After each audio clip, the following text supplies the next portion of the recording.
be a source of joy and inspiration to all the world. In Disney's 102-year history, there have been many defining moments and countless achievements. Today, we celebrate another thrilling moment, the creation of a spectacular new Disney theme park resort coming to Abu Dhabi.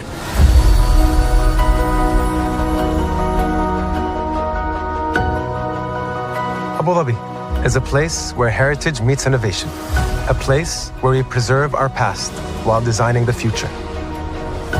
Bringing a Disney theme park resort to Yas Island, Abu Dhabi, marks a historic milestone in our journey as a global family destination.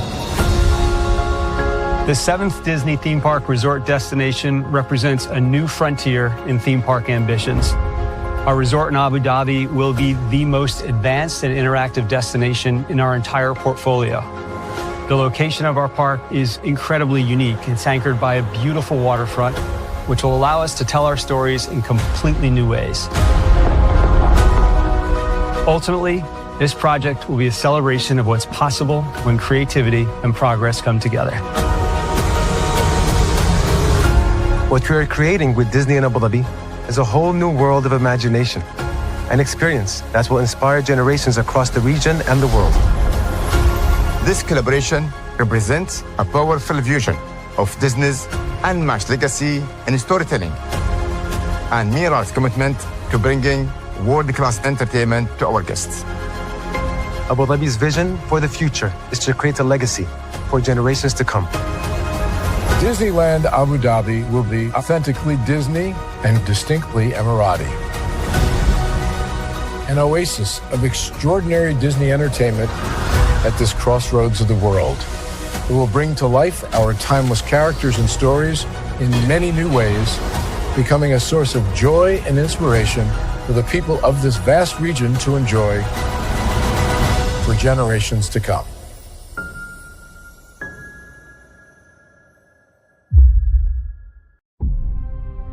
Open your eyes. Think of the one place you've always wanted to see.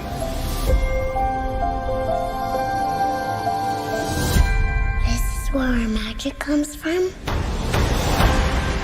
They say if you dream a thing more than once, Please, please, please. it's sure to come true. Everything you see exists together in the great circle of life. There are stories about what happened. It's true. All of it. In every job that must be done, there is an element of fun. I told you she was tricky. Life is full of possibilities. What do you want to be remembered for? The world is in our hands, and we gotta do something with it.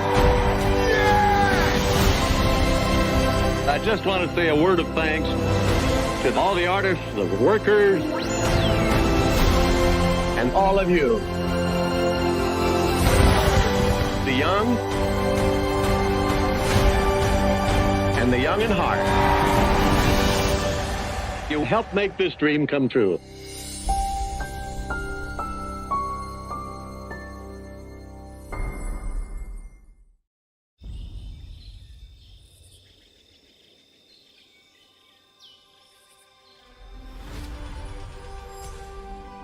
Here you leave today and enter a world of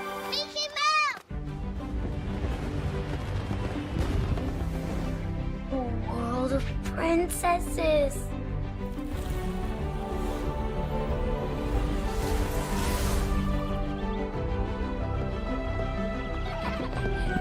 A world of villains.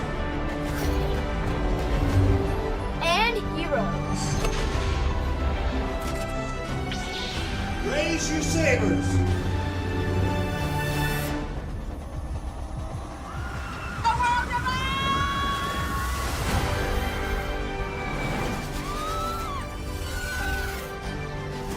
A world of other worlds.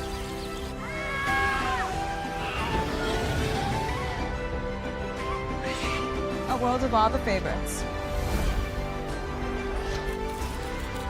It's a trap. A world of throwbacks.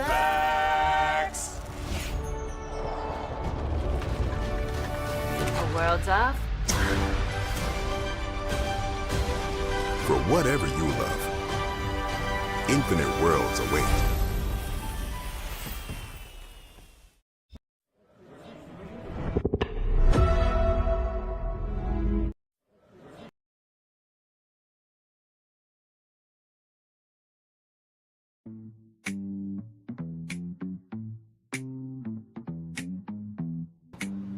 Well, hello,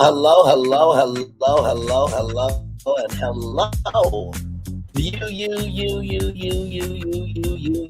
and you. Welcome into another edition of Braylon's Virtual Tour Live. Glad to have all you here in the building. Happy Valentine's Day to each and every single one of you. Y'all know I normally don't go live on Saturdays unless it's Red Love. It's Valentine's Day, and listen, I'm by myself, so. But hey, I got the love for family, friends, all of you. Hopefully the right thicky wifey, who loves Disney. Wifey who loves Disney. Doesn't that rhyme? We'll come along in due time. But in the meantime, between time, it's you and me and all of us together. So tonight, we are going to be tackling a park that, has been having some issues for a very long time. And don't worry, I will play our anthem a little bit later. I had to get you in that dismersion in order for you to understand where we're going. Tonight, we're going to talk about Disney's Hollywood Studios, a park with a very interesting history, as you all may or may not know. It first started off as Disney MGM Studios with, Michael Eisner and Frank Wells, God rest his soul, Frank Wells, to be the Hollywood of the East. And then Universal Studios Florida made it do what it do, and then the shift happened years upon years later, where Harry Potter went over to Universal, but Disney had the chance to get it first. So we're at this weird point now with Hollywood Studios. What do we do with this? How do we give it a new life? I did the Walt Disney World rebrand master plan. Hell, I brought back Vegas. I've pitched you many concepts, but I think this one was a challenge, not so much to see what could be of this, but of execution. So let's get to it. Higher is waiting, low is available, but either way, we gotta go on tour. Yes, indeed, we do. Let me take down that kind of intro there. You see that virtual tour background? Yes, you do. You hear that virtual tour music? Yes, you do. And then there is, shout out to the 7 people that were here at the top of the show. Thank you so much. 2 people here now, and hopefully more people will come through. And Bricky, you did a great job, brother. There is one more video I have to play for y'all, because anytime we do a Disney video, I have to play this. But, I think we need an atmospheric change. Don't you agree? Let's see if I can make something happen there. There we go. Now that we are in the right circumstances, let me bring up that video. Yes, indeed. We got fireworks tonight happening live behind me here. So, let's get to it. You ready? Hope y'all ready to have a good time. Happy Valentine's Day to each and every single one of you. Here we go. To all who come to this happy place, welcome. Disneyland is your land.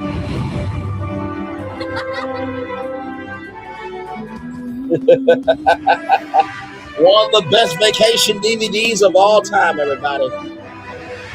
Woo!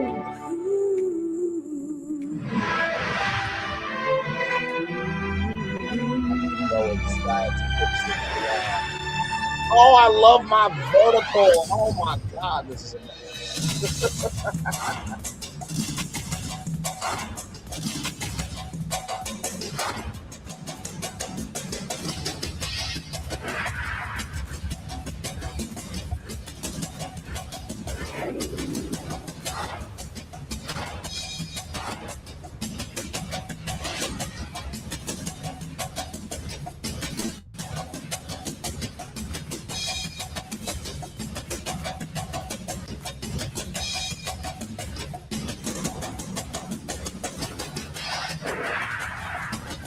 Oh, there they are.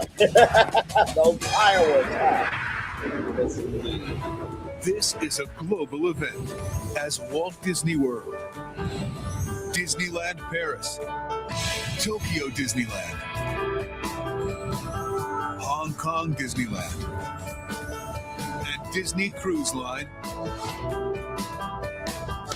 Join Disneyland in celebrating 50 years of magic. It's the happiest celebration on earth. Disneyland is dedicated to the ideals and the dreams that have created America, with the hope that it will be a source of joy and inspiration to all the world. Thank you, Walt Disney. I appreciate you, good sir, as always. Now, we are going to go over to Bricky, because he is from Disney World for the next couple of weeks. And he did this video today. And I want us to watch this very closely, because this is going to lean into the rebranding that I have created. And if you have paid attention, I've said this name before, but I've never dug into it. And y'all know when I dig into something deep, I go all in.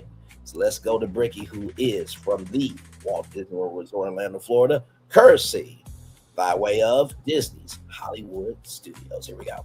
Friends, if Hollywood Studios has ever felt off to you, not bad, not unfinished, just strange in a way that's hard to explain. For a long time, I thought the weirdness came from modern decisions, adding in all the intellectual property lands and attractions. But once I explain how this park was originally designed, suddenly all of the odd decisions will start to make total sense. Because here's the thing that I recently learned. Hollywood Studios was built to feel like Disneyland without actually being able to work like Disneyland. Let me explain. You heard him correctly. It was supposed to look like Disneyland without working like Disneyland.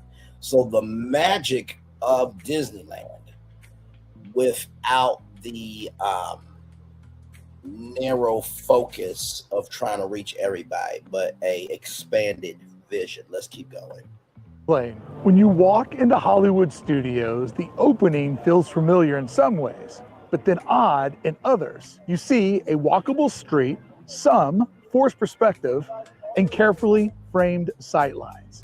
And none of that is an accident. Bob Weiss, one of the original designers, literally went to Disneyland and walked off the dimensions of Main Street, USA. The sidewalk width, the street width, where the trees were all placed down the street, and of course, studied the forced perspective tricks, but didn't have the budget to totally pull that off. He measured it with his own stride because he wanted to feel exactly what the original classic felt like. The goal was to create Hollywood's version of what Walt Disney did with Main Street, a romanticized place that never really exists, but feels emotionally familiar. So when I first came into this park and I hit its Main Street, I felt like, oh my God, it's more DCA. But then it also started to feel familiar but bizarre. This park just kind of dumps you into some weird locations and doesn't have an opening tone. But being designed off of the same specs of Main Street USA, once you learn this, you instantly feel like you're back home. Didn't have the same budget to build, the truly forced perspective buildings that we have on Main Street USA, but it does do a good job of honoring this time in Hollywood's history and doing it in a way that adds in a lot of personality, but anchoring it all around the dimensions of Disneyland. I'm telling you, once you know this and you walk down this street, it instantly hits different and in a way that I never thought this park could. This alone made me start to love Hollywood Studios a whole lot more. Main Street was built in the late 19th century, and Walt built Disneyland in the mid-1950s. It was about a 50-year spread, or about 2 generations, meaning grandparents could tell their grandkids all about it. So Bob Weiss imagined that if Hollywood Studios opened in 1989, it would need to be Hollywood as it existed in 1939. It would be about the same generational offset that had inspired Disneyland. But the problem is with what happens next. With a lack of a town square, an oddly placed opening sequence of buildings, it stumbles right out of the gate to mimic the balance of Disneyland.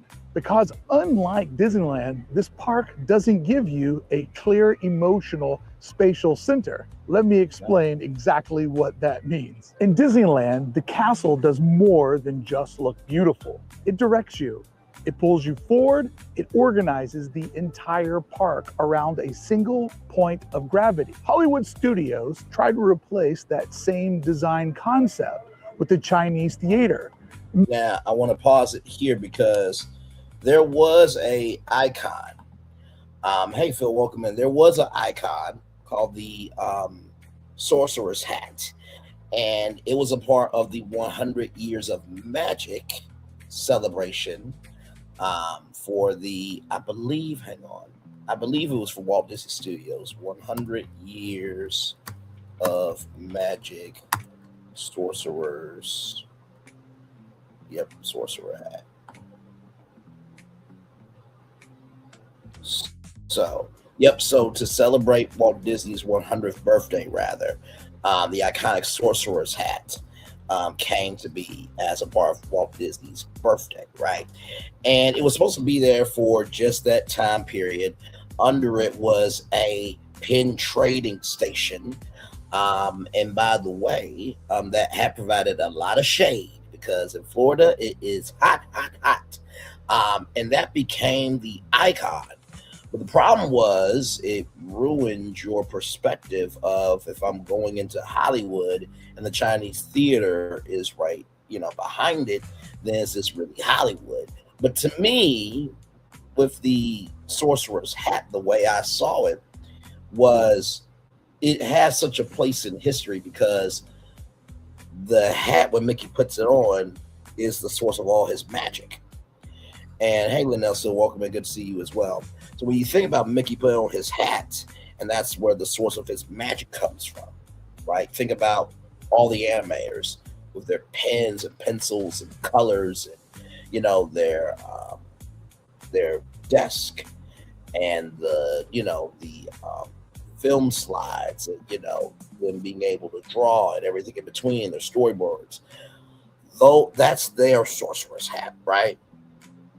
And then when you think about, the symbols on the hat, the star and the moon, you can think about how big Hollywood is from the stars and the moons that make up the movies and TV shows that we love. So in a way, the Sorcerer's Hat is a park icon. A lot of people hate it, but yet still people loved it though. Let's keep going. Visually, it works. It's iconic and it anchors the street. And it is a theme park worthy icon. But functionally, it does something very different than what Sleeping Beauty Castle achieves. The castle invites you through the park. The theater stops you in the park because once you reach the theater, there's no obvious next move. The park is missing a hub. So there's no natural left or right pull for the audience. People wander through the center of this park without intention, not knowing where they're going, and more importantly, where the park wants them to go, creating confusion and congestion in a part of the park that should effortlessly guide people to their next destination. You see, Hollywood Studios has the Disney romance and attention to detail, but importantly, they missed the structure that makes all of the design language of Disneyland work. And I know that originally when you looked at this park from space, it had a hidden Mickey that was all in the hub of this park. And that's really cool if you're bio-reconstruct, but for the rest of us, that's a detail that goes unnoticed. And now I do want to say this. I do believe he meant that in good faith to, bio-reconstruct, because bio-reconstruct is a legend, okay? But there are many Disney fans that like the fact that they are inside a hidden Mickey. Okay, so did Fantastic originate in Hollywood Studios? If so, the hat is its original home. Some kind of imagination, huh? Yes, indeed, my friend. Yes, indeed. Let's keep going. Bricky, I gotta tell you, brother, this is nothing but love for me and you. I was in your chat. I did drop the link.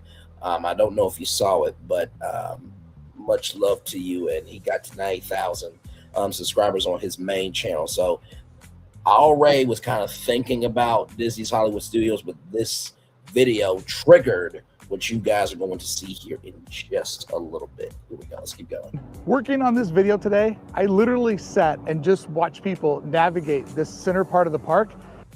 With LucidLink, your team works faster, stays secure, and collaborates globally, instead of duplicating. And it is just pure chaos. They're bumping into each other, not knowing where they're supposed to go. Like, it really shows the masterful design of the hub that you see over at Disneyland or Magic Kingdom when we look at the classic Disney castle parks. But if you think about it, Epcot is really a giant hub. So this park kind of gives you the vibes and then just dumps you off and lets you figure it out on your own. And I think the Disney parks are so overwhelming, you need that gentle nudge of design to guide you to where you need to go. And when we look at the different lanes that come off of this dead end that the park pushes you toward, it's really unclear, where are we going? How are we going to get there? And what is even there? There are no icons in the sky to lure you in deeper other than the Tower of Terror, but that wasn't part of the original design. It's hard for me to imagine this park without sunset, without the Tower of Terror, and without that promise of thrill over on the horizon. So if you've never respected the hub before, watch a park that doesn't have one, and you'll see exactly what the hub has been doing and why it's one of the most repeated Disney design tactics in all of their parks domestically and internationally. And when we look at design things that are ripped off from the Disney parks, the hub is one of those design techniques. But then again, Walt ripped it off from Europe because the hub or the centrifuge of traffic is the way so many historic European cities were designed. So this is just maybe like a civilization thing. There's a very specific reason all of these decisions were made, and it wasn't due to a lack of education. It was due to the goals that were passed down from management. Oh yeah, you knew where this was going. And here is where the context matters. Hollywood Studios was never originally designed to be a full-day park. It was originally conceived as a half-day park, something you would visit on your arrival day or the morning after you left. This initial decision shaped everything in the opening years of the park because there was only budget for one true ride, the studio tour, which needed to be massive in its capacity, and it would be an attraction in its capacity, only budget for one true ride. Pause it here. So, like I said before, this is Disney MGM Studios, right? And the backstage studio tour was basically their way of doing edutainment through the power of media, right? So you had actually two sound stages. They had Win, Lose, or Draw. They had the all-new Mickey Mouse Club. They also did a in-park movie with Bette Midler. But you also had Who Framed Roger Rabbit, right? You had, well, that was Mickey's Toontown Fair with Roger Rabbit. I do believe Roger Rabbit had a presence inside Hollywood Studios or Toontown Fair. Either way, the Roger Rabbit is such an iconic character, right? And also, too, you have Who Wants to Be a Millionaire Play It, which was, you know, Michael Eisner bringing in intellectual property into the parks. And then, of course, you had Playhouse Disney and Bear the Big Blue House and everything in between, right? So, in addition to that, there was a Radio Disney studio inside the park at Disney MGM Studios. You also had Honey, I Shrunk the Kids. I remember how big that movie was. There was a interactive set that kids could, you know, play on. Then there was this attraction called Sounds Dangerous with Drew Carey, where you were basically in the dark and you had to listen through sound because, you know, they wanted to teach you about sound and editing and color and everything else. So it really was giving you a Disney-fied look into the magic of Hollywood and how the sausage was made. So let's keep going. The studio tour, which needed to be massive in its capacity, and it would be an attraction that would take longer than any Disney attraction that came before it. Everything else in the park was designed as theaters and experiences that could cycle thousands of people per hour but support the studio. You know, it's interesting because this was the home of Superstar Television. Now it's the home of a Frozen sing-along that nobody asked for. But I wonder if that could be the home of a daytime talk show. Maybe. Just maybe. Or maybe that could be the home of a live competition series streaming on Disney Plus, Hulu, and broadcasting live on ABC. Or maybe that can be a soundstage for third-party productions to be able to film live events inside of. Many thoughts I have. I have more thoughts later on. Let's continue. Tour. And all of this would be built in a park that would open up initially with only 2 lands and designed at a time when Walt Disney Imagineering was stretched incredibly thin. Epcot had strained the company financially, Paris was on the horizon, and Tokyo Disneyland was expanding. Talent was being pulled in every direction, and honestly, a lot of folks weren't excited to work on a half-day theme park. Red Baron deep dish. It's single, but we're gonna share it. Michael Eisner was building his first theme park, and his mindset at the time was simple. It has to be great, but it doesn't have to be seamless. I don't think that's laziness. I think that's realistic on his current day reality of design restraints, but also optimistic about a park that it could eventually grow into what it needed to become. And this starts to explain why Hollywood Studios feels the way that it does. But it doesn't explain everything, because there are more pieces of its history that would go on to make this one of the most oddly designed Disney theme parks, and explain, as this park tries to evolve into a modern day theme park, how it has a little bit of a difficulty finding its true identity based on the original template decisions. Because there's one more huge decision that quietly explains everything that has felt off. Hollywood Studios wasn't designed to face its future, it was designed to face Epcot's shadow. You see, originally the park was going to sit isolated with parking on one side and service roads on the other, and it would have its main entrance facing World Drive. And originally, World Drive would act as its hard front border, and then the park could organically grow to the east or behind the original park's footprint. But Disney decided to rotate the park, placing its entrance right where I'm standing on the edge of this soon-to-be body of water that would be installed. Because the goal for Hollywood Studios was to connect the park to Epcot resorts by water, creating a walkable, boat-accessible entertainment district. And that part worked beautifully, but there was a major future consequence. The park could only grow sideways, because once you establish a front door to a theme park, you can't add in front of the park. So all future expansions would not make the park more round or more deep, it would make it wider, longer, and odder compared to Epcot, Magic Kingdom, and Disneyland. Because unlike those giants, Hollywood Studios wasn't envisioned as the final destination.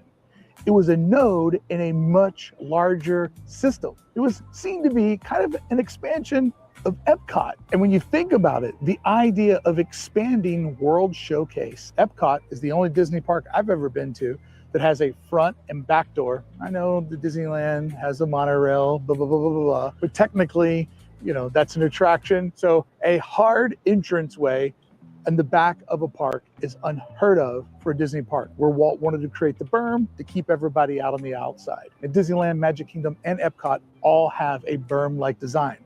So to open that up and to let the experience grow to where people could stay, dine, eat, and explore, and eventually make their way over to another theme park, that is pretty genius. And that's thinking like a resort, not like somebody who's making individual hotels and theme parks. And if you think about it, if this were truly a half-day park, it's like, oh, do you want to walk down there to do the studio tour? Like, that was the original mindset, and it's not bad. But what makes this even crazier is there's room for Hollywood studios to grow, and they are doing that, but there's room for this walkway to grow. And I can only envision a future where there's more resorts, more things to do, truly making a Westcott-like vibe out on the East Coast, where it's just nothing but exploration from here to Epcot. So after the little quiet spot here slowly gets built up and the two are truly connected, I think it's only then that we'll see the masterful part of placing this park here, even though building it backwards would limit its growth and make its growth feel random and awkward. But man, what a genius breakthrough design. Something we all take for granted, that at one time, this was a brand new idea and a mind-blowing idea at that. This detail to me was when I finally started to understand the charm of Hollywood studios. And once you see all of that, the weirdness stops feeling like failure. Hollywood studios didn't age poorly, it stayed loyal to a version of Disney design that no longer exists. A park themed originally for a half day, built around theaters, and built to be connected to resorts, not to expand organically on its own. And that's why the opening feels right. The center feels confusing, and the growth is starting to feel awkward. But I don't believe it's broken. I think this park is frozen in time. Hollywood Studios is a park that makes so much more sense once you stop judging it by what the other Disney parks are today and start judging it by what Disney was trying to solve in 1989. But that doesn't mean that it can't improve, and it doesn't mean that it doesn't need to work. But it does mean that all of the weirdness, it isn't random. It's a bizarre history built into the bones of Hollywood studios. And something, honestly, Disney will probably fight against for the rest of this park's growth. And really, learning these facts about Hollywood studios, it made Disney, in my mind, as far as its theme park designing, feel a little bit more undefeated than what I had imagined. Because I'd always had a theory that whenever you see something in the Disney parks that doesn't make sense, there's a reason why. But I could never figure out the reason why Hollywood studios felt so discombobulated. But learning this was the moment I started to really like this park. Because to me, it's no longer broken. I've learned that Hollywood Studios is a puzzle, and a puzzle I can't wait to see Disney to attempt to solve. Just like when they had to solve the puzzle with the original Crash Mountain. I mean, Space Mountain and Magic Kingdom, one of the most dangerous rides that Disney ever built. Watch this video to learn the crazy story of the first year of Space Mountain.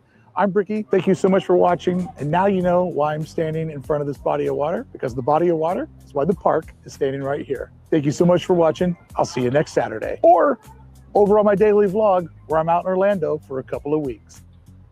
Thank you, Bricky. I mean, so the core much, idea of brother. land. And, excellent commentary there. Very interesting, because I never sort of understood why it was so small or built as it was without a very clear hub directions, as he said. Yes, and I do think that, you know, maybe a character courtyard right there where you're literally coming in, I think would be a great hub. You know what I mean? So could be there. And also too, the American Idol experience. It's funny you mentioned this, because when we talk about Disney, right, in this intellectual property business, y'all do know that American Idol was on Fox. And so if you don't know what the American Idol experience was, you could actually be a part of American Idol. This is you going into the world of movies and TV and content before it was ever content. And if you won a golden ticket that got you to the front of the line at any American Idol audition. David Archuleta actually did the American Idol experience.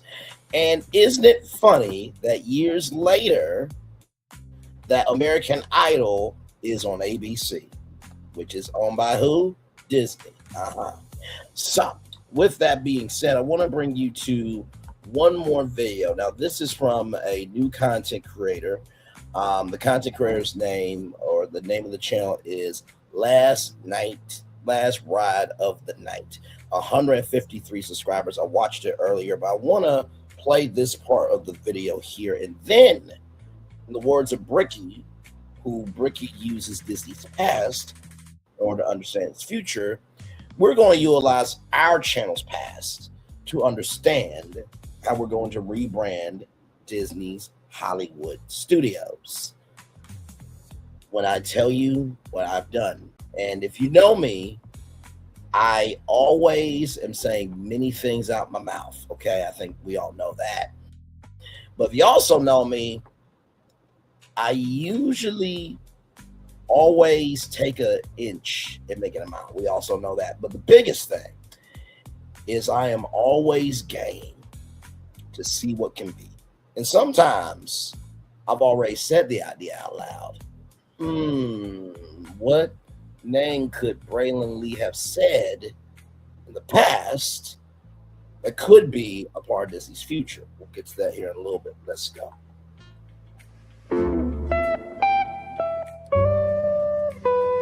The overall trend of theme parks heading towards solely IP-based integration and attractions leads to the overall brand of the parks becoming less and less unique, and rather becoming a collage of other IP. While I do think that IP integration can be done in a way that makes sense for the overall structure of a park, such as Disneyland or Magic Kingdom, where the lands themselves are not directly tied to an IP, but rather certain IP exist within the thematic presence of those original lands. However, when the only new inclusions to these lands are based on IP, it can slowly lead to the collapse of that original theme, and instead becoming a billboard for the most recent Disney projects. As I've stated before, most of the iconic Disney attractions became iconic because of the rides themselves, not because they were based on characters or stories that people already knew. And the impact of these lands is lessened when the only new additions are based in recognizable franchises. I once again bring up Pirates of the Caribbean and the Haunted Mansion, both of which spawned movie franchises due to their popularity with park guests that stemmed from their quality and originality. While I am definitely not a fan of the Haunted Mansion movies, and only really a fan of the original Pirates trilogy, it is undeniable that their existence is proof that Disney is more than capable of creating culturally relevant characters and stories with an origin within the parks. The people that work for Imagineering and Universal Creative are more than capable of creating experiences that are conceptually original, while still feeling distinct and relevant to the parks that they are present in. In the long term, as some franchises begin to lose popularity, this will lead to the parks no longer containing that originality that made them so popular in the first place. This is what eventually results in rides and lands needing to be replaced due to the loss of their cultural relevance, like Muppet Vision 3D and Mike and Sully to the Rescue. Another negative to the massive IP integration of theme parks is that it simply is less interesting for the people that visit the parks on a regular basis. While yes, finding small details that are relevant to a franchise that you enjoy is rewarding, it doesn't compare to discovering a new and completely original story of a land or an attraction. Having ideas and stories that encourage an ongoing guest engagement when not in the parks is something that is uniquely achievable at theme parks, and especially when the stories are given the creative freedom to do so. Now, I want to pause it here for a minute because he's absolutely right. Remember how I said that if you're able to watch Lilo and Stitch at the movies, right? And then you're able to watch it on Disney Plus, and then you're able to get the merchandise, and then you're able to get in fruit snacks, and then you're able to see, you know, Stitch and Lilo and Stitch on Disney on Ice, right? It becomes overwhelming to the point where by the time you go to the parks, there's not anything there. Illuminations is original property, or original intellectual property, rather. There's never been a movie on Illuminations, but I promise you this, Illuminations Reflections of Earth has an audience where if the movie never gets made, you know it from, let me see if I can do this. On behalf of Walt Disney World, the place where dreams come true, we welcome you to Epcot and World Showcase. Tonight, we gather around the fire to share the light, as it's been done for thousands and thousands of years before us. The good, the bad, and everything that could have happened in the middle, we come to unite as one. Welcome to Welcome to Illuminations, Reflections of.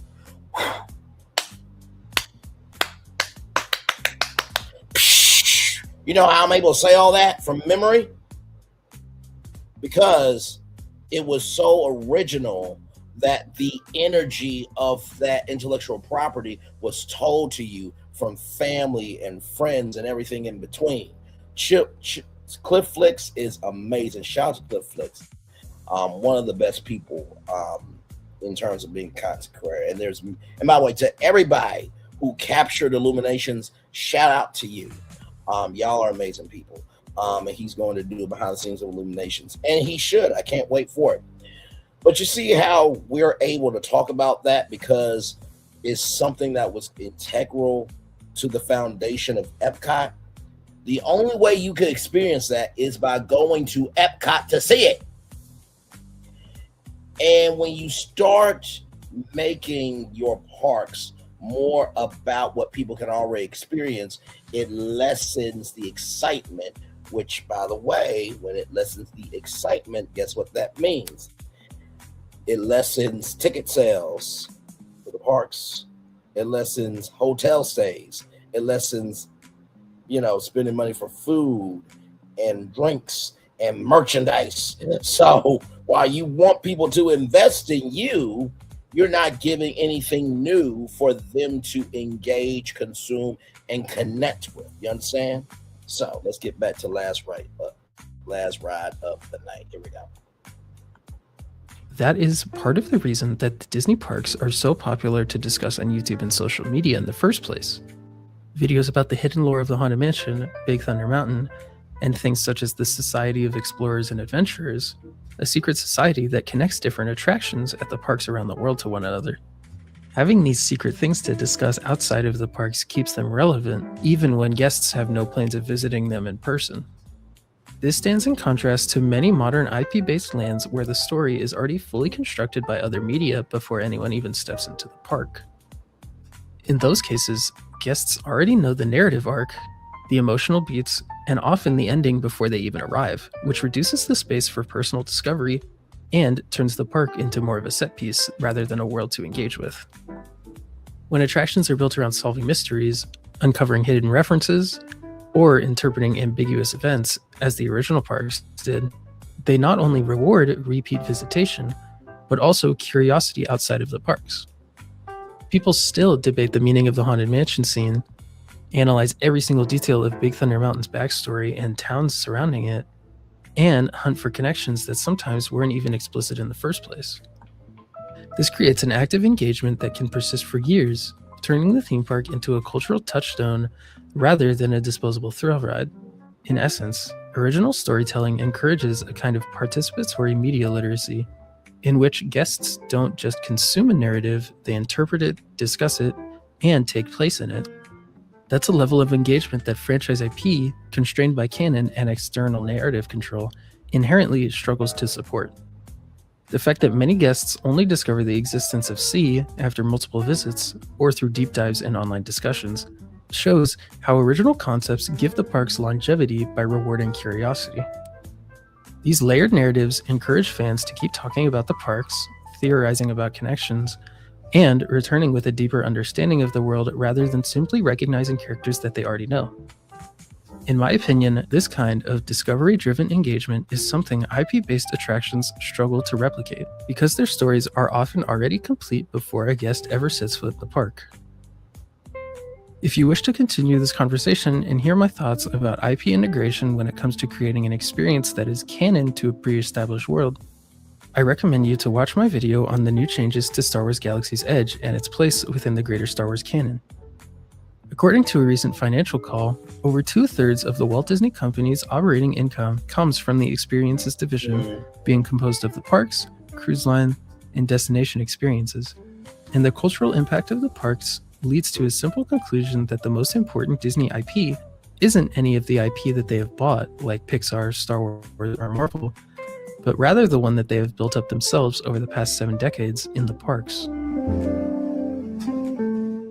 So I wanted to play that for you all. By the way, this is the YouTube channel here, Last Ride of the Night. Like, comment, share, and subscribe. New channel, only 155 subscribers. We were there at one point in time. Shout out to Last Ride of the Night. Great job, my man. I know that some people in the comment section say, you sound like Poseidon Entertainment. Y'all let people experiment, okay? And honestly, it got to, let me see how many views it got to, child. It got to 5,800 views 3 days ago. So obviously people liked what he had to say. Okay, so comment, share, and subscribe. Okay. So there is that. Amen, for sure. Oh, Disney's property, I know. So here is that channel. Here is dropping right there.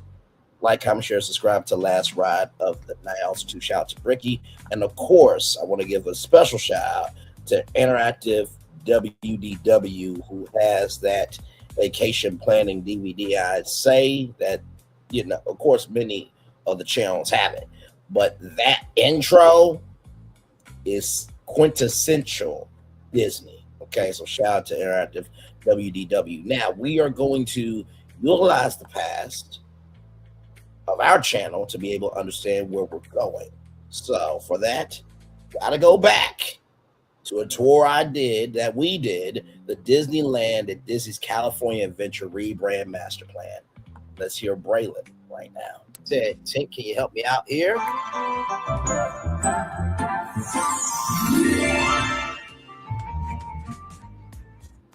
Thank you, Tink, so much. Now, I'm going to show you what this park is, okay? This is California Adventure. Here we go. Shout out to Ethan. Here we go.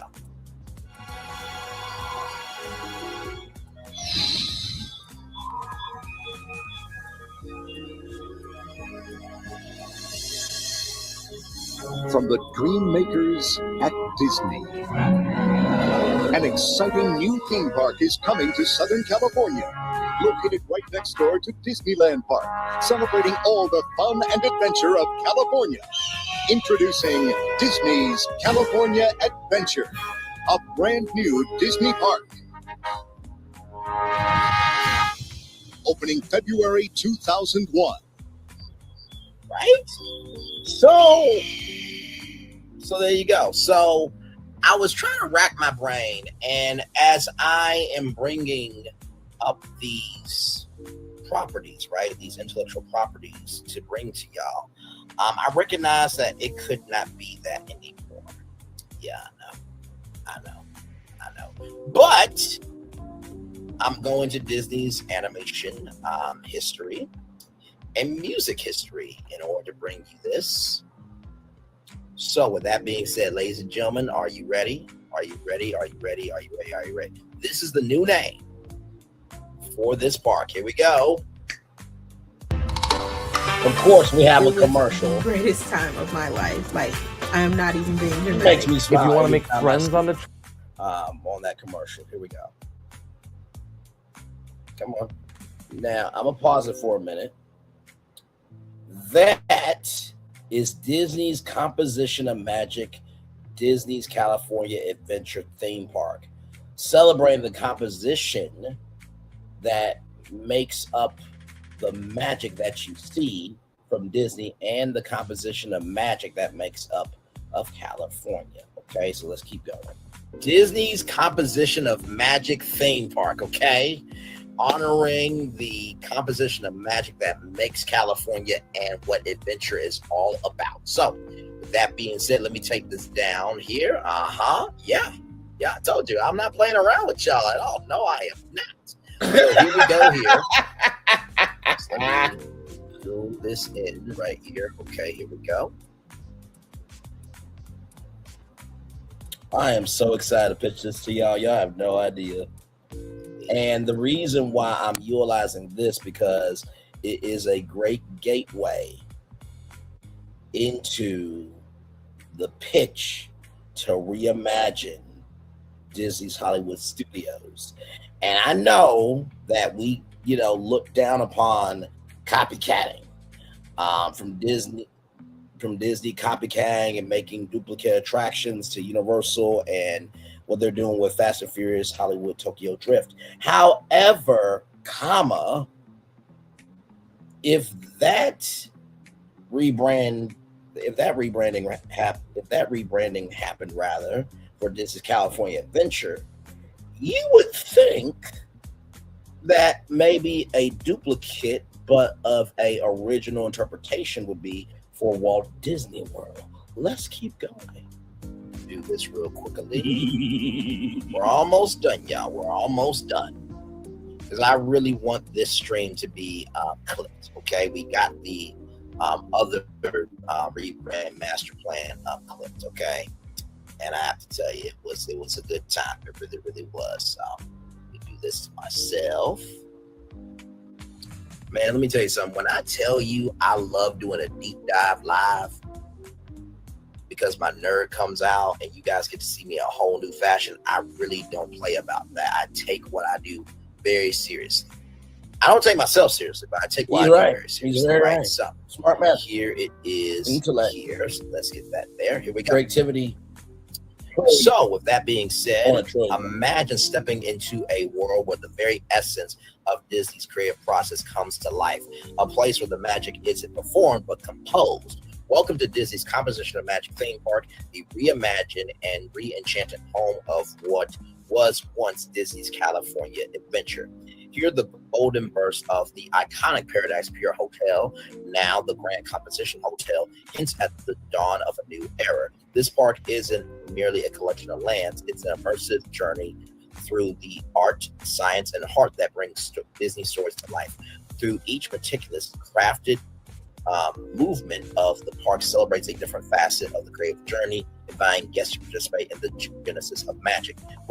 Now, that's the description for Disney's Composition of Magic. Disney's California Adventure Park, okay? Child, this is before I was born. You already thirsty for theme park creativity. Well, wait till you see this. You ready? Now, I've said this name before, but I gotta give credit to ChatGPT because I asked it to do it, and it did for me. But, I'm gonna need some help. Yeah, I'm gonna need some help. Oh, Tink!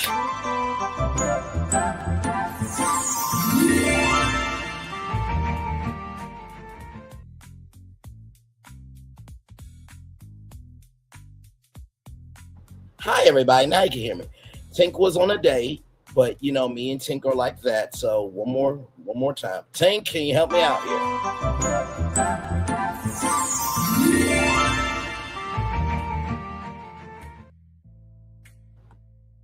All right, thank you so much, beautiful. I hope all the fairies in Pixie Hollow are doing well. All right, you ready? Here it is in 5, 4, 3, 2, 1. Gotta give it a moment. You know how magic is. Okay. Listen, this is the name. Disney's ImaginationWood Studios. Now, if you know me, I said this on La Renee Creole's Resort Recon Live. I've said it a couple of times over on that great platform. And so I've said this name, but I've never really dug into Disney's ImaginationWood Studios. So first of all, before we get into it, how are we feeling about the name, Now, I know what you're thinking, like, Ray, did you really just drop Holly and put imagination in front of wood? Yes, I did. But you see the logo, though, okay? And I gotta tell you something. That's probably one of the most creative logos that you will ever see in a Disney park in quite a while. Now, if you guys remember, in Paris, there was Walt Disney Studios, right? Thank you, my friend. Thank you. So, with that being said, let's get into it because I have two different interpretations of this. One, where we gut the whole thing.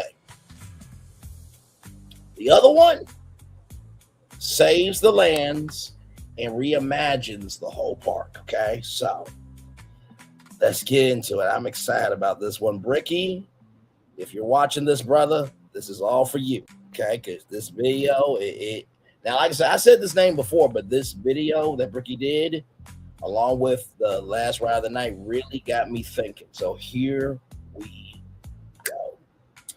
So here is a full strategic rebrand framework for transforming Disney's Hollywood Studios into. Let me do this here. There we go. Okay, awesome. Okay. Here is a full strategic rebrand framework for transforming Disney's Hollywood Studios into Disney's ImaginationWood Studios, where Disney imagination meets the magic of Hollywood storytelling. Disney's ImaginationWood Studios, where creativity takes center stage. Number one, brand plan. Brand essence. ImaginationWood Studios is a living studio park where guests don't just watch stories, they help imagine, develop, and bring them to life. Brand pillars. Number one, imagination. Shout out to SpongeBob. Original ideas, dreamers, creators, and blue sky thinking. Number two, Hollywood craft, filmmaking, animation, music, acting, and design. Number three, participation, guests as collaborators, not spectators. And number four, legacy and future. Disney history and next generation storytelling. And if I could add a fifth pillar, I would say accountability. You're probably wondering, well, Bray, why would that be the fifth brand pillar?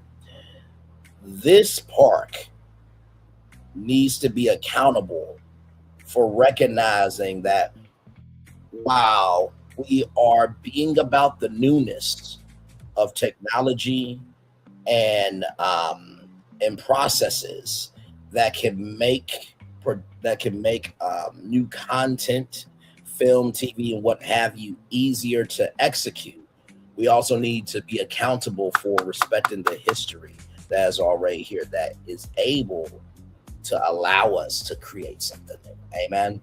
Let's keep going. Brand promise. Every guest leaves having created something. Brand tone, inspirational, playfully cinematic, bold and creative, behind the scenes, magical visual identity. Logo, which is the logo you guys saw, a stylized director's chair transforming into a dream cloud. Color palette, golden spotlight gold, midnight studio blue, and imagination purple. Iconography, storyboards, clapperboards, light bulbs, and stars. So number two, concept plan. Why creative narrative? ImaginationWood Studios is framed as Disney's active creative campus where multiple studios coexist, each representing a form of storytelling, reimagined lands and districts. Storycraft Square, the heart of imagination and idea creation. Animation Avenue, animation Pixar style world building. Live action lot, stunts, acting and filmmaking. Sound and score studios, music, voice acting and sound design. Legacy backlot, future and Hollywood technology. Future frame studios, immersive tech and augmented reality, virtual reality storytelling. The guest role. Every guest receives a creative passport, collecting story ideas, character designs, voice clips, and short film moments, all stored digitally in the Disney app. And not to mention, too, there will be a community board where you can go in and see what other people are doing. And if you like something, hey, I like this idea. What about this, that, and the third? This is what I do, everybody. Let's keep going. Number three, game plan, experience and content strategy, attractions and experiences. The Imagination Engine, flagship ride where guests generate a story that evolves in real time. Storyboard to screen, walk through attraction, showing ideas, script screen, actors lab, guests act in scenes with digital co-stars, animator for a day 2.0, enhanced interactive animation studios and Dreamer stage, live shows featuring artists' created stories. So daily production cycle, because we all know the production cycle of Hollywood, of pre-production, production and post-production. So there will be a daily production cycle here.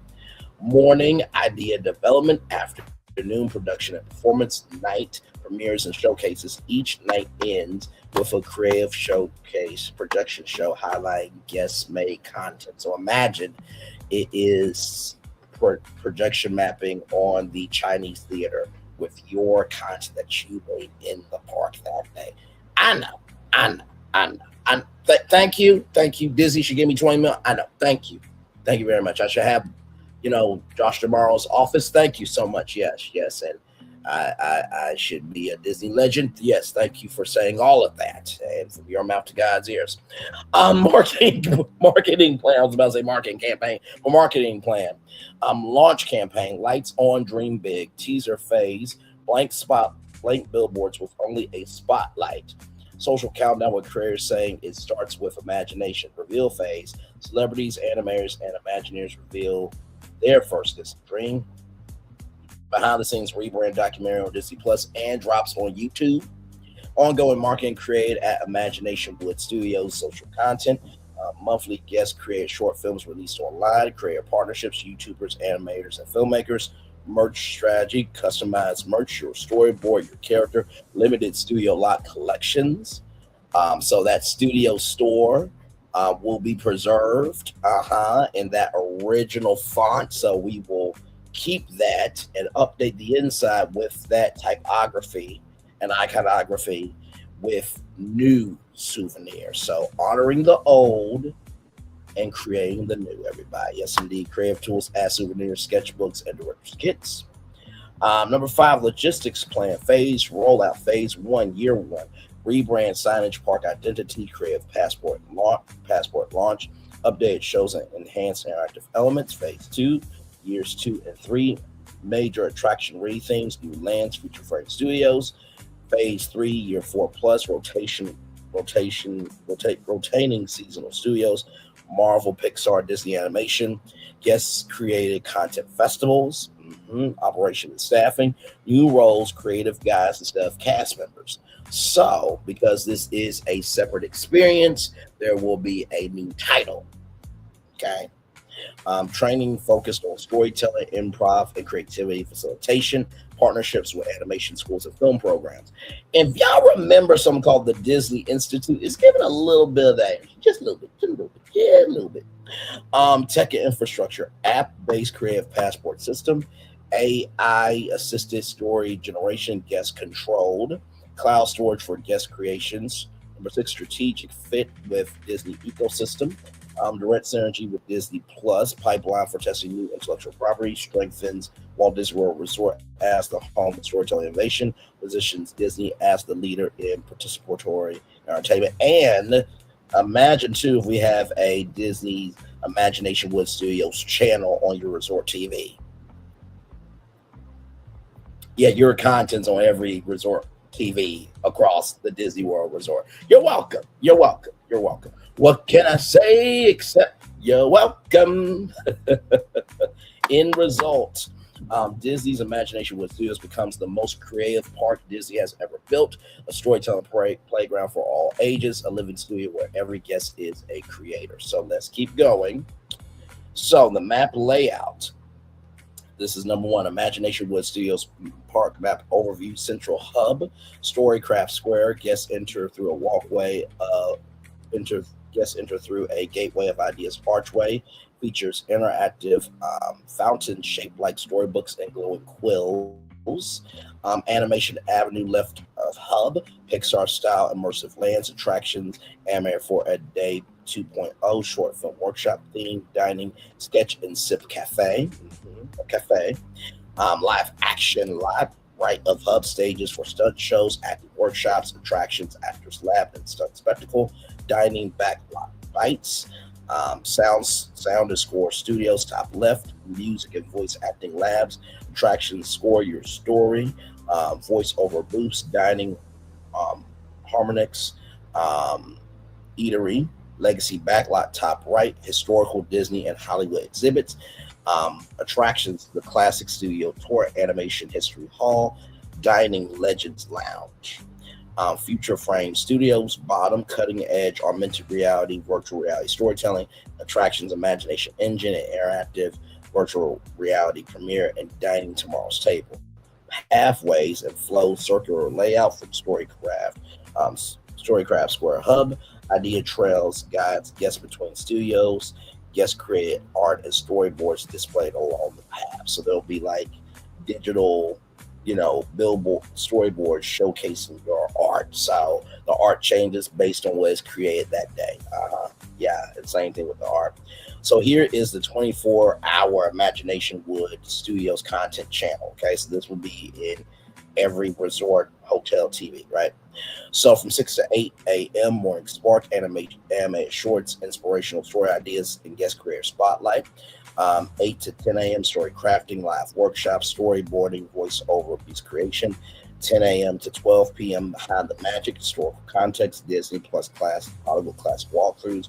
12 p.m. to 2 p.m. guest spotlight hour, interactive Q&A with young creators and celebrities. And if you guys remember, there was a Hall of Fame ceremony where stars would come to Disney's Hollywood Studios and they would actually do what they would do in Hollywood. That would be a regular thing. That stopped. And by the way, did we mention that there will be a Disney Imagination Wood Studios car cavalcade? Yeah, we're going to bring that back. 2 to 4 p.m. Imagination Labs, augmented reality, virtual reality demo sessions, app-driven interactive storytelling. 4 to 6 p.m. daily premiere screen, guest curated short films. 6 to 8 p.m. live stage show, improv, acting, and stunts displays. 8 to 10 p.m. creator collab team of challenges with YouTubers, animators, and Disney Plus stars. 10 p.m. to 12 a.m. story night, relaxed narration of bedtime stories, classics and fan submissions. And then 12 a.m. to 6 a.m. Dreams replayed, rotating display updates, highlights, and creative prompts. So Disney Plus, YouTube, Disney Parks app, TikTok teaser content, and resort TVs. Okay. Launch event spectacular. The dawn of Imagination Wood, daytime live show in Storycraft Square with guest creators, interactive workshops for attendees, virtual reality sneak peek of Future Frame Studios, nighttime Imagination premiere, projection show on park facades, fireworks choreographed with music from Sound and Score Studios, celebrity narrators highlight Disney and Hollywood storytelling history, special guests, directors, animators, Marvel, Pixar talents, YouTubers, broadcast live streamed on Disney Plus, YouTube, Imagination Wood live, and will be broadcasted live on ABC. Yeah. And we're also keeping Hulu in this too. So now these are the reimaginings. Okay, now this version is reimagining everything. I have a version that keeps all of this. Okay, but we're just making it do what it do for now. So Tower of Terror rather becomes Storycraft drop. Guests plunge through layers of imagination. Each drop creates a different story ending. Rock and Roller Coaster comes to Composer's Run. Guests ride through a symphony of soundtracks. Interactive music mashups during the ride. Star Wars Galaxy's Edge becomes Future Frame Galaxy Riders. Guests co-create galactic adventures. Augmented reality integration allows multiple endings. So imagine if you're able to create an all-new ending in the world of Star Wars in collaboration with the world of Star Wars. Come on. Muppet Vision 3D becomes Animation Avenue premiere. Focus on guest-created characters starring in 3D shorts. Muppets guide creation and storytelling. So Muppets are still in charge of that, okay? Indiana Jones Epic Stunt Spectacular, the live action guests participate in safe stunt challenges, stunt choreography workshops incorporated. So the official rebrand announcement draft. Press release. Disney's Hollywood Studios reimagined. Welcome to Imagination Wood Studios. Body Disney is proud to announce the transformation of Disney's Hollywood Studios into Disney's Imagination Wood Studios, where the creativity of Disney Imagination meets the magic of Hollywood. Guests of all ages can now step into a living studio, co-creating stories, animation, music, and performances alongside the magic of Disney and the craft of Hollywood. From interactive augmented reality experiences to live storytelling, every corner of Imagination Wood Studios invites guests to dream, design, perform their own tales. Launching insert date. Imagination Wood Studios is a new era in participatory entertainment, often the world's first park where imagination takes center stage. Tagline: where every guest is a creator. Social hashtag Imagination Wood. So, like I said, we have all of this here. So the park map and visual overview, central hub, story, craft square. gateway of ideas, archway entrance, interactive files shaped like storybooks and glowing quills, central meeting space for orientation for creative passport. So you have the districts and attractions, so animation adventure, animation avenue rather, core attractions, anime for day 2.0 short film workshop, guest experiences, sketching, voiceover, mini animation creation, dining, sketch, instant cafe, live action and lot, actors lab and stunt spectacle, core attractions, guest experiences, acting challenges and stunt workshops. Now, I know what you're thinking. Bray, instead of Indiana Jones, how about we bring lights, motor, action, extreme stunt show? I feel you. And we can also add elemental because you have fire, water, earth, and air, which is all part of Hollywood films. You're welcome. Guest experiences, acting challenges, stuff, workshops, backlot bites is the dining for that. Sound underscore studio, score your story, voice over boost, compose music, record narration, harmonics, eatery. It's the Dining Legacy Backlot, Classic Studio Tour, Animation History Hall, Disney Plus Hollywood Exhibits, Legends Lounge is the dining for that. Future Frame Studios, Imagination Engine and Interactive VR Virtual Reality Premiere, Augmented Reality, Virtual Reality Storytelling, Mixed Reality Shows, and Tomorrow's Table is the dining. Pathways and flows, circular layout from Storycraft, Square Hub, idea trails, guide guests between studios, and guest created art and storyboards displayed along the path. For visual, imagine a hub and spoke layout with Storycraft Square at the center, districts raying outward in theme zones. So, ride by ride reimaginings, original ride Tower Terror into Storycraft Drop, interactive story endings, narrative changes per ride, rock and roller coaster composers run, ride through interactive symphonic mashups, guest input shapes the soundtrack, Star Wars Galaxy's Edge, Future Frame Galaxy Riders co-create galactic adventures, augmented reality branching storylines, both Vision 3D, Animation Avenue premiere, guest created characters star in 3D shorts, Muppets at Skies, and Indiana Jones Epic Stunt Spectacular, live action live stunt lab, or Lights Mars Action Extreme Stunt Show. Okay, guest tried stunt choreography in controlled environments. Then, of course, we went through all this already. All of this. So, launch marketing and PR, press announcement excerpt. Disney's Hollywood Studios is now Disney's ImaginationWood Studios, where creativity meets the magic of Hollywood. Guests co-create stories, music, and performances alongside Disney Magic. Launching date. ImaginationWood Studios is the first part where every guest is a creator. Tagline where every guest is a creator. Hashtag ImaginationWood. Campaign phases. Teaser is number one. Minimalistic spotlights and serious messaging. Reveal behind the scenes creator content and a Disney Plus documentary. Ongoing guest curated short films, created collaborations, and augmented app challenges. Now, what I would do is I would place a huge spotlight in every state. You know how like Survivor 50's got these hidden immunity aisles in every state? I would put a spotlight in every state, and we would give clues out, and the person who turns on that spotlight to showcase the ImaginationWood Studios logo in the sky and takes a picture of it, they get a 7-day, 7-night vacation to Disney World to go to the grand opening of it. How about that? That's how you do a campaign contest with sweepstakes. Yes, indeed. All right. Guest and staff integration. Creative guys replacing cast members trained in storytelling, interactive facilitation. So the cast members that are there, they will not get replaced. They will just get a new title, and they will be retrained within this new environment. Guest tools, creative passport, digital app-based, augmented reality, virtual reality tools, storyboard kiosks, partnerships, film and animation schools, Disney Plus creators, and YouTube influencers. So here is that map. Okay, I know. Let's look at this. First of all, that is giving old school Disney MGM Studios, but all new way. Okay, so let's look at it.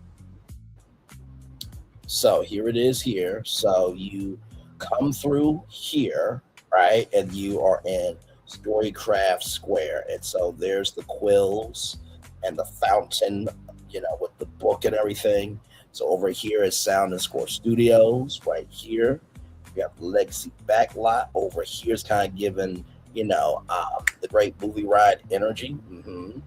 Then you have Backlot Bites. It's done show spectacular. Classic Studio Tour Animation Hall over here. That's what you could do at the Legacy Backlot. Sound Score Studios, score your storyboard solo loops. Then you have Harmonix Bites, Animator for a Day, Short Film Workshop. Here's the Idea Trails. And then you have Future Frame Studios, Imagine Tomorrow, AR, VR Adventures. And then right here you have Storycraft Drop, one of the rides there. Composers Run, Galaxy Riders, Animation Avenue Premiere, and Stunt Lab. Come on. Did I not do my damn job on this one? Listen. Okay. I'm very proud of this one. I'm proud of every creation, honestly, because it takes a lot of work to be able to swing for the fences and believe in something.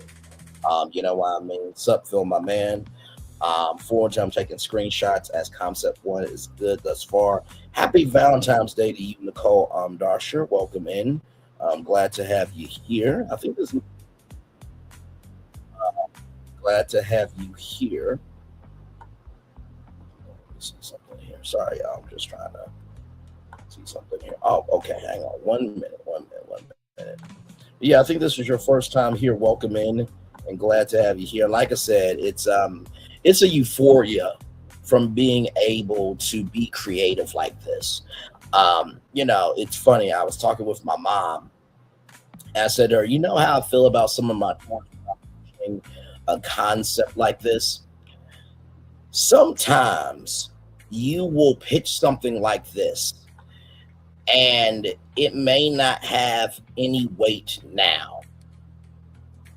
But when the conversation comes up of what can we do with Hollywood Studios, then that tour may come up in the conversation. So sometimes when you create content, still go for it anyway, because it may come up later on down the line. Okay. So, happy Valentine's Day to you, beautiful. Yeah, that's a smart idea. Yes, good start. Thank you, good sir. So what we're going to do right now is we're going to take a little bit of a commercial break because we do need to play our anthem. And then when we come back, I got version 2 for you. And that is saving every piece of intellectual property that's already there. So this is reimagining everything. The other one, I think it's going to be just as good. It's not going to be good. I don't think it'll be as good as this one, but I do believe that the saving of what's there already, I think this will honor that and enhance it a lot more. So we'll take a little bit of a commercial break. We'll be back with more Braylon's Virtual Tour Live right after this. We are live on tour. Like, comment, share, subscribe. Happy Valentine's Day. We'll be back right after this. Roll it.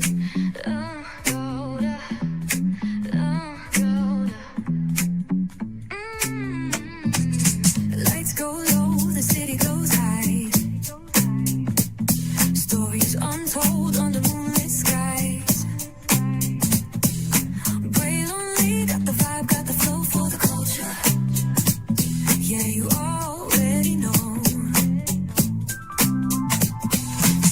Turn it up, lean back, feel the breeze.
glow, let the rhythm flow.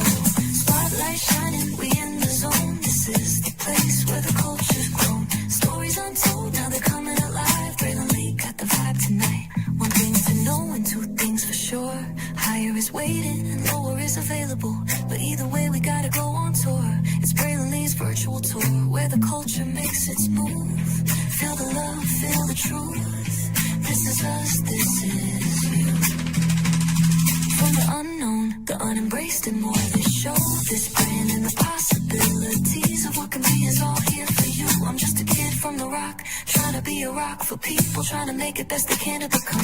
Being moved as a creator of power to lift up all of us, not just a selective few. For the culture, by the culture, here we be. Braylon Lee, bringing life to your screen. Feel the soul, feel the truth. We're free, trust and believe. It's entertainment, news done our way with. Braylon Lee, spotlight sharp like a diamond shine. We see the stars, but the stories align. Deep in the soul where the heartbeats find. The pulse of the people redefining time. Just a pro tip, people have to earn the right to hear your story, but in addition to that, people have to earn the responsibility to be a part of it. Just because we are not seen by everybody doesn't mean we are not been seen by who needs to see us. Noise equals attention and sound equals purpose. Anybody can be a creator, but it takes a somebody to be an artist.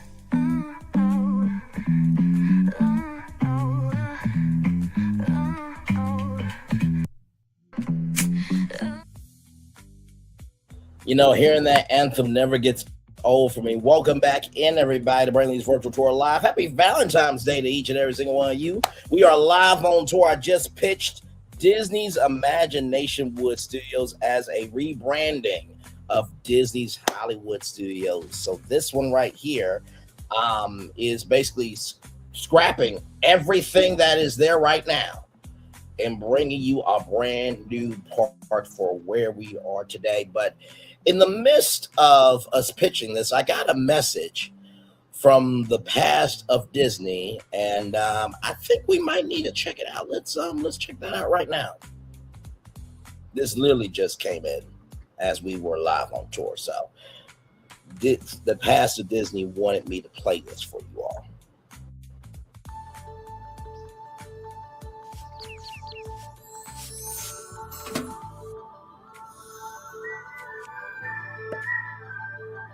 Morning. Morning. Morning.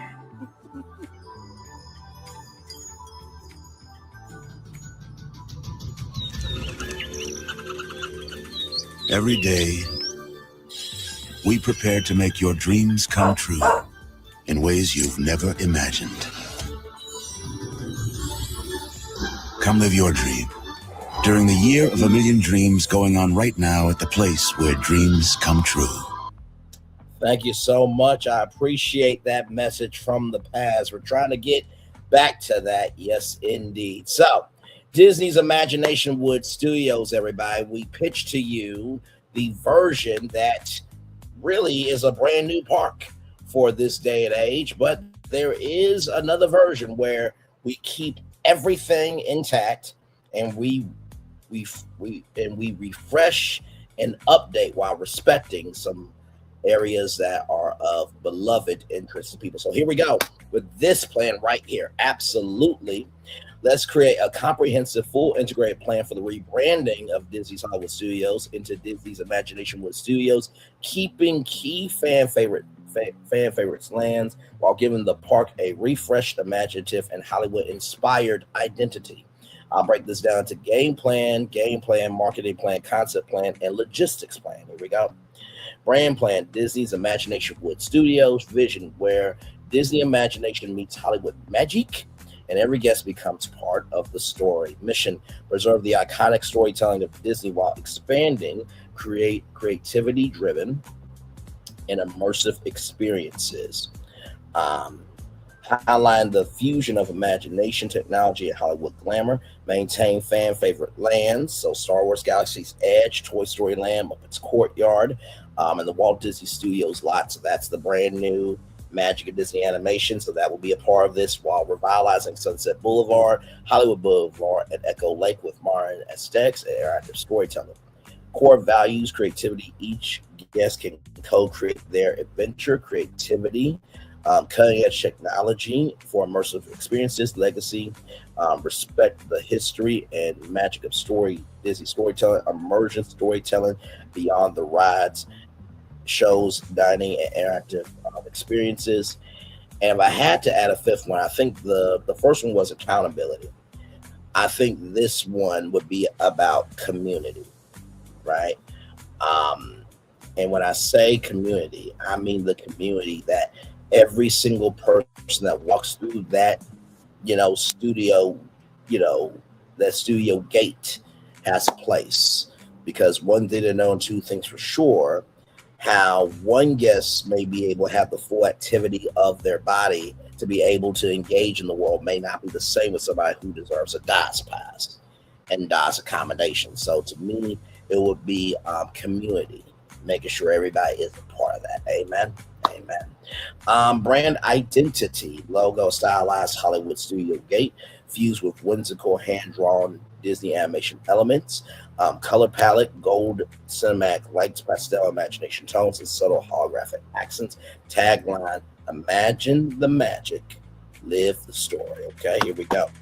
So game plan, park strategy, experiences, park zones rather, and updates. Hollywood Boulevard, rebranded as Imagination Boulevard, blend classic Hollywood architecture with whimsical Disney touches, animated murals and interactive walkways, introduce interactive projection storytelling on buildings at night, shops, custom merchandise blending Disney characters with Hollywood flair. Mm-hmm.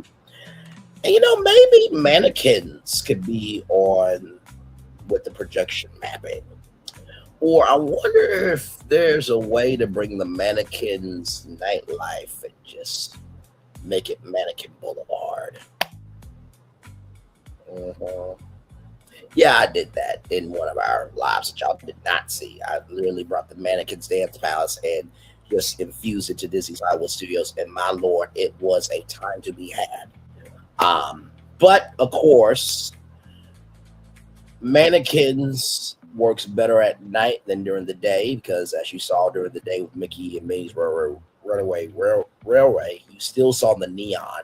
But I think this here with Disney's ImaginationWood Studios, it has a more focused tone rather than mannequins, which is just the energy of the experience. When you're going to a park, you want the tone to be all around you.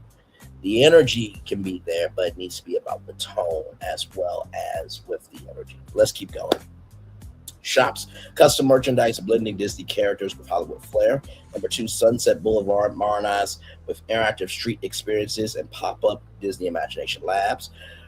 Retain Tower of Terror, but add an optimal virtual reality layer for storytelling immersion. Refresh dining with themed experiences. Writer's Block Cafe for creative dining. Absolutely. And you can have a character be like, why is this story so hard? Because y'all remember the street performers, right? Mm-hmm. Echo Lake upgrade scenery, rather reflective LED wire features with animated projections, as storytelling water shows Disney characters interacting with guests' imaginations. Star Wars Galaxy's Edge, Toy Story Land, Muppets Courtyard, Walt Disney Studios lot. Minimal structural changes, focus on story enhancements, interactive tech, new photo ops, new photo opportunities, and subtle theming refresh.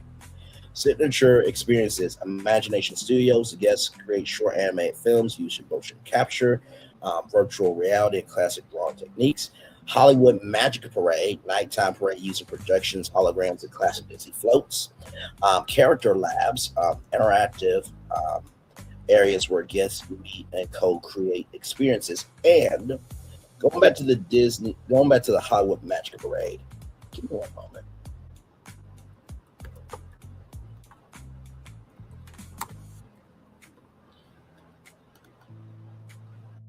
There we go. Because I believe that there is one thing from this particular parade that I think could be a part of this. And I think that this could also be a great way for every right? For every park to have their own version of this particular thing. So give me a moment. Excuse me for 1 minute. I see a train coming. I see a train coming here.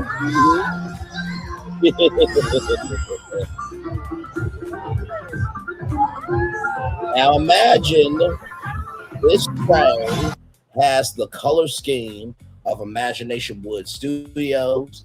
Imagine this train, right, Casey, having the colors for the Magic Kingdom. Imagine this train having the colors for Epcot, and imagine this train having it for Animal Kingdom, and then imagine this train in Astrobot World or Astrobot Domain, or whatever, you know, the name we come up with for Astrobot, which is a video game from PlayStation. But this train is a classic, and every parade, so that way, you know, like the Secret Society of Imagine the Secret Society of Adventurers, I would say. Now the train has each of their own, you know, dominion over in those parks. Kind of like if you brought back a club, one club from every part of Pleasure Island, and you did the Pleasure Island Pass, and then at midnight, it was New Year's Eve at Cinderella Castle. Let's continue. Yes, indeed. Yes, indeed. Yes, indeed. Let's keep going. Character labs, interactive areas where guests meet characters and co-create experiences. Merchandising and licensing, limited edition Hollywood-inspired character collections, interactive merchandise, augmented reality, enabled toys and collectibles. Marketing plan, target audience, families and children primarily, Disney enthusiasts, Hollywood fans, teens and young adults secondary.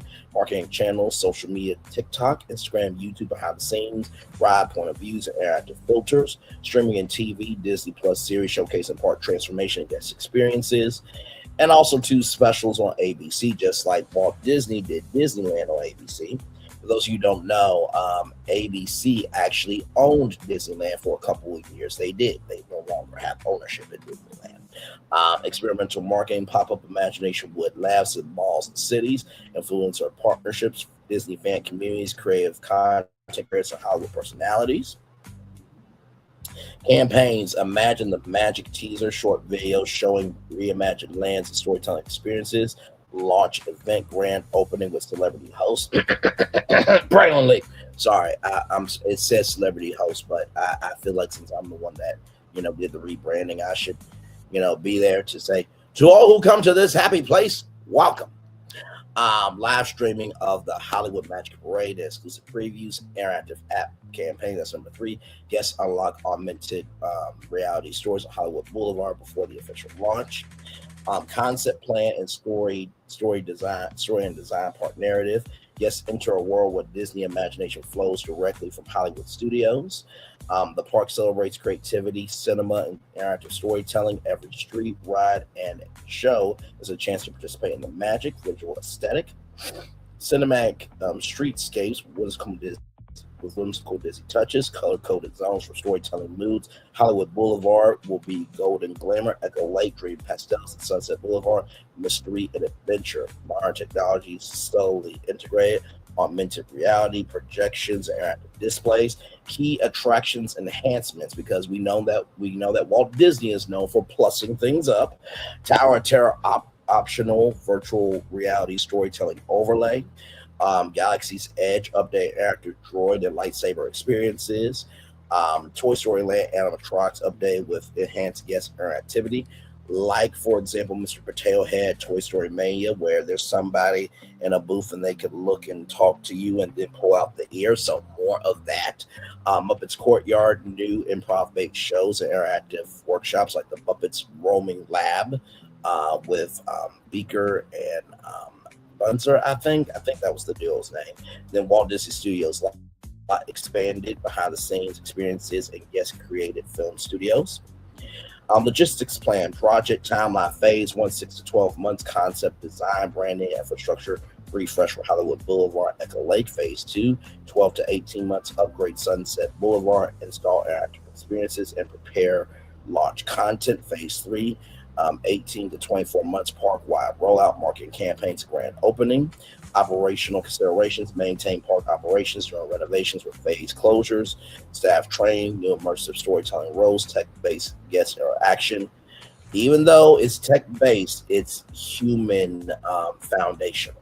Okay, so this human touch, this human mind, this human engagement is not going away. Excuse me. Safety, updated ride technology, augmented reality, virtual reality, safety protocols, merchandise and food logistics, phased product launches to coincide with zone openings, budgeting and return on investment focus, investment prioritized on immersive technology and park aesthetics rather than full-scale ride replacement. Revenue streams, ticket sales, augmented reality, virtual reality experiences, premium creative workshops, and limited edition collectibles. Those are the revenue streams. So here it is here. Now, this is the park layout. Okay. Now, like I said, the first one replaced every single thing.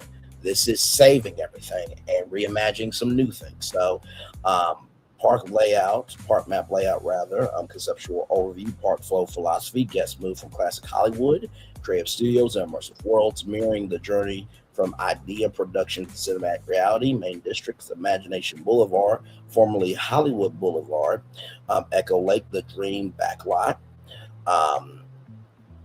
the Walt Disney Studios lot number 3, Muppets Courtyard number 4, Toy Story Land number 5, Sunset Boulevard number 6, and number 7, the Star Wars Galaxy's Edge. Each land retains its footprint.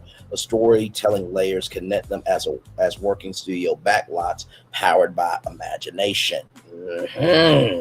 Because when you think of Walt Disney World Resort, and when you think of Disneyland, I saw the rest is history, and I watched Bob Iger. I gotta tell you something. I don't wish Bob Iger hell. I know I always say that everybody's gonna glorify villain named after oneself, but I don't think Bob Iger is a bad guy. I just think that he have a little more of this energy. But he said something that was very interesting. He said Walt Disney never looked at these magnitudes of creation as rides and attractions. He always said that each of these were stories. And so when you look at these rides, they look like sound stages with rides in them. So all these different sections are basically backlots, and they're powered by the imagination of Disney and what you give to it as a guest. Land by land plus ride by ride reimaginings. So Imagination Boulevard, Hollywood Boulevard, preserved and elevated, themed classic Hollywood glamour infused with living Disney imagination, attractions and experiences, the Chinese Theater, Mickey and Minnie's Runaway Railway, enhanced projection finale, ending scene changes nightly with rotating Disney art styles, hand-drawn, Pixar stop, motion, and anime inspired. The Imagination Walk, the interactive sidewalks where sketches animate beneath your feet. Hollywood camera street atmosphere. Live actors portraying directors, animators, writers, and producers interacting with guests. And y'all remember that used to be a thing back in the day, so we're bringing that back in this all new reimagined version of Disney's ImaginationWood Studios. Like I said, honoring the old while bringing in the new. So dining and retail for this will be the Golden Pencil Cafe, inspired by animation legends, Studio Ink and Wardrobe, custom merch where guests greenlight their designs. And I'm sure we could have Etna Mode over there from time to time to make some judgments. No capes. Echo Lake, the Dream Backlot, Echo Lake Preserve, nostalgic, refreshed theme, Hollywood memory meets dream logic, the past imagined differently. Attractions, Star Tours, the adventures continue. Q refresh as a galactic soundstage, tying into the park studio theme. Indiana Jones Epic Stunt Spectacular, updated with rotating stunt films, the Golden Age Adventure, Modern Blockbuster, Retro Pulp, and also too, like I said, Lights, Mars, Action Extreme Stunt Show can come back with adding Elemental into the show. Disney's Pixar's Elemental add to the show. New experiences, Echo Lake Imagination Fountain, Night Water and Production Mini Show every 30 minutes, Dream Archive Pavilions or Dream Kive Pavilions, walkthrough exhibits on Disney storytelling history. Walt Disney Studios backlot, preserved, expanded Parks Creative Heart theme. Guests step inside Disney's Living Studio campus. Attractions Walt Disney presents expanded into the Walt Disney Imagination Gallery. AI-assisted animation demos, storyboarding workshops, Studio C, create a short. You guys remember something that happened at Disney Quest? There was a place where you could, actually draw. I think that was it? I think it was like animation something. Give me a moment. I remember it was something. Hang on. Disney Quest.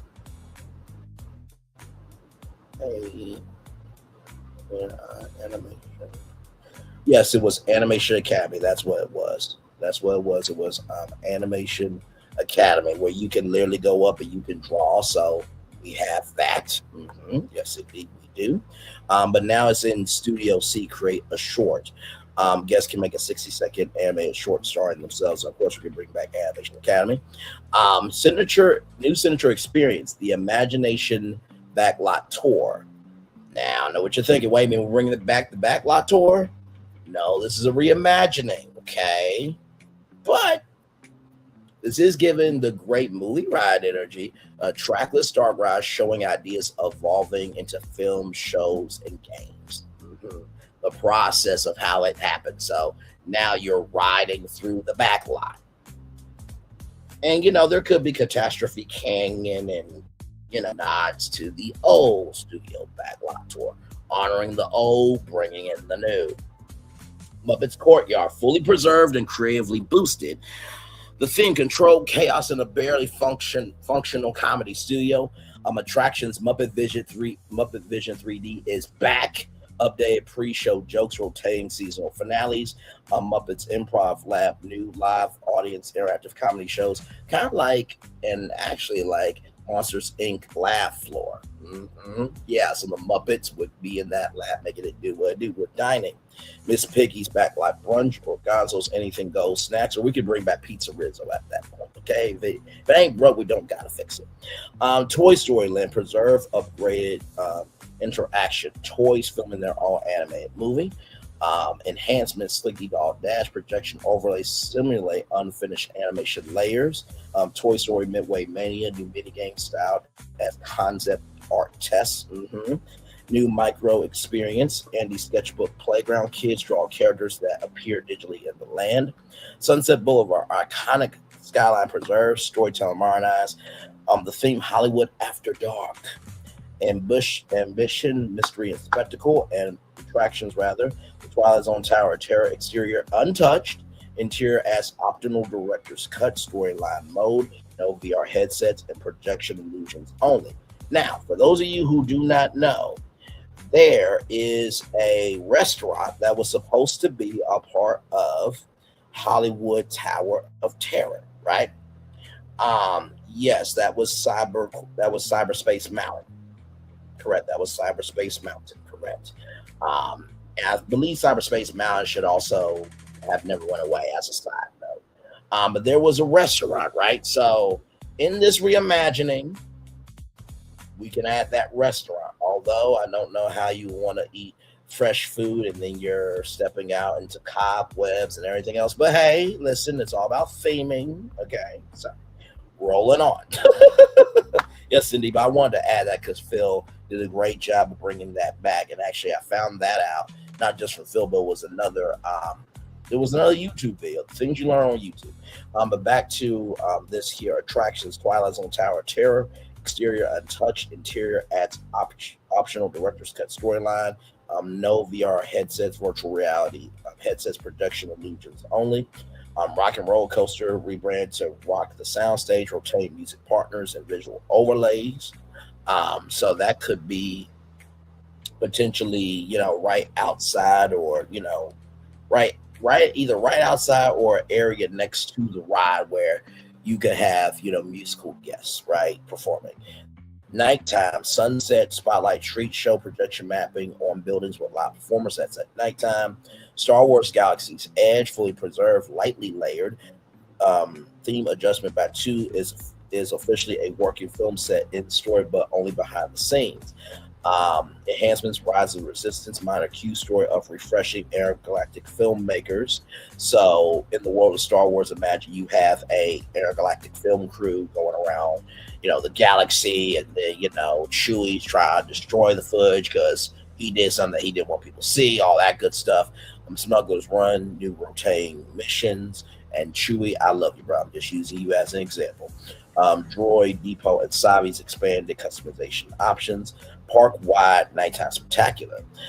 Imagination Ignite projections on Chinese theater, Tower Terror, Echo Lake, drones form animation sketches in the sky, music blends to classic Disney themes with cinematic scores. And of course, we're keeping Fantasmic. Okay, we're keeping Fantasmic in both versions, by the way. Guest experience layers, Imagination Passport app based. Guests collect credits as animator, director, performer, Imagineer, or executive. Because there are people that have an executive mindset, so why not give them a chance to collect credits as an executive? They made a decision that made a story good. That's a credit as an executive. Create fast pass moments, short interactive experiences instead of ride queues. Why this works: respects park legacy, keeps fan favorite lands intact, adds replayability without massive live rules, reinforces Disney's creative DNA, positions park as a creative hub of Walt Disney World. So, with that being said, here we go with the fully illustrated park map, art, direction, and legend. This is the creative blueprint Illustrator or Imagination team would use. Map style, hand drawn with classic Disney park map charm, mixed with sketch lines, animation notes, and storyboard arrows, golden hour lighting across the park, subtle pencil marks and paint strokes visible in borders, map perspective, slightly isometric bird's eye angle. Guests enter from Imagination Boulevard, lands radiate outward like a working studio campus.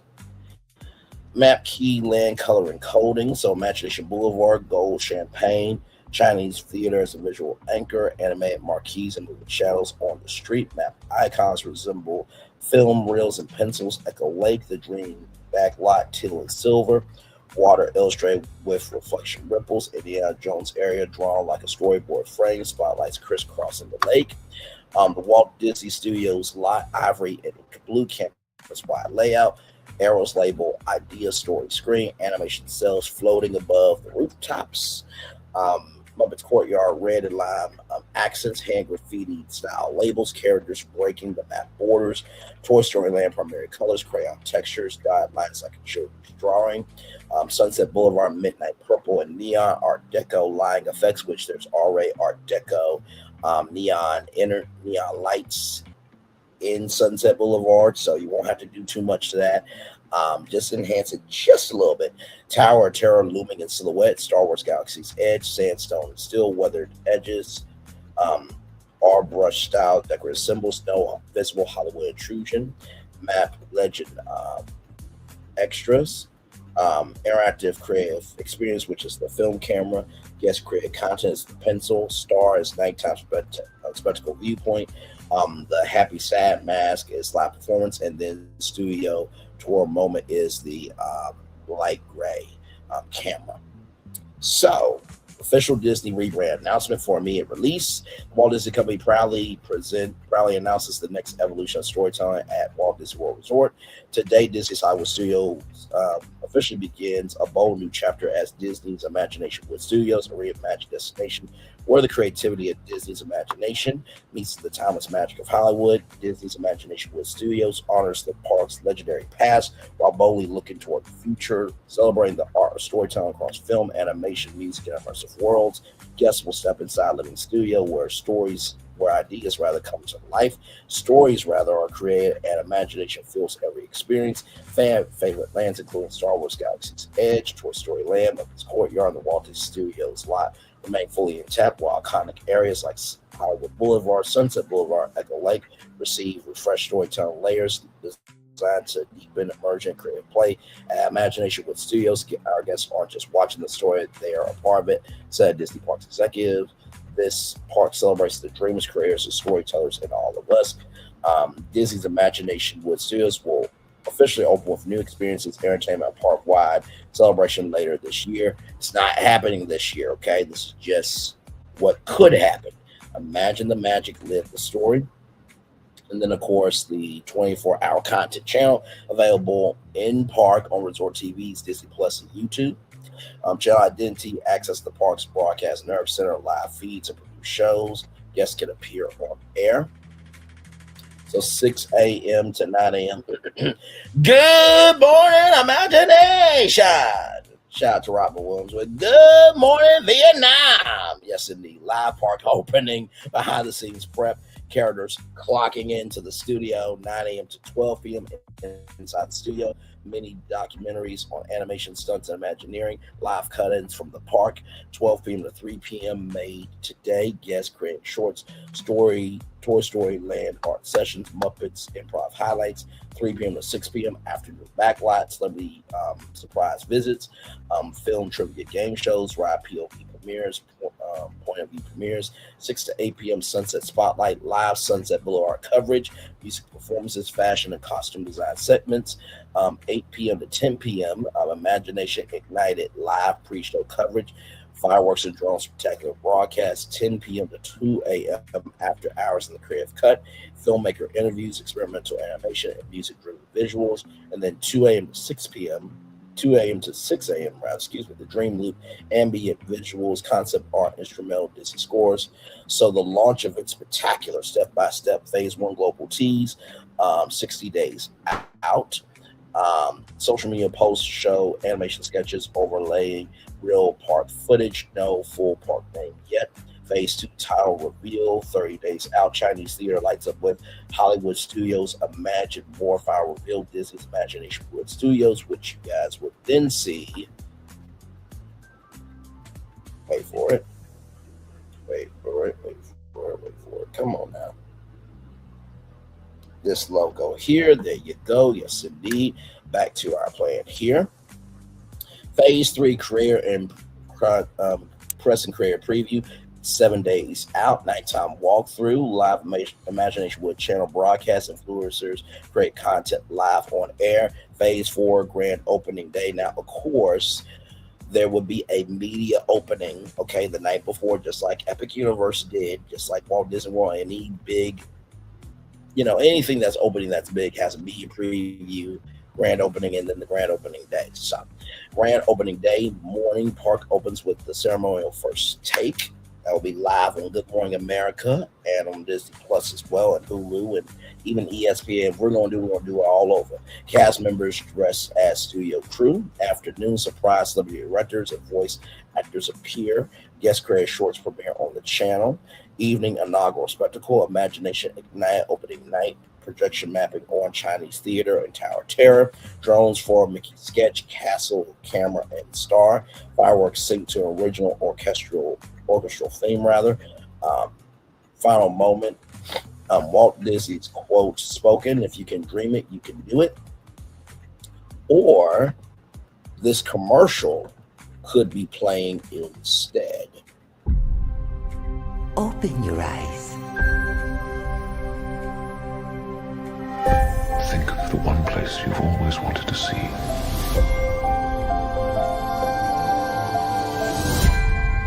Where our magic comes from? They say if you dream a thing more than once, Please, please, please. it's sure to come true. Everything you see exists together in the great circle of life. There are stories about what happened. It's true. All of it. In every job that must be done, there is an element of fun. I told you she was tricky. Life is full of possibilities. What do you want to be remembered for?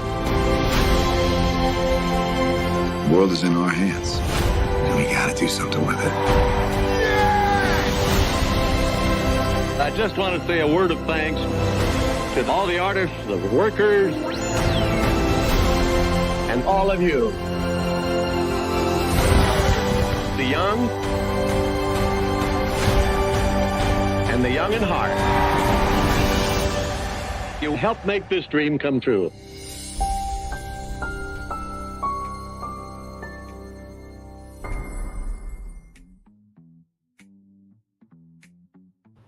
also play as the fireworks are going off behind us, ladies and gentlemen. Yes, indeed. There, park officially declared open. Now, this is what we're going to do. Here is the map. Okay, let's look at this map. First of all, I gotta give ChatGPT its credit. Okay, so let's look at this. Walt Disney Studios lot. So idea, story, and screen. The Imagination Backlot tour there. So then you have Echo Lake there, Indiana Jones Epic Stunt Spectacular. Then of course you have Cinderella Castle back there, the Magic Kingdom. You have Echo Lake. This is Echo Lake right here. The Dream Backlight got Star Tours, Studio Ink and Wardrobe, Imagination Boulevard. So you have that hub now. Then you have the Tower of Terror, Director's Cut, Rock the Soundstage, Sunset Boulevard. Then you have Toy Story Land, Slinky Dog's Dash, Playtime. And then you have Star Wars Galaxy's Edge, Our Rim Set, and Rise of Resistance and Smuggler's Run. So this is the map here for the for keeping everything there. Then of course you have all the symbols here, and I love how this is like an actual sketch, right? So yeah, there it is. Bricky, I hope I did your video proud. I love how the fireworks are going off as I'm showing this map. Let me catch up on your comments here. Let's see. I like the word advanced. I also had this request next to Animation Family was build your own coaster bomb. Again, off topic. Very nice art. Love the map animation. Thank you very much. With that being said, I'm gonna turn off my camera now because we done the whole show for over an hour. Yes, we have. I'm going to bring up. I'm going to bring up. Let's see, I'm going to bring up Phil here and Florida if they want to come up and give their take on everything that happened here. Because to be real with you, right? Listen, come on. You literally saved Wood and Studio's name. Haha. Yes, indeed. Yes, indeed. So if you guys want to come up, feel free. Would love to hear your take on everything. So first of all, which version do you like better? It's difficult because it's like, damn, this one saves everything. The other one is just as creative as a whole new park. So, you know, and Disney, this is how you save magic. So if you want me, just call me. You know what I mean? I'm available. You know, but I also have to get paid very well because you know this actually took work. So yes, indeed.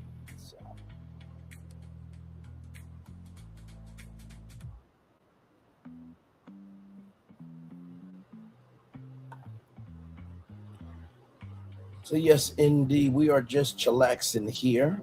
Like I said, Phil Florenton want to come up, feel free. I dropped the link in the chat. I have my camera turned off because that took a lot of energy to get that out for y'all. Believe me, you. Like I said, I've always have played around with Disney's ImaginationWood Studios, but also too, I never really got into it. And I'm glad that I got to, tonight. So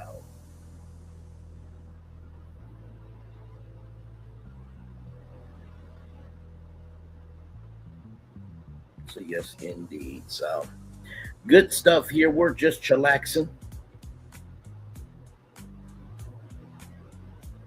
Just chillaxing, everybody.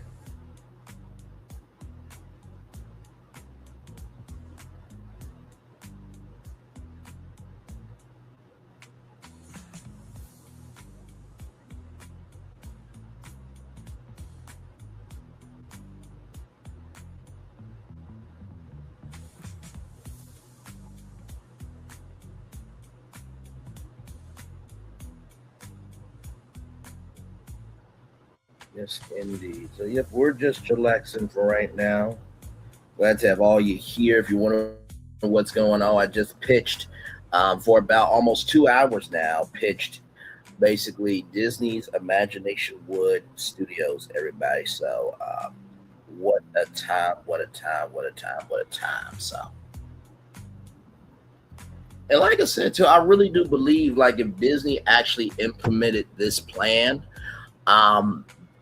people would be flying to Disney World just to experience this. Like ImaginationWood Studios, and Florida is right. I didn't really recognize that in the pitch, right? That I still kept the studios part of the name, and I kept the Hollywood studio. I kept the Hollywood in the name too. So, like I said, Disney's Hollywood Studios is honoring the newest version of this park while keeping that's the Hollywood part, honoring the newest part of this park, but also honoring the old with Disney's MGM Studios. So, yes, indeed, there. So, yeah, we're just chillaxing.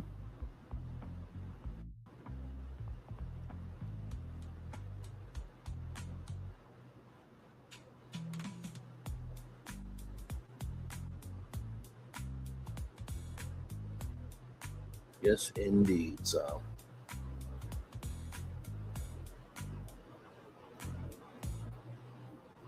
Phil, Florentine, y'all coming up, or y'all just chillaxing? By the way, shout out to the 5 people here. Thank you so much. Like I said, to Bricky, brother, I hope that this makes you proud. Like I said, your video really inspired me today, and yes, indeed. All right, we got Florentine up here.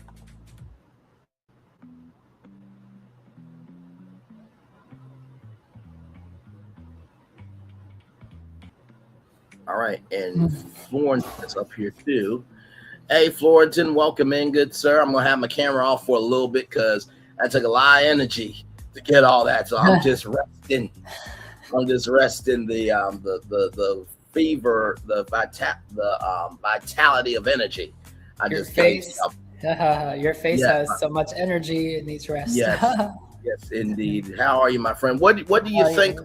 Did I give you guys a park that you guys would be proud to go to? Oh yeah, anytime. I mean, the moment I see this art, yeah. I wasn't sure about in the beginning, I was like, wood. Why call it ImaginationWood?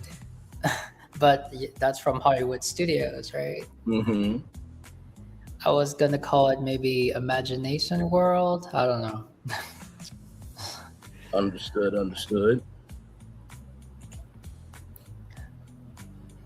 So from the 2 concepts, which one is your favorite? Oh man, you're making me pick my favorite. Oh God, I love them both. To be real with you though, of course, we know which one we're gonna keep, right? We're gonna keep the one that saves. Yes, no, for sure. You know what? Honestly, tell you the truth, because Disney, I look at it like this: the way that Epic Universe is the first new theme park to open up in 25 years. I would like to see them destroy all of it and do the first version that I showed y'all, just to see what originality would look like back at Disney, if that makes sense. But I will say that this map looks a lot brighter than the first one. Not to say that the first map doesn't look any brighter, but before that, let me show y'all. This is the first map here. This is still a very good map. Hang on, as it comes up here, y'all know how technology is. So this is the first map here. So it's more immersive of basically taking you through the combination of imagination and Hollywood in 1, 2, 3, 4, 5 different lands, right? Versus this map here that honors everything. So I like both versions. But of course, I would like the first one just to see what Disney could do in terms of actually being creative. So, but you should do both, because it's good to have both, because if you had done this like a couple of years ago, like the one to redo the park, we could use that for the Paris park. They'll redo the whole Paris park. And the one that saves, it's Hollywood Studios. Mm-hmm. That could be a possibility too. I think I saw from I think it was probably at Disney that said that Walt Disney Studios could be the new name of the park. I felt like, well, yeah, but do you really want to use an old title that could seem predictable?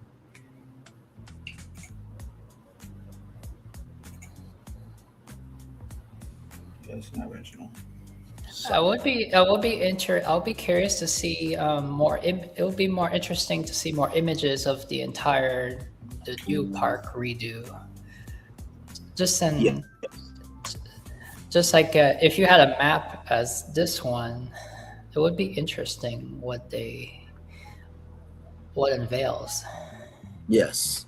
So, and it's funny. Like I said, when I first said, Disney's ImaginationWood Studios on La Renee Creole's platform, I said that kind of being facetious and flippant and silly.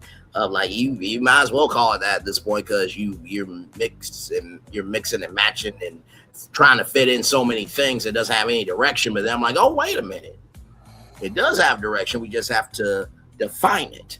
So.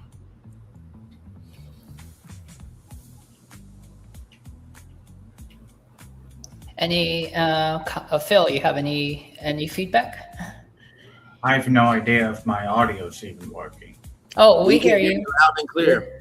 Okay, because you saw the story I left to you guys in the chat, which Florentine can tell you fully in lavish detail and make it sound funny. Understood. You want to give him the story? Practically what I just left in the chat earlier about what? I hear music. I'm not playing music, Florentine. I'm trying to talk to you. No, the thing is, me and Phil, we were trying to do a recording yesterday night, and yes, he had every time there's something going on with his computer, when this, like, normally the sound works, but this time, the other day, everything was working, but the sound was not working, and I could hear music, and I could hear coughing, and I could hear a woman voice, and it was so loud. It was as if the woman was like in front of the mic, and I was thinking that cannot be his wife. Oh, but I was almost thinking there was like there was a stalker or something. Gotcha. No, she had some acid reflux. Mm-hmm. I mean, she has acid reflux. Mm-hmm. Well, she's all right now, right? Yeah, she's okay. She just good. Sometimes gets acid reflux. Understood. You can get acid reflux if you stay up late, drink a lot of caffeine, like coffee or soda, which is bad for your health. Yes. If you are, staying up all the time, because she was a call center worker, working nights to talk to the Americans here. Understood. U.S. before she came here. So Gotcha. Well, Phil, time frame kind of took the toll, and she's healthy. Don't worry about it. But she's just got reflux.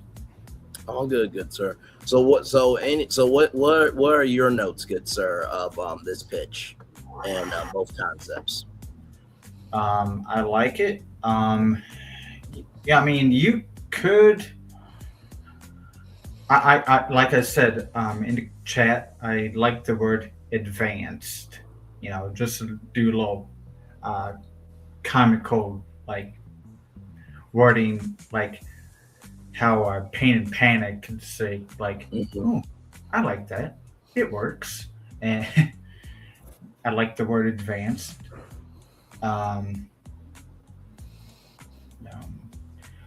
But I think both concepts could work. The interactive, say, studios that you had in the first concept, it could work somewhere in Saving Everything pitch 2. Mm-hmm.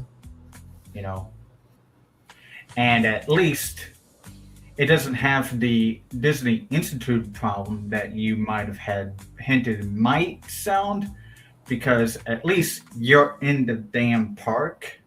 Yes. Because Disney Institute was out in the woods area of Disney, over by downtown Disney. People now call it Disney Springs. Which, like I said, is out on the furthest edges of property. Yes. Which takes you away from the parks, and everybody is going to be there for such a limited time. Why would I want to leave the damn parks to go to some place that is practically a community damn college? Yeah, no, speaking about that, I went visiting Celebration, and we all know that Adam Nawu, he resided there, he had a home there. I went there, and for me, I know for everyone it's different. If you come from, like, for example, if you come from New York City and you come to Florida, then you would really be your dream would be Old Key West, or experience that environment that you do not experience in New York City. But if you're someone that has that you were, say, for example, in Georgia, and you know all that, then you would tell yourself, why am I here when I can be there? So for me, when I was in Celebration visiting, I was like, why am I here? This Walt Disney World is next door. So to each their own. Right. No, I feel that. And honestly, tell you the truth, like, when I really thought about this, I'm just like, okay, if Disney, and like I said, this is just a fantasy, I know it's not going to happen. If Disney implemented my Walt Disney World rebrand master plan, along with what we did in the Animal Kingdom with Happy Feet, Ice Age, and what Phil brilliantly did with the Tundra, along with Disney's ImaginationWood Studios, people would be clamoring for Fast Pass to be back, because everybody would be running to experience all this. Magical Express will be back because people want to be able to get into the parks, and Extra Magic Hours will be back at every hotel, because there is something to stay in the park for up to an extra 3 hours, and people will be willing to wake up very early in the morning to get into the park an hour early. If all of this and what we've done overall was a reality, I promise you that. This would actually give Universal a run for its money. Not so much in terms of newness, but the fact that now it's a balanced seesaw of Disney is going after their fan base, and they're getting back to the basics, and they're honoring what has gotten them to where they are. Okay. Oh, now, and I'm going to get sorry. Just before I forget, I learned something today. It's a little bit off topic. It's going into Universal and overseas. I did not know that Universal was planning to build a Abu Dhabi theme park, because I showed it to you, Florentine, today, that Universal was going to build a Abu Dhabi park back in the late 2000s, but canceled the plans by 2012. And now Disney's going to supposedly build a park in Abu Dhabi.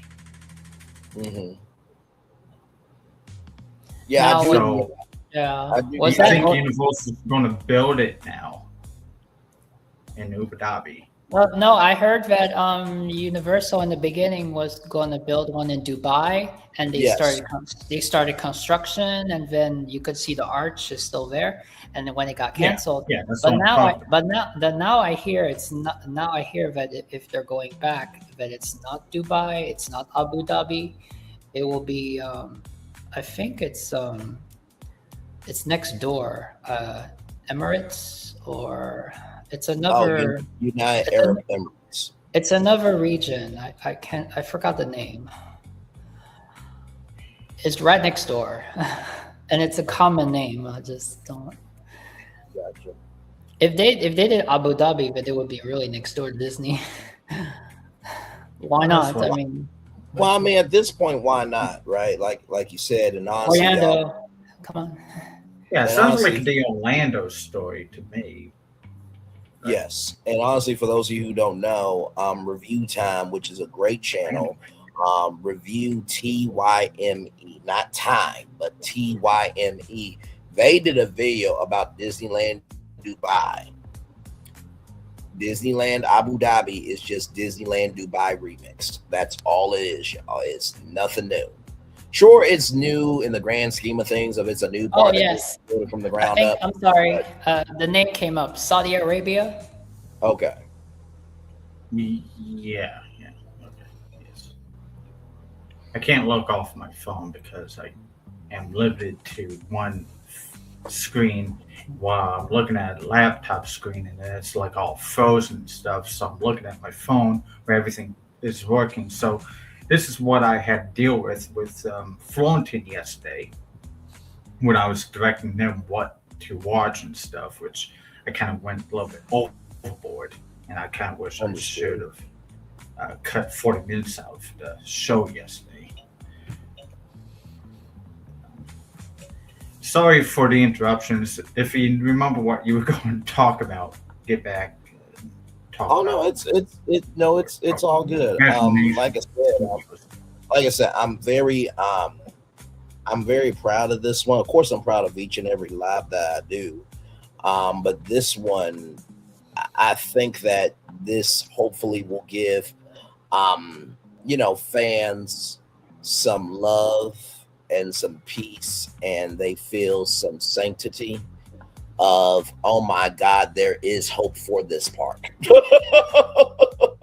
and I will, raise the argument to you all of why Hollywood Studios is in the condition that it's in. The reason why it's the way it is because the Magic Kingdom was formed out of magic and having a kingdom to explore that magic.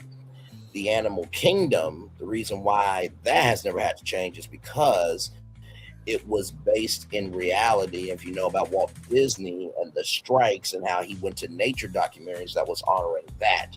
The reason why Epcot has never had to change is because of the foundation of the World's Fair and how Walt Disney went about technology. So the reason why Hollywood Studios has never been stable is because it's never had an anchor like the other three parks.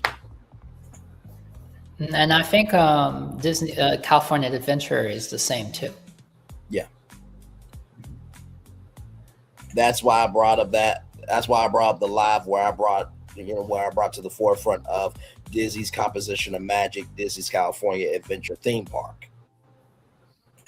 So it's duplicate, but different interpretation for the East Coast, right? So both versions are different from each other, but they're both individualized, where when you go to the park, you don't feel cheated. It's like the only way to experience Disney's ImaginationWood Studios is to go to Walt Disney World Resort. The only way to experience Disney's composition of magic, Disney's California Adventure theme park, is to go to Disneyland in California. So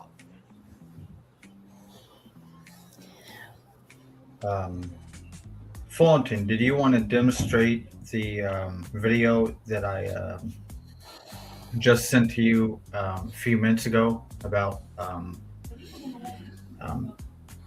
getting into a TV show? I forget the name that Braylon mentioned about that got replaced by Frozen show. And I'm not talking. Oh, the American Idol experience? Oh no. Yes. Okay. Yeah. We will. Don't worry, Phil. Yes. Phil will be back here in a minute. Mm-hmm. Yes, if you got the video, let me see it. In the meantime, I might as well. Do you want to discuss? I'd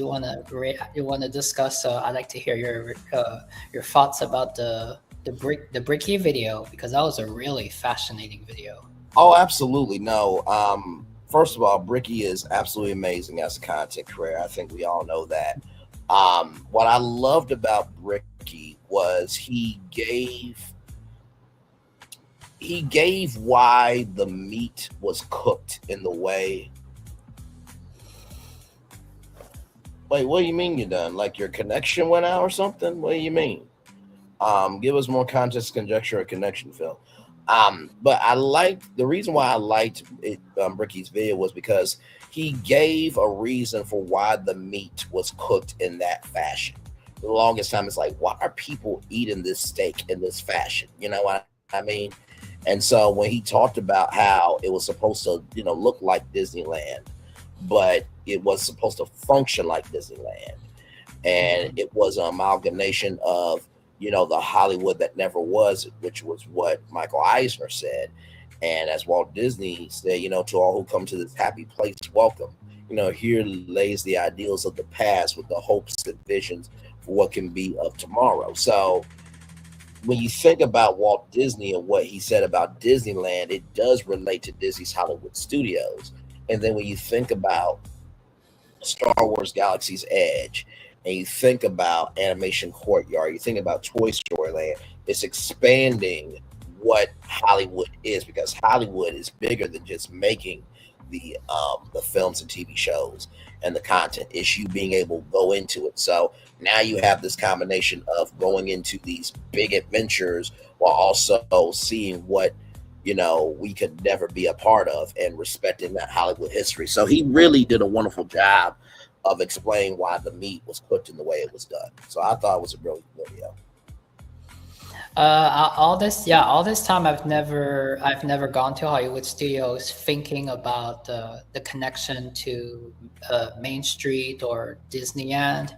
Usually whenever I step in Hollywood Studios, the first thing that I would reflect on is it's kind of like me in California Adventure. I've never been to California Adventure Park, so whenever I see the same entrance and you go through Hollywood Studios, you almost get the vibes through the entrance. Like the vibes maybe I would get if I went in DCA. Yes. And I never understood why the park was so small.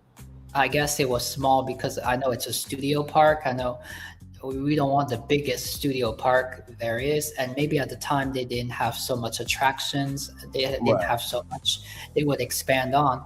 I did not even know about the Mickey shaped until a couple months ago. I saw a video and I saw, really, it's really, because you cannot see that when you walk. And also I had no idea that it was, the reason why it was small was because it was meant to be a half day park. Or it was more, so I guess it was more like kind of like a Disney Springs, Disney Marketplace Village was the area over there. Now I have a question: if this was just like a half day park, or maybe not even considered a park, I would be positive that the price, the cost would be much cheaper to go in than. And yes, that doesn't count because the quality of the Hollywood shows and all that. Yeah, when Bricky said that, I was a little bit confused because Epcot is a theme park and Disney's Hollywood Studios is a theme park. So I didn't get what he meant by, and if he was here, I would actually ask him that, of how would that be an entertainment district when, like you said, Pleasure Island, downtown Disney West Side, right?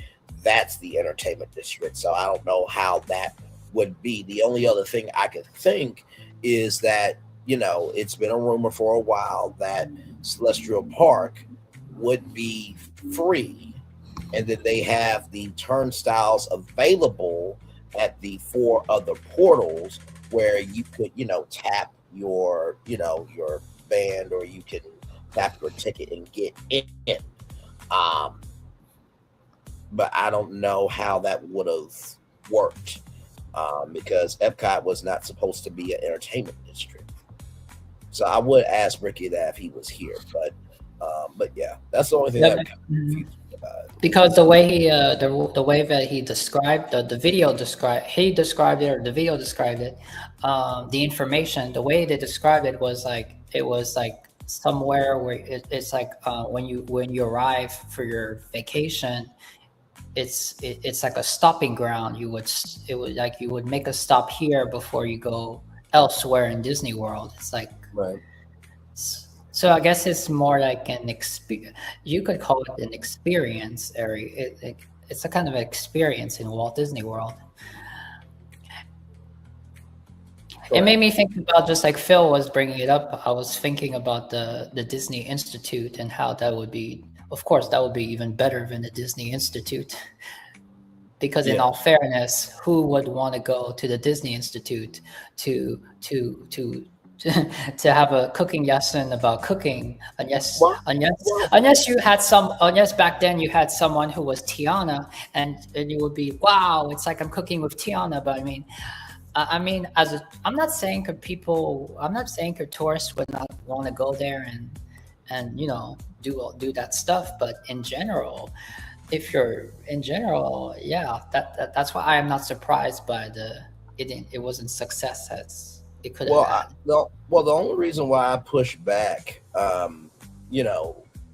with that is because of the fact that at the beginning, middle, end of the day, people do want to be able to have fun, and sometimes learning can be fun. Mm-hmm. You know what I mean? So imagine that you learn how to cook from one of the top chefs from Disney, right? Imagine that you could learn how to do a topiary from one of the master gardeners from Disney. So I think everything within context, conjecture, and reason could be for the Disney Institute, that maybe they could use some of their top talent to teach that, and that's an exclusive thing that you can only learn at the Disney Institute. Because what a vacation may be for you and me may be different to somebody else, But at that time, Disney World was really evolving, and Disney World was basically a world.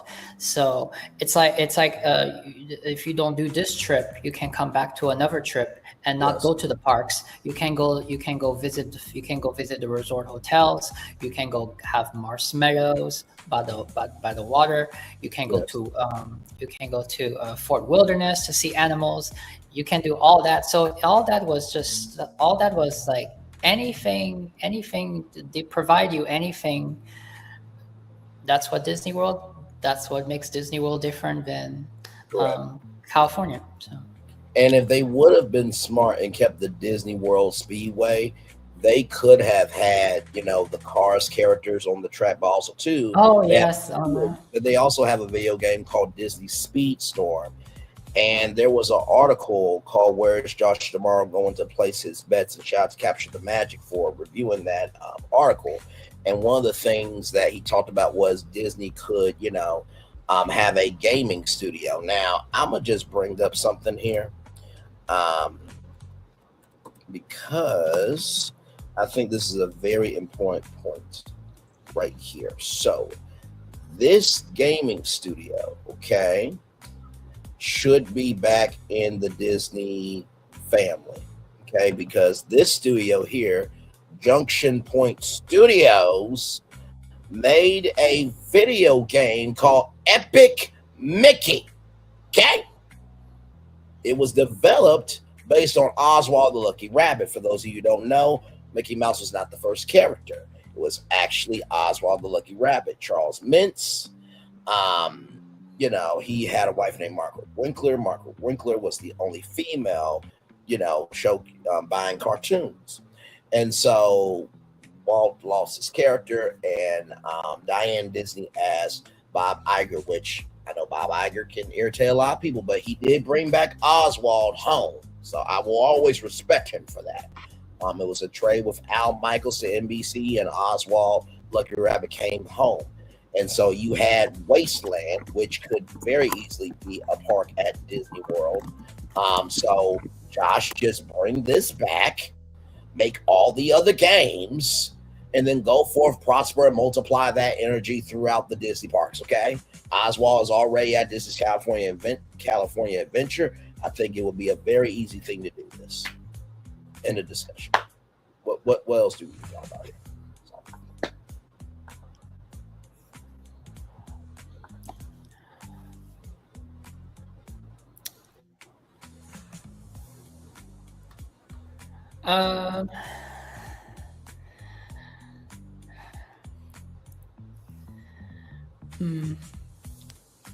I did not know David Archuleta auditioned at Hollywood Studios.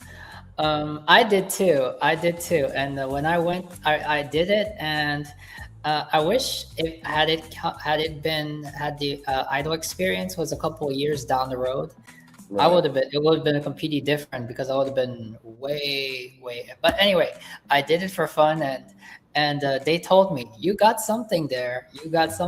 So, but Did you make it to the main show, or was no, it just I didn't. I just made it to the audition, and they told me you have something there. But I said,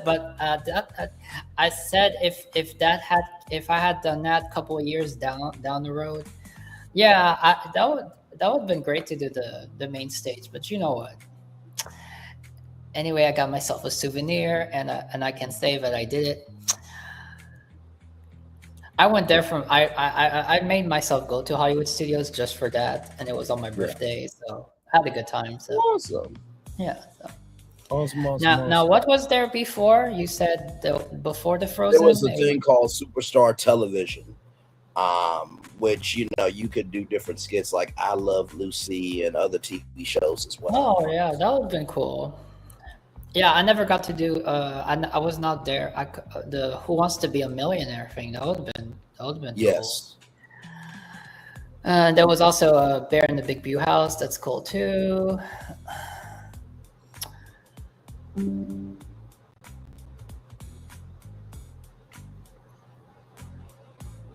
Sorry, y'all. So on this map, what I see a significant change is behind the Chinese theater where the Pixar, it's like the Pixar meet and greets are. Yes.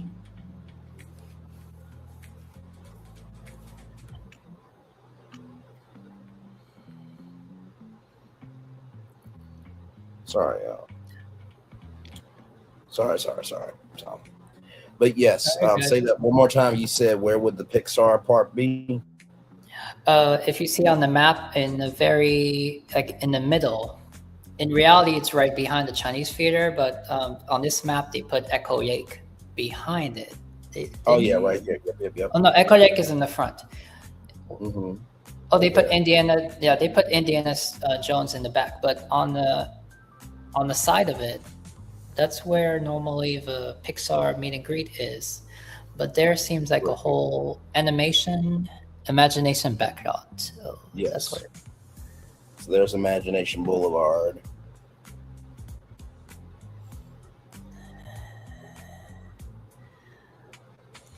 This kind of map is so cool because I had a map of that with there was a map of Paris with all the monuments on there, and it was the same art style. So yeah, like I said, ChatGPT did its thing with this. I have to give it to you. I mean, he spelled Star Wars all the way out. You know what I mean? Like, it really did its thing. And not to mention too, this is like a collectible like souvenir that you could keep. But yeah, you should make you can go to maybe FedEx and make yourself a giant poster off of this, and you can just stick that on your wall. That is true, and just frame it and hang it up in my place. I could do that. Yeah, that's awesome. So, and that's the thing I love about our platform is that we can go here anytime we want to. And we had, Playhouse Disney, the place I wanted to poke my eyes out because I was too old for it at the time. Listen, Bear the Big Blue House will always be my damn show. Roly Poly will be my show. Owl the Box will be my show. Listen, there were some good shows on Playhouse Disney. That block was amazing. I would say it's better You can be an adult, and you can. My parents adore Bear in the Big Blue House. I'm sure all mothers, they have to sniff. So Bear in the Big Blue House is for all ages. I mean, and anyway, when you become adult, you're still a child at heart. You just grew up. So the moment that you have to grow up and forget about all that. And what I want to say about too is like people want to say, oh, Disney is for kids. If you go to Disney World, you can be on property. You have wilderness, you have nature, you have pathways. The magic is there. The magic is beyond the parks. The magic is just walking, seeing the nature, the Florida habitat. You're in Florida. Yes.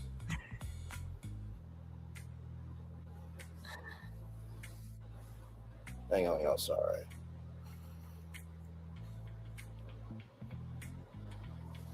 Sorry, y'all. I had to text somebody real quick. But yes, indeed. No, you're good. So, but yeah, I think it's about the appreciation of it. You know what I mean? So Playhouse Disney, you can still appreciate that. I still appreciate Blue's Clues. Like when I dropped that huge clue about oh my God, what was it? Oh my God, the company itself. What was it? Damn it! Shit, hang on, rolling out that. No jets. Hang on, rolling out jets. Because I remember what it was. Oh my God. What is that Orlando Jet Company? Orlando Jet Company. Universal Orlando. Oh my God. Why can I not remember that name? A jet company? Yeah, remember when I dropped that big clue?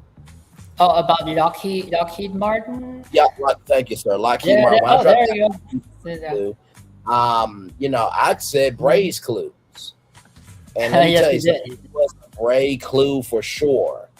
I dog walked it very slowly with that clue.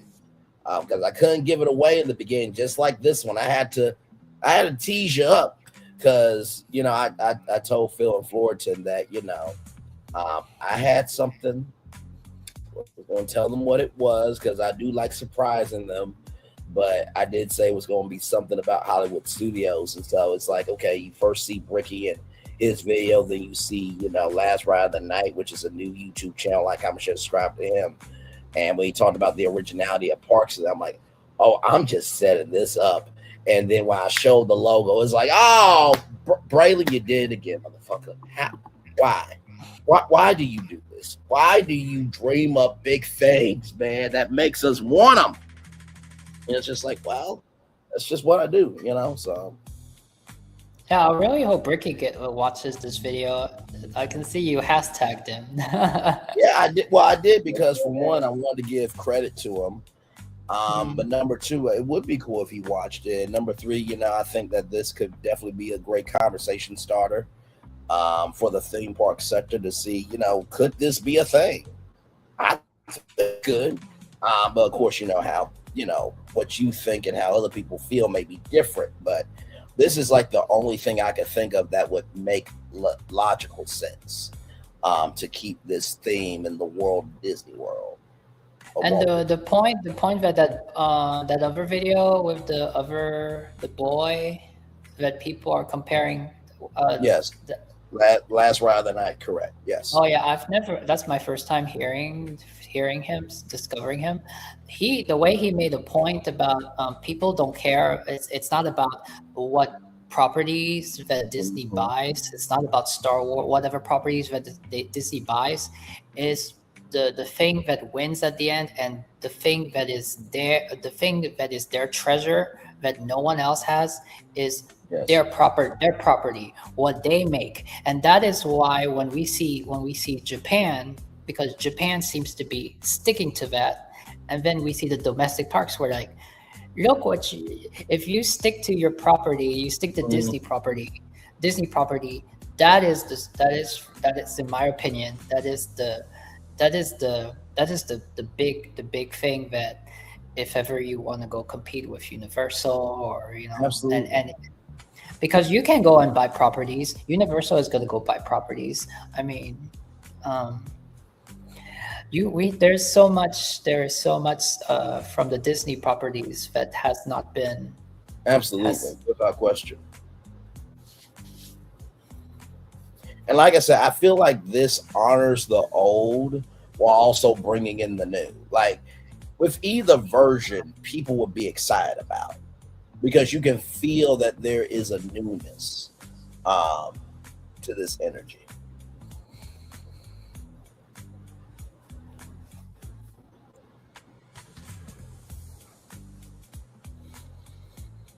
Actually, you know what? Let's try this. I want y'all to watch this commercial, and then when we come back and we land on this, let me know how you feel now.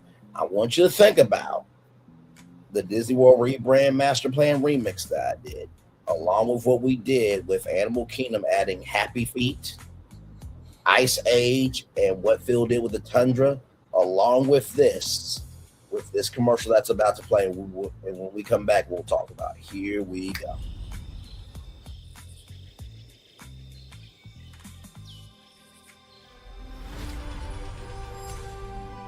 Here you leave today and enter a world of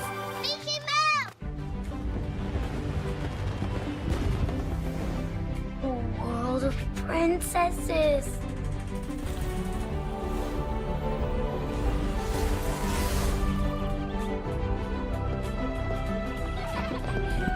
A world of villains. And heroes. Raise your sabers.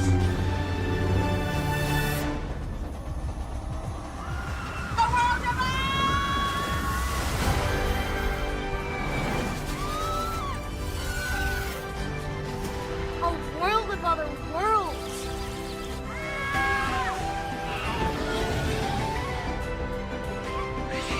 A world of all the favorites.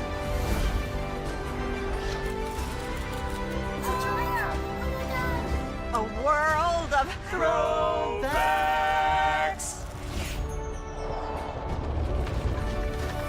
A world of for whatever you love.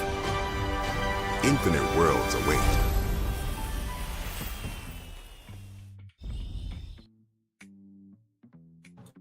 So now with everything that we've implemented, could you now actually see yourself wanting to go to experience all that now? I mean, come on.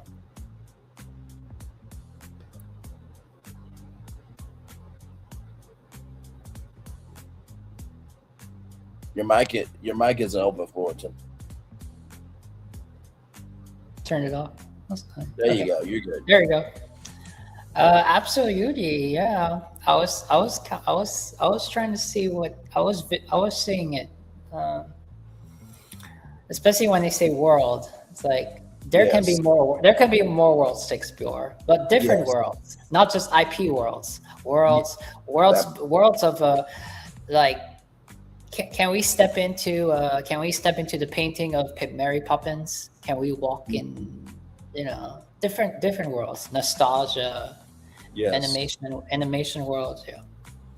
And I feel like that's where they need to get to. They need to be able to do what we do and recognize the old, but also be able to embrace the new in a fashion that's like, oh, that little nod is just for me.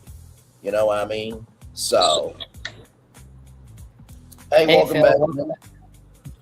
Yeah, I really don't know if I can even see you guys anymore.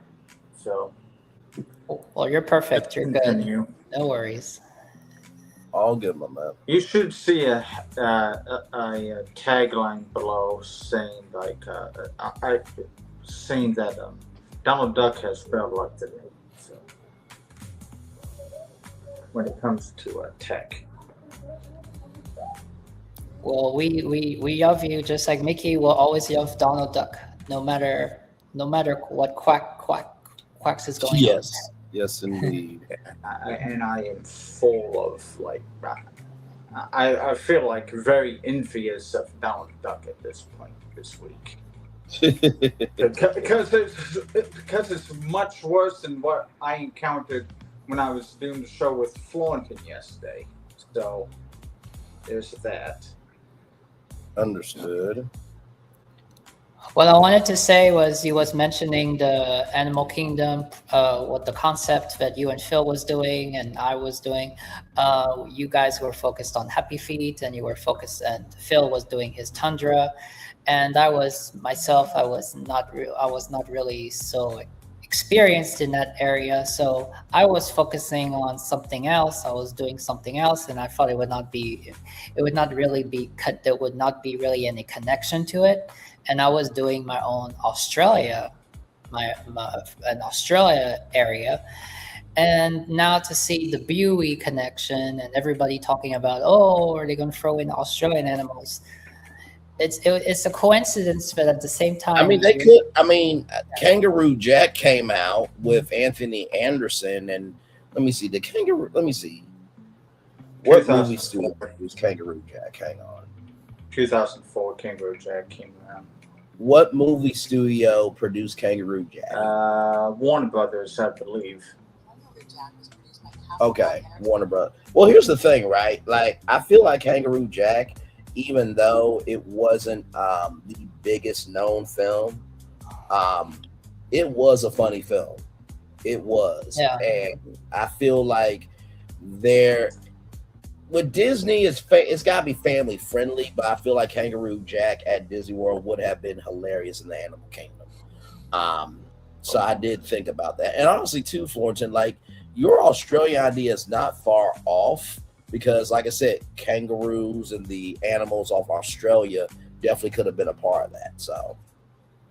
And it made me think about the Piston Peak. If they did not do the Piston Peak for Frontierland, that Australia could have had the Piston Peak, because if you think about Australia and terrain, and they had that Australian car in the sequel. So. Mm-hmm. Speaking of Piston Peak, without the extra S in Piston Creek, Bricky did a video about Piston Creek today. I didn't watch it, but I know that he uploaded it today. As he's gonna be out there for a couple of weeks. I didn't know how he says that how he can make it work or how to make it better, as it kind of hinted in the title of the video today. Well, I mean, if y'all want to watch it, we can. I mean, I've done my assignment of just pitching it, so I mean, we can watch it. I mean, I would love to pitch my what you mentioned during the show, the Sunset Room, but I really am hesitant because of the tech problems I'm having, unfortunately, because I was looking forward to this week of presenting it. Oh, unfortunately, but you tech problems. Yeah, but you sent me the Yeah, I know. Do you want us to just share the screenshot, the prompt, and go with that, or? You can, show. You can try to show the screen, and it's up to you to, if you want to go dive into it, because I can just do this some other week at sunset. Mm-hmm. You know what I mean? Because maybe I have better luck this week. But it is completely done. And there's a story behind the Sunset Room that is like related to Toy Story 2. You know what happened to Toy Story 2 during its concept making of the movie? It got deleted. Well, I told Florentine like it was all done, ready to be sent to you. Then I thought of one more thing, and then didn't like the picture, regenerated the picture. Then all of a sudden, the whole entire prompt disappeared, and it's still gone. That's not good. Yeah. So, like I said, Toy Story 2, because you know the story about Toy Story 2, that they had to go, oh crap, it's all gone. What do we do? Okay, let's almost start from scratch, because we have a little bit of it left, but most of the movie's been deleted. So I didn't know about the Sunset Room in Toy Story 2. I feel like that would have taken a dark turn that, you know, maybe kids didn't need to see. But they salvaged the movie, and Toy Story 2 did phenomenally, like twice as better than the first movie. You know? Oh yeah, the Toy Story 2 is my favorite Toy Story, even over Toy Story 1. So the fact that it got rescued by this one. She was working at home. Yeah. Yeah, Florentine sent me the story. And I had my own Toy Story 2 happen. Well, not just me in the group. We did a song, and what had happened was it got accidentally deleted. And then there was one of us had it on their phone still. So she took a screen grab, which is like you record over it, and we basically got a track from it. Otherwise, it would have been gone. Understood. Yeah. What was I going to say? So I got everything back. I just remembered what I lost, and try to put it back into the pump all over again. I recommend it. Flushed it and threw in the kitchen sink.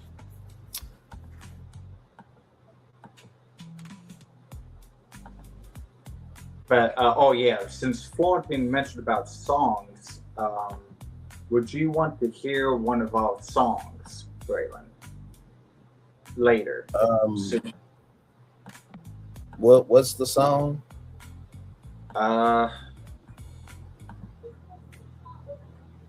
Well, Florentine did some AI song.org, and then I did some AI song as well before I lost my high-speed internet on the. And what's the songs for? Like, is it for a movie or for? Mine's more like a pessimistic take on losing rivers of America, and Florentine generated the theme song for BFP Man. No, I was just doing some just playing around for like a theme song, because Brian's virtual tour has an amazing theme song. And then Phil saw that I was doing it, so then he tried it out. And the very first song that Phil tried out, it's amazing. Very fire. It's amazing. Yeah. Oh yes. Yeah. I mean, I would like to. I mean, if y'all want to play it, I would like to hear it. Yeah. Yeah. One is for like 4 minutes long, and that might be the best one. And the other one is like 4.5 minutes long. It's okay, but not as good as option A. Okay. Understood. So, yeah. If Florentine wants to bring that up, I mean, I don't know if he can. It's probably on my end. I have to do it on. Hold on. Yeah, I probably have to.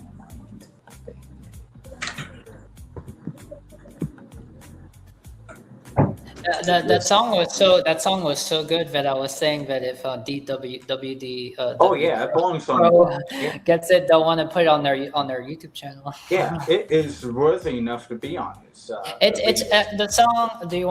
Can I say what the song is about or not? Yeah, if you. It's about can Rivers of find the America. lyrics. If you about want to Disney. find the lyrics, you can sing it to us. What? No, seriously, I sent you the lyrics. I sent you the lyrics and I copied it into the AI song.org website. Okay, go find it on Instagram again and try to send it back so it's on the bottom, and then I'll try to screen share it. Okay. Because I would love to make the internet work on my end and play the song, but it's got a 1 to 1,000 chance of that working. So understood. I'll look for it in Instagram. And then another time, I would love to do some reactions with Braylon. I did a concept video for the tunnels for Universal. Gotcha. It was just for fun, but it's really. I did one going to Epic, with very, very Chronos. I think you'll enjoy it. Okay, that sounds good. Mm-hmm. Yeah, we could also show Braylon, my Friday the 13th concept of. Since we're here, let me pull up the image of the Mickey for an idea that we had that that didn't get recorded. Oh yeah, the Mickey Hotel. Mm-hmm. Yeah. Braylon had pitched Since we're already in Hollywood Studios. A Clubhouse Mickey entrance yes. hotel. So to give y'all some context, conjecture, and connection, we do hang out outside of when we pitch to y'all live. And this was one of those times, and so one of my favorite cartoons of all time, like this is right up there with Tom and Jerry, but it's in a different fashion. Because this did something that Hanna-Barbera never did. Looney Tunes has always, at this point, I'll talk about Karen too, John, because we're all chilling out now. This is the podcast after show part of it all. But with that being said, Disney did something that was so cool. They had this show called House of Mouse, where you would see Maleficent, you would see every Disney character, practically almost every Disney character, in a single show. And that was so incredible. And I'm just like, could y'all please upload that to Disney Plus? I will gladly watch it. I don't care if I'm the only one that watches it. And so I thought to myself, like, could they do a House of Mouse hotel? You know what I mean? And yeah, so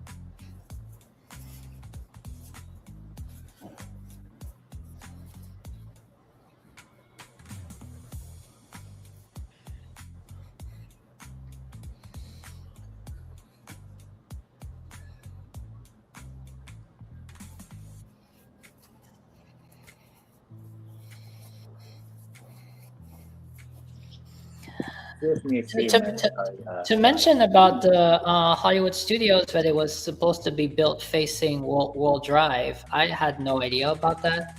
And the fact that they turned it around because they were at the same time building, I believe that it was during Eisner, that they were building the connection, so there was a waterway, so it was a connection to Epcot. Yeah.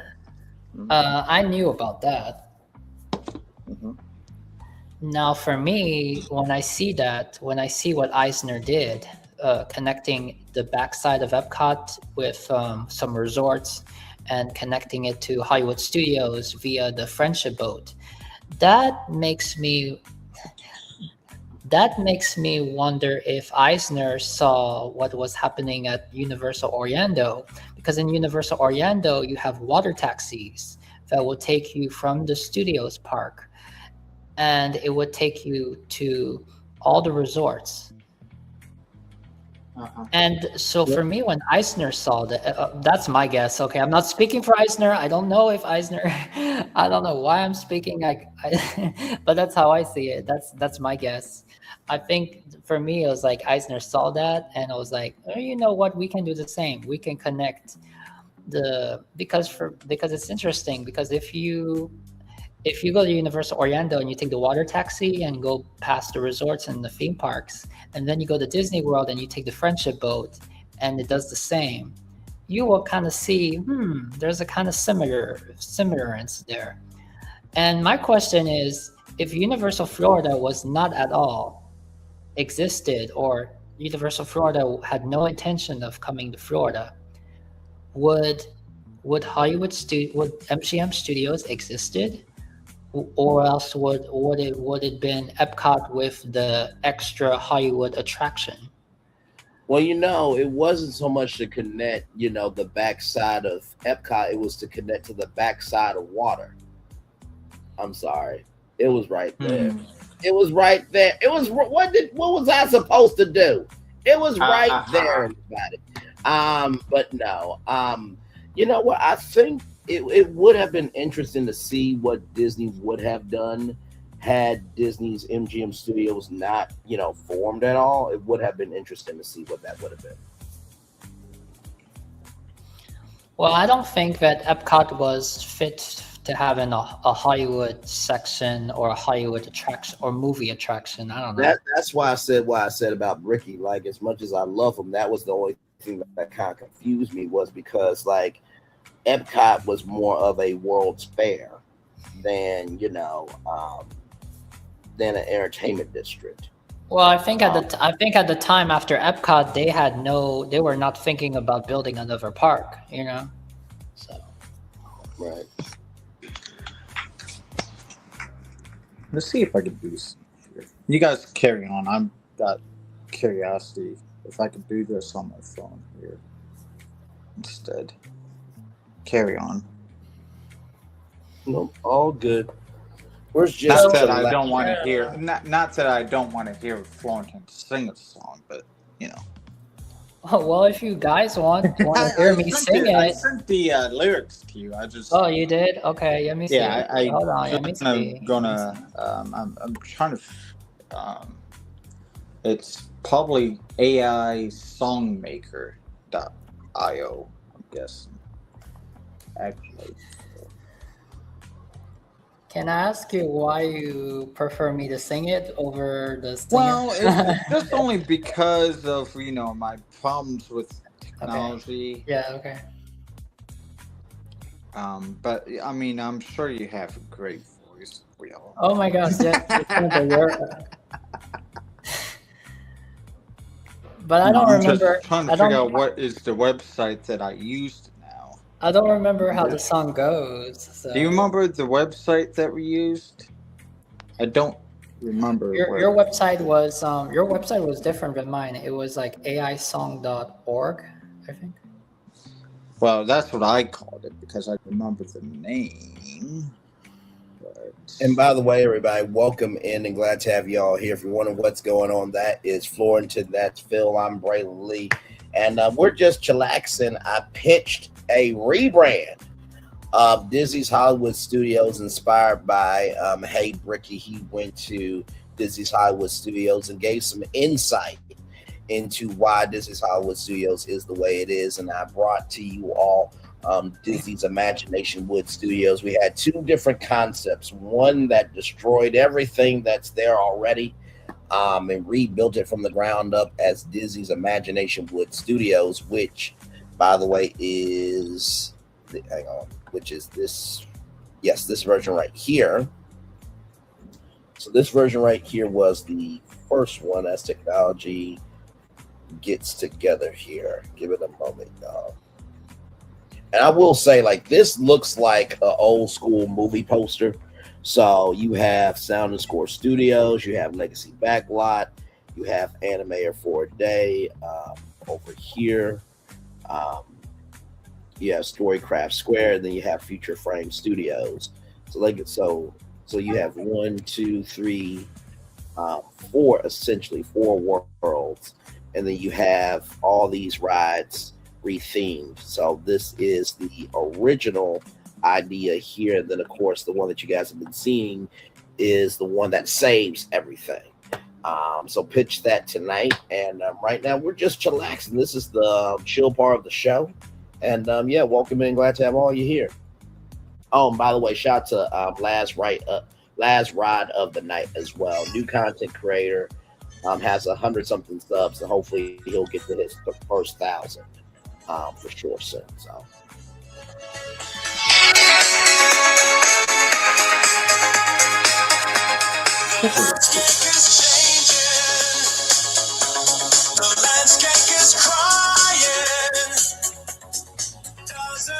Well, that's interesting. I just found the lyrics. Found the song is playing. I don't know where it's coming from. You guys hear that? No.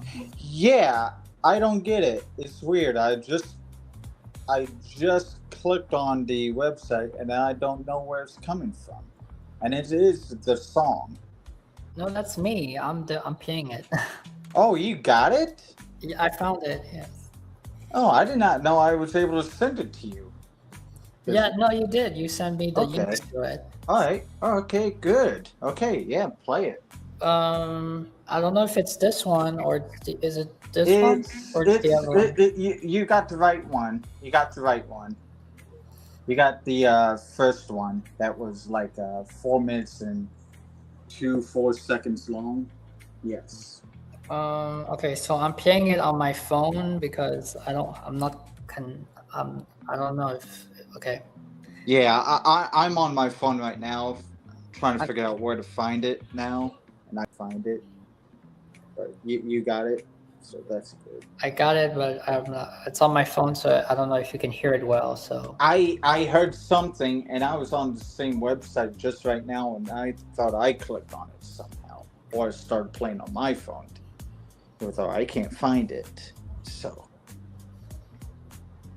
So that's good news. So you can find it, that you are playing it now. Yeah. It's funny. There's a button that says share, but there's it doesn't have Instagram. No, it's not LinkedIn. Well, I'm gonna play it, and if you guys cannot hear it, then we'll have to do another time. A better way. No. Yeah. Well,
Another IPO.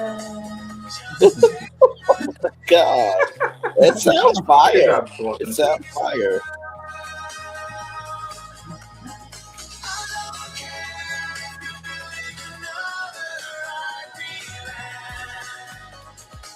Just take good care of Disney's world.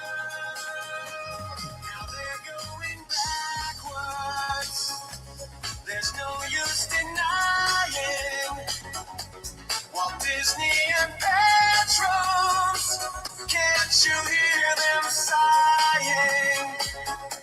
Progression.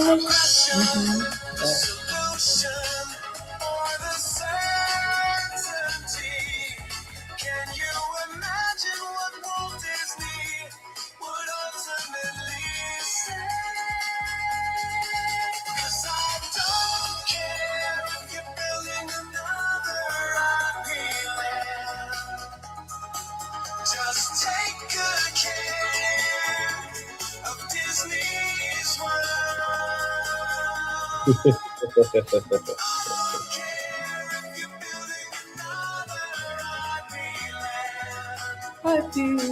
Just take good care of Disney's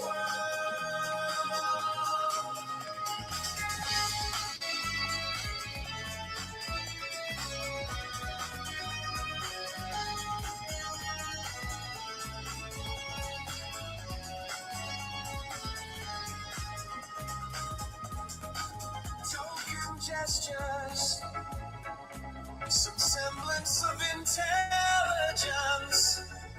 Can we be blamed for trying against Bob's, Jeff's, and Joshua's ignorance? 'Cause I don't care if you're building another Disneyland.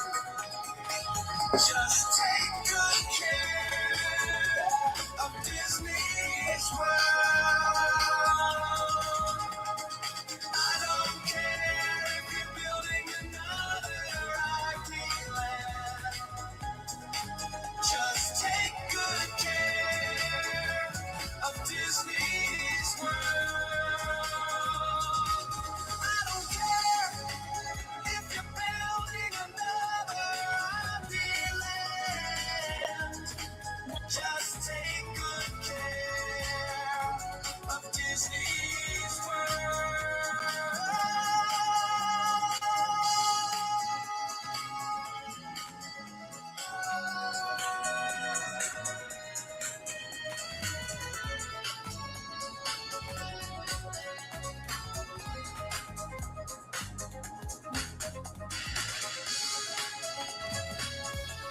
That was fire, my friend. Well done. I have to say that was very okay. Now, Okay. that's the one that is like option B, which is not as good as option A. Okay. You got the other one? Yeah, that was the because very first, I didn't hear that. Well, you're going to hear it, Braylon. that was the very first song that he yeah, the one that I generated sent it. to you. And that was Well, no, Braylon. I like that one because for one, it has a very catchy hook. It's on purpose with understanding the message of I don't care if you build another IP land, just take care of Disney World and the stuff you already have, and it's a vibe where you can have it on your playlist and just relax out to it. So I thought that would. I don't know what can top that. Honestly, I thought that was really good. Well, Thornton, you should have the other one, correct? The beginning it has it mentions Piston Peak isn't a carbon copy of Tom Sawyer Island. Draining the rivers of America isn't the solution. Yep. And it kind of goes with the theme of the show because it's saying I don't care if you're building another IP land, just take good care of Disney World. Yes. Now, if Thornton has the other one, Oh, you he want to can play play this this one? Okay. Yeah, play the other one. Yep.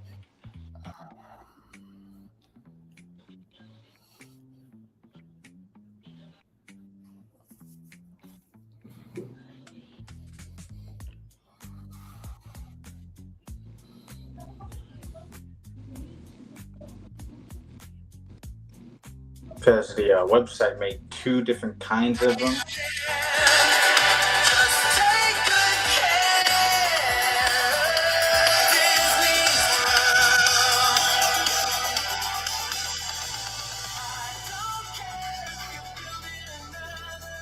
Is that the beginning of the song?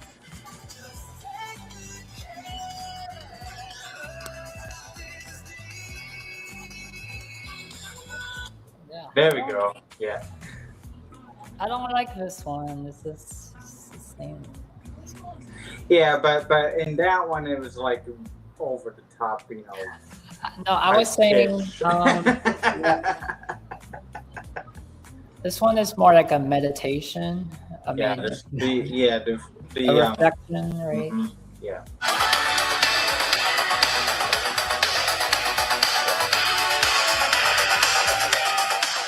There you go.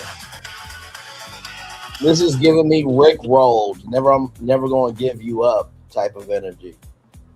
Yeah, well, this one was the first one that was generated. I called it A, and the one that Florentine played was option B. I don't care which one is best to me. But I was really moved with the first one. The first one,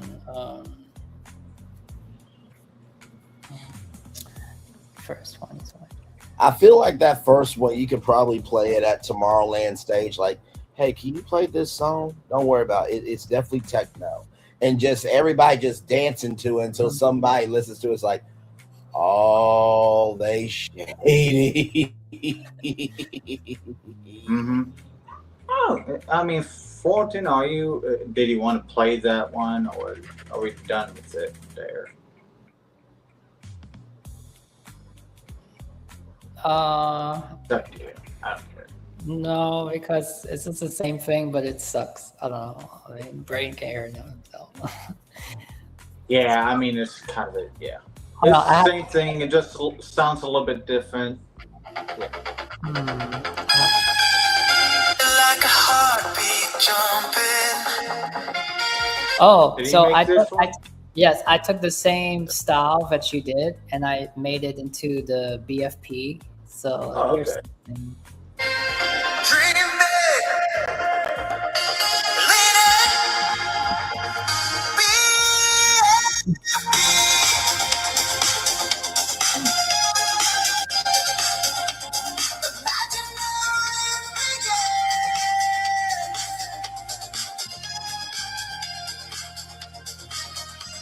Spark in my hands. I dig it like a heartbeat jumping. Eyes on the edge, where the water keeps on thumping. We like the dark, turn every maybe into motion. Future in frame, rushing in just like an ocean.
That was cool. It was almost like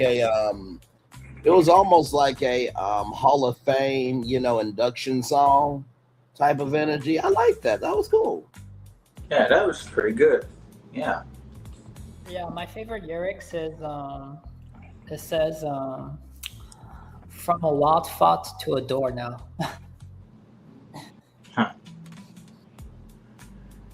Uh-huh.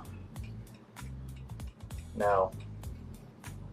I may make more songs, but it might be more pessimistic, you know. Right. Songs, because you guys can be all the light, and I could be the like dark, you know. And we make great stuff. Well, it's like I said before. I think it takes all three of us to make us us. You know what I mean? And to be real with y'all, like this is actually a bonus tour because, you know, normally I'll be chilling unless you know it's you know I'm with you and Ready to Love with the crew, but you know Ready to Love is done and over with, you know, as the season. But you know, like I said, tonight I really wanted to come on and just give the people something for Valentine's Day, give them something, you know, to love on, to hope for, to, you know, have something to sink their teeth into, you know, in terms of something positive. And also too, I wanted to surprise you guys as well with a concept that I knew you guys would like this concept because we're all Disney heads, but we're also open to evolving as well. And so yeah.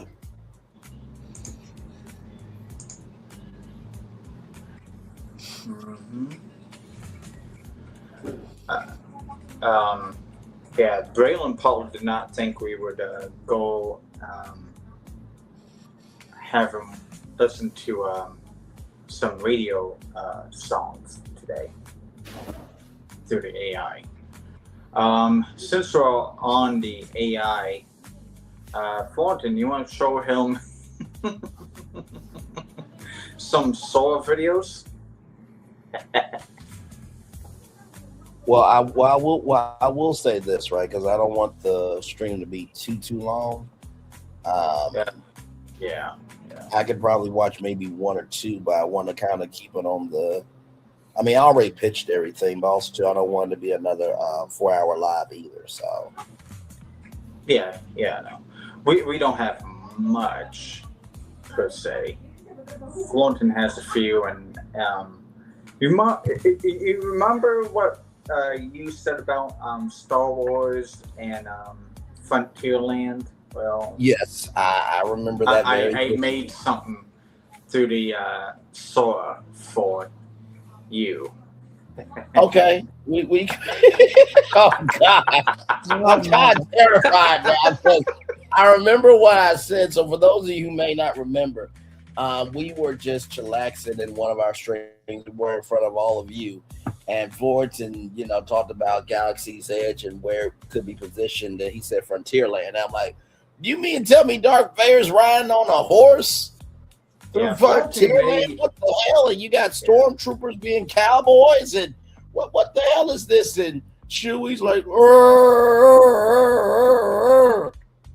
you know, saying "Giddy up" and all that stuff. Like, what's going on here? So if you all want to know about that, you can go to the BFP Imagineering Instagram page, and the very first post, you will see it has Darth Vader, and it will be all about that.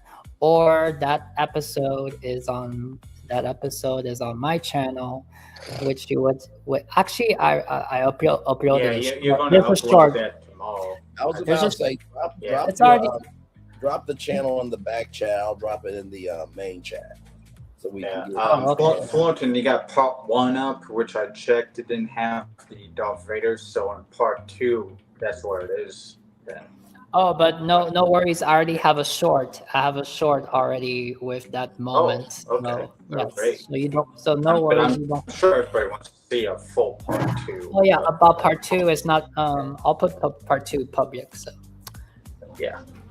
Tomorrow public, because we're not doing anything, neither of us tomorrow, as we discussed. So. But yeah, if you can pull that up, and Braylon's going to be like, oh, okay, we'll do. Hold on. So. Oh god! I mean, I would love because it's really funny. Like because both Flaunton and I are looking at who's riding the horse, and we are wondering, is that who we think it is riding the horse? Right. So you're telling me that he has not seen it? No, I have not no, seen no, it. no, no, no. Oh, okay. And That's I why. want to say, if we're presenting anything, then it has to related to is related to BFP. So that is related to BFP there. Okay. So, Yeah, it's related to the show that we were going to upload. Already made sure of. Yeah.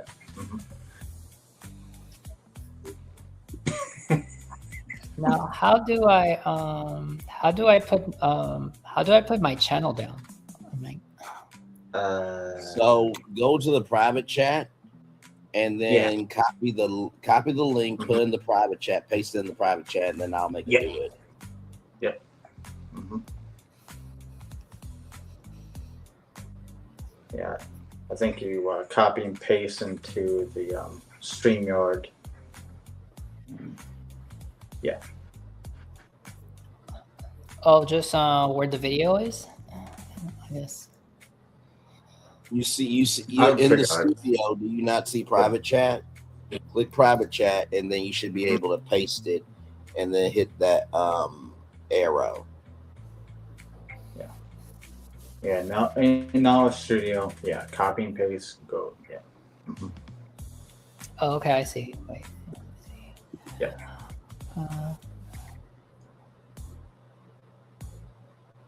I know what Braylon's talking about. Oh, there it is. Yep. All right, y'all. So this is Florentin's channel here, and he did upload an episode, and it got 15 views, which is awesome sauce. So there is some traction there. Yes, indeed.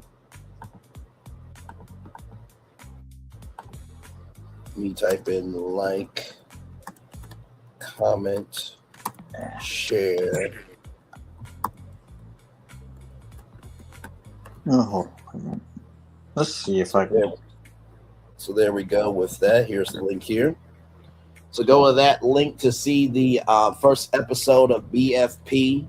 I will say when you see that episode, it's not like what we do when we're here. Because when we're here, we're pitching, big concepts and stuff. But it's more of a chill out vibe. And I think you get to see the three of us in a different light too. You know what I mean? We're still a motley crew. But we have a little more bite in those shows. So we have a little bit more freedom, and here we have a little bit more professionalism. Yes. Yeah. But I think also too, I mean, I'm not going to say that we don't have bite over here, but you are right. It is more professional, but it's because of the magnitude of what we're pitching that we can't really miss for shit. You know what I mean? But we do add in jokes here and there and make it do what it do.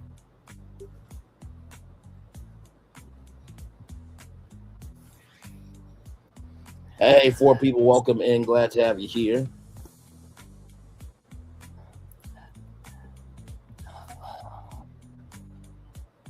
No, I think sometimes you have, as this show is really set up, so it's more like a pianned show, and then over there we have a more freelance show where you're creative, where we just free roam, and sometimes when you free roam, you have the best ideas that just come.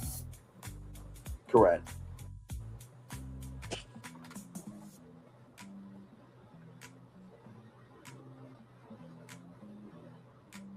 We like to brainstorm.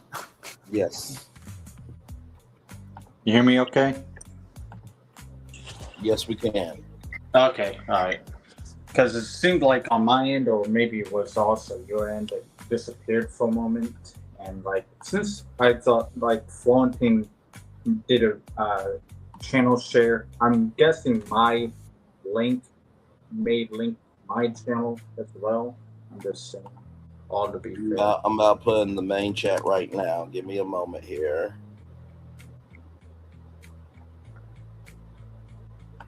Like I said, you know what? I think Michael Eisner would be very proud of us if he was like still the CEO and saw these concepts. I think he would be very proud.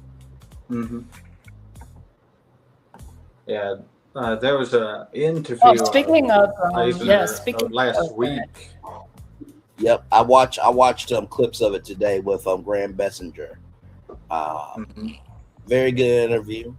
He's been doing that for a long time now, and yeah, so no, good interview. Speaking of I'm sorry. Speaking of Eisner, I don't know if I've ever mentioned it to you guys, but I'm very surprised because before the new CEO got announced, I was very curious to find the Eisner interview, and I want to hear his perspective. I want to hear what he thinks about how it's going on right now, how the direction that the Disney parks are going and everything. And I couldn't find anything. And now all of a sudden, like Eisner is like he is just like whoa. And now Eisner's coming out and he's interviewing and everything. So to me, it's like oh, did they wait until the new CEO before like he can all of a sudden make his comeback? You could interpret it that way. You could, but also too, like he was a Disney CEO, so he does have the right to have an opinion. Like and when it comes to that, right? Like you can't really help when you speak because sometimes you do have to keep peace in the valley for there to be a valley. You know what I mean? I'm sure he said things behind the scenes. But also too, like Michael Eisner has been so far removed, like he's living his best life. You know what I mean? So, but I also do think he is still a very valuable voice. By the way, this is Phil's channel, everybody too. So like, comment, share, subscribe to him as well. Yeah, I got 70 views so far out of 2 shows. So. Very good. Oh yeah, because actually, Phil's channel has one of my favorite episodes from BFP. He has BFP episode 2. I have BFP episode 1. Hopefully we will sort it out where Phil's channel becomes the main BFP Imagineering channel, or else we're gonna pitch in to do one channel where we can upload our stuff into. I got 5 subscribers when it was just usually 4, so I kind of don't want to lose like the 1, let's say, for example. Just I mean, I'll just rebrand my personal. My personal account to just being BFP and make it just a different new personal account, if you know what I mean. No, it's all good, my man. And like I said, you just will be fine. Like I don't want to lose. No, all good. And shout out to some people here. Thank you all so much for being here. The thing that I want everybody to understand is that the race is not given to the swift nor the strong, but to those who can endure. And like we got to where we got to because of consistency and tenacity. Being consistent about this and being tenacious about this, letting people know that, hey, if y'all see breaking news, 10 times out of 10, I'm going to go live on it. If I need a rest, I'm going to rest. The main thing is being authentic to what you create. And, anytime that I've pitched anything, whether it's with BFP or on my own, I've always been about making sure that the concept is in reality. As long as that's happening, you cannot lose. Like, even though the pitch that I did for tonight with Disney's ImaginationWood Studios is not really in reality, it has a foundation of reality from Disney's Hollywood Studios and Disney's MGM Studios that I was able to build upon. So anytime that you or Florentine do your own content or you come to BFP, find the inch that's happening in reality and then build it out from there. You'll never go wrong. Now there have been some pitches where, for example, like the Nintendo Cade, that's never been done. You know what I mean? But I did find something in reality that, like, okay, well, people do like Dave and Buster's, so there's that. And then Nintendo's trying to be this entertainment company, and they're working with Universal, and so that's how I got to Nintendo Cade. So if you are going to do content that has never been done before. Find inches in reality that you can bring together to make a realistic pitch. You'll be fine. Yeah. The recent video that I had uploaded is fun. It's a great episode because it has you saying and getting very close to the camera so that you can see the whites of your eyes. They're very nice. Yeah. And Braylon doubles down like, "Hey, I told you so." No, you know the reason why I do that is for dramatic effect, but also too, it's just fun to just be able to showcase that energy of like. Actually, you know what? I'll do a prime example right now. Give me a moment. Let me get myself adjusted. Hang on, because this is what they talking about. Hey, I don't know if anybody knows, but there's this guy that really should be hired in Hollywood. Because Kanye West said he was the Black Walt Disney, but I don't think that he could ever pitch something this grand like Braylon Lee. I don't think so. That's the that's the whiteness of the eyes there. So And it's funny because your name is Yi. I mean, Yi is like it's like an Asian name, right? It's like Jackie Chan, right? And you got the Braylon Yi. Yes, What happened? Yes. So. So before we end the show, did you want to show Braylon Lee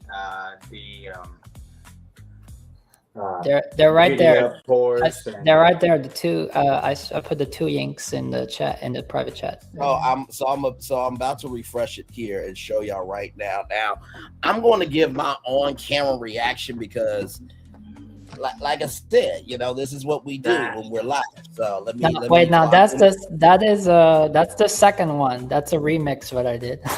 Okay. Okay. So here's this here.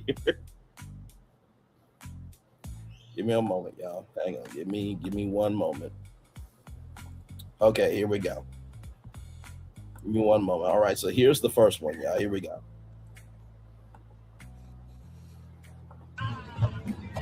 Oh my God.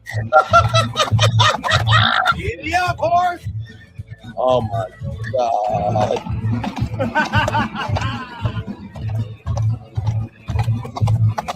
Giddy up, horse. This is crazy work that Sora is this good. And then here's the second one, y'all, right here. Here we go.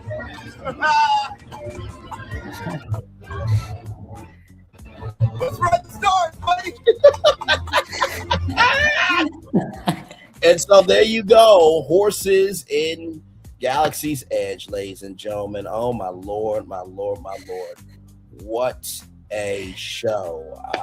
We went through ImaginationWood Studios and we landed in Galaxy's Edge with horses, nonetheless. So, any final thoughts? That's me. Okay, gotcha. Yeah, that comment I put, Brian, the first time I saw it. So any final thoughts about tonight's show, Florian and Phil, before we head off? Well, it turned out to be a great show because it's a great show. We had done a really epic show about similar to this, and we had such a kick out of it because of you mentioned the adventure club idea for all the parks, and yes. Also so that show was funny. It has not been recorded, but anyway, we have good memories. For this show, the Bricky video, I really learned a lot about Hollywood studios that I did not know about. It was great to watch it with you and react to it. About your concept, you're always interesting to see. Always interesting to see what the concept unfolds. And that map is a very beautiful map. So, if you go and make yourself a poster and hang it on the wall and keep dreaming like a 5-year-old. Oh no, you listen. I will. And Disney, if you do any of this shit, I need my cut. Just make me the creative director of Disney, and we'll be squared away. Okay? As we say when we make these concepts, we're not just making fantasy concepts. Yes. It's all about, and at the end, whatever we want to pitch in, we want to pitch in for the potential and the best. So BFP is not only our initials, but it's called bringing forward potential, because we want the potential of the parks. We want the potential, whether it's Universal, whether it's Disney, we want the potential, and the potential can make people excited again, even if it's just something to dream about in your imagination, or just to bring you some imagination to give you big dreams. Oh, absolutely. And the first time you said bringing forth potential Imagineering, I'm like, why did I think of that? Like that, of course Fullerton would think of something that smooth. And that's exactly what we do. Is we're about bringing forth potential. And honestly, y'all, I really feel, in my humble opinion, the three of us are doing something that, and Fullerton, you've been around in the theme park sector for a while, and Phil, you've been around the theme park sector for a while. Can y'all tell me any of the content creators that are, pitching concepts? Maybe not as big as us, but can you imagine or tell me any other content creators that have utilized AI in this fashion to bring forth solutions? No, and the thing is, for me, like before, I would go on other shows and I would be so excited to just comment what my vision is, and they would read it and they would say, that's brilliant, but then I was I had this craving, like everyone, to just go on the platform and talk about it. But you introduced me the prompts and all that, but then doing the images, it's a virtual tour. There we go. It's a virtual tour. So no, there's no one else, and that's what I enjoy about it, is that I hope that we do something different, and it just makes the one thing that I keep reminding is, in the beginning it was just the two of us, and I was very open about it. If we ever have any viewers or anyone else who would like to come on as a guest and just pitch in their ideas, that's what it's all about. It's not just BFP, could have been BFV or BFR. Yes. You never know. It can. I do love that we have that open concept. And by the way, Phil's going to pitch Sunset next week. I'm also thinking about building a front door gate hotel to Hollywood Studios as well, bringing forth potentials, exactly the potential Disney and others needed. And honestly, too, Fullerton, I would not mind, doing that show again where we talked about, bringing the clubs, to the parks. And this wasn't so much about the Pleasure Island Pass, but like actually integrating the club inside the park as a whole attraction itself. I don't mind doing that again. Because the difference is when we do those kinds of chill shows, then in the middle of it, like, it's like a light bulb. Like you pitch something, and then Phil pitch in something, and then they're like, oh no, what about this? What about this? Yes. And then when we present it all together, then we can be more organized and present it this way. So yes, I feel that both ways are like a necessity. So absolutely, and not to mention too, like I love the open mindset that Fullerton has, because I mean, honestly, this is a platform where hopefully ideas like ours and like yours, if you have them out there, hopefully they will get, through the filter. And listen, it could get to Disney, it could get to Universal, or at least, somebody could at least hear about, if nothing else. I mean, imagine Mickey Views is like, well, y'all really do this thing? Can I bring a concept, or Bricky, or Lorena, or whoever want to bring a concept and pitch it to us, and we present it? Like, this is almost like virtual Imagineering for the rest of us who don't have the qualifications to be a Disney Imagineer. This is the Imagineering for everybody else. And we try our very best to do that. You ain't got to have a PhD to do it. You just got to have imagination. That's it. Mm-hmm. And then I like what you said today. You were saying you see that we can see that our voice can be more than one way, because when we're together we can be like this, but the reality is when we're still, all three of us is different. So the way Phil has his vision for this for BFP channel is going to be this way, the way I see it is going to be this way, and the way you see it, the way you do Braylon's virtual tour is the way and the way you groove. So that's why me and Phil, we are inspired by you, and we still trying to naturally where it takes us. And that's why then after, it will be interesting if then they can see Braylon solo, and then they can see me solo, and they can see Phil solo, and like, oh, they're really different. They're really different on theirs. They're really different by themselves. But then when we come together, and we just put it together, then the magic comes. So yes. And not to mention too, I think it's important for us as a group to also do our own things, so that way we can all rise up. And when they, like you said, when we come together, it's like, oh, they're good as individuals, but they're stronger together too. So they're good either way. And all ideas makes a rising tide lift all boats. You know what I mean? No, because the three of us were completely different. We're completely different. We're like the Three Musketeers. Like Phil is very deep dive. So for me, it's like, if Phil can just like watch history and get all his ideas from that. Me, I'm not really that style. Me, I'm more like another way. So sometimes, like, if I have something that I want to do and you guys are not that interested in doing, then it's my responsibility I have to just do it by myself and have my own audience. And you will go off on your own path, just like with the Epcot Hotel. Fullerton took a completely different direction, and probably at Disney, which we did a recording, and probably at Disney taught not Phil's hotel, but talked about Fullerton's hotel down to the detail. So that imagination to go off on your own path is amazing. And then Fullerton made me feel very humbled, because he said that I have a wonderful World of Disney hosting type of quality when I pitch my concepts and when we come together.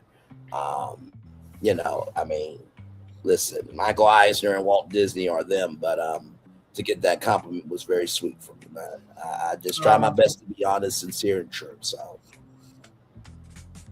Phil, I want to tell you this. Phil told me that there's two people that inspire him that he wants to be, and it's Walt and it's you. Well, thank you, my friend. I appreciate that.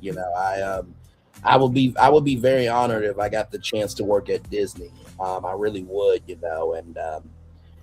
Like I said, I feel like I have decent concepts. Of course, decent concepts versus budget is always a thing, but it would be an honor if I could, work for them. I mean, if I was at the D23 Expo and Josh tomorrow tapped me on the shoulder, was like, "You're Braylon Lee, aren't you?" I'm like, "Yeah."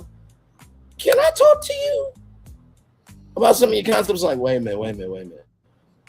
Are we gonna go down to Walt Disney Imagineering and how about get a contract or something? Like I would be genuinely humbled if that happened. You know what I mean? So, but thank you, my friend. I appreciate that, Phil. And when Fullerton first said that compliment, I'm like, "Are you sure you want to give that compliment? That's a heavy compliment, man." But honestly, too, I feel like that type of hosting is needed for this type of environment where you have somebody that understands the history, but also can hold their own, but is also completely imaginative and will just go to work until it works, but has a soul to care for the audience that they're talking to. So I sincerely was humbled when you said that to me. So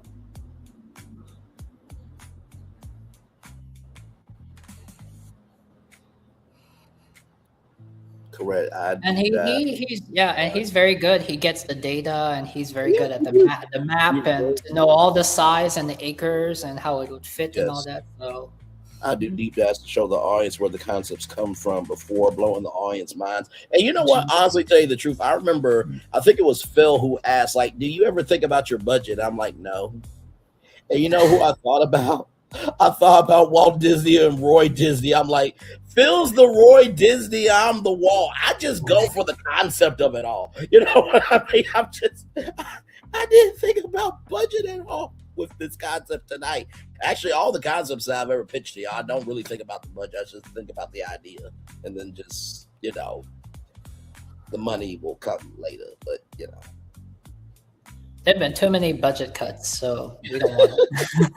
You know what? It's funny you mentioned that because I think Bricky was just mentioning that the Hollywood, they said they didn't have the budget to make the scale as Main Street. I'm like, what does he mean by that? I think it was Bob Iger that said, when you start thinking about how much something costs, you end up doing not as many projects as you should have. And I do appreciate that perspective from Bob, because that's how I roll with my concepts. It's like, let me just go from the window to the wall with the concept. And as long as the concept makes sense, then everything else will fall into place. So I feel like if I got an overall deal with it, like if Disney came to me and said, we want to take your rebrand master plan, we want to take what you, Phil, and Florentine did for the Animal Kingdom, and we want to take Walt Disney, ImaginationWood Studios, and do it, and that they gave me that overall deal and they trusted me, that's like a deal of a lifetime. Because for us who loves for us who loves architecture and creation, seeing those concept arts that has whatever budget it has, even if it didn't exist, we enjoy that, because we enjoy staring at those pieces of art. Absolutely, for sure. And like I said, if it ever happened, I would be extremely grateful, but also too, I'm comfortable with if it doesn't happen, because at least we did it here, you know what I mean? And we're able to at least guide the conversation. So Bricky, if you see this, brother, this is all for you. Hopefully you'll watch it, and hopefully you get inspired. Hopefully you'll feel the energy from it, because he did a Magic Kingdom video where he was geeking out, and like I said, it's good to have good people in the world like Bricky, for sure. So yes, Phil, you want to say some final words before we head out of what you thought about the live tonight and your final thoughts? It's a very good show. As I mentioned, since I had completed the Sunset Room, I have two choices. I did finish my pilot episode concept. If you didn't know what the pilot episode was, I'll just simply tell you. If you did watch it, a little bit of it, it's pretty straightforward, very small. The pilot episode was, as I said, a deep dive into what would have been like a walkway bypass, like a crowd control walk pass in Disneyland. Well, Disney World kind of has one, but it's not themed. So let's say we theme it, and so we watched the Disneyland Paris video about the pathways that are on either side of Main Street USA over in Disneyland Paris. Well, we can only do that on one side over at Disney World. On the east side of Main Street USA. the Tomorrowland side of Main Street, USA. If you know what I mean. Yes. Like beyond the town hall, whatever thing. Which, by the way, on that side of the courtyard square, go watch Disney's Cicerone. She's a great person. She does a great deep dives historically. I sent it to Florentine, but there might have been a proposed hotel at the Main Street USA front gate area when you come out from underneath the railroad tunnel. Currently, where you can meet Mickey today. Well, that would have been a hotel at one time, but it was scrapped. And you said it's probably at Disney? It is at Disney World's Magic Kingdom. No, I'm talking about the content creator. Did you say probably at Disney, or is this another person? No, Disney Cicerone made that short video. Okay. Oh, yeah. We watched I sent that. it to you. I sent to you like, holy crap, I never knew about this. Florentine, you gotta watch this.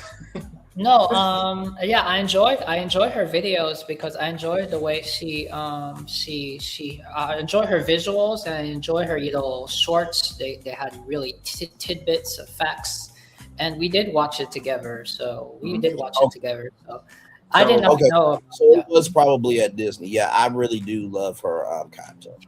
Oh no, it's not probably. No, it's Disney's Cicerone. This is another one. So. When we get off, I'm going to send you the link to it. The same link I gave to Florentine, because she has lots of short videos. She lives over probably in California, but I mean, it's great short videos. And she does deep dives, like lots of deep dives on any sort of Disney ride. From Tower of Terror, she did 5 parts of it. She did a Mr. Toad. She even did what Epcot represents, something. Yes. Yeah. Yes. But I see the counter clicking down to 4 hours. So I'm going to try to wrap it up as quick as I can, and hopefully the audience understands what I'm trying to say here.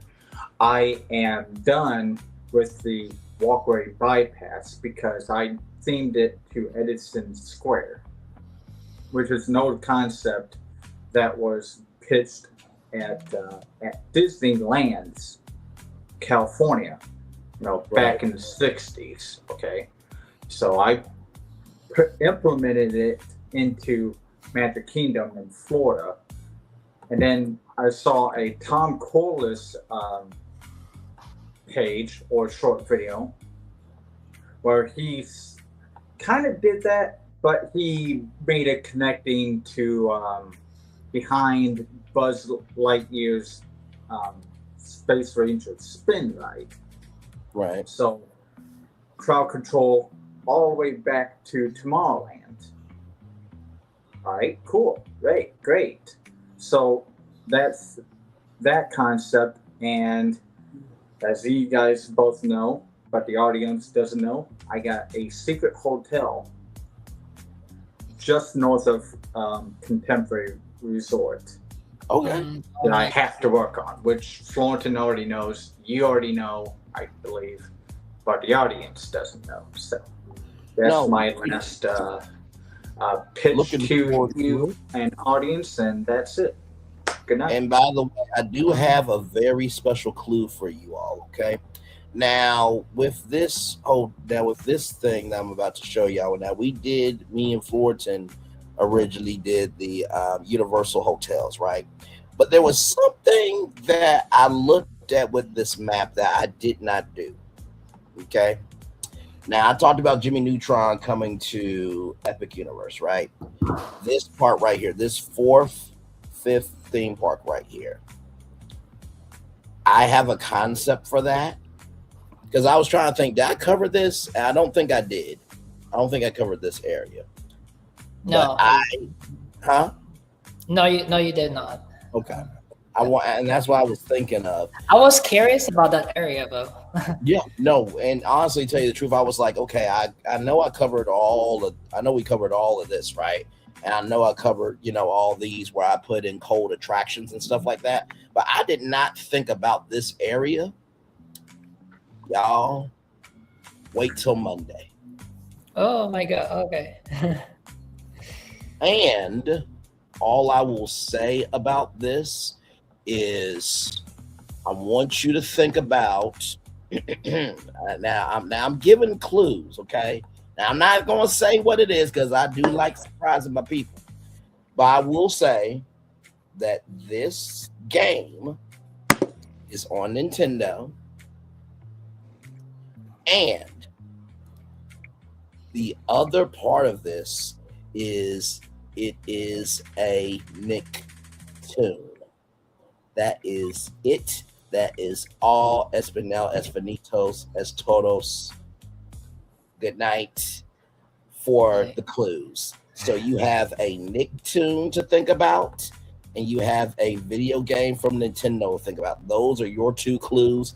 I will see you Monday for the reveal.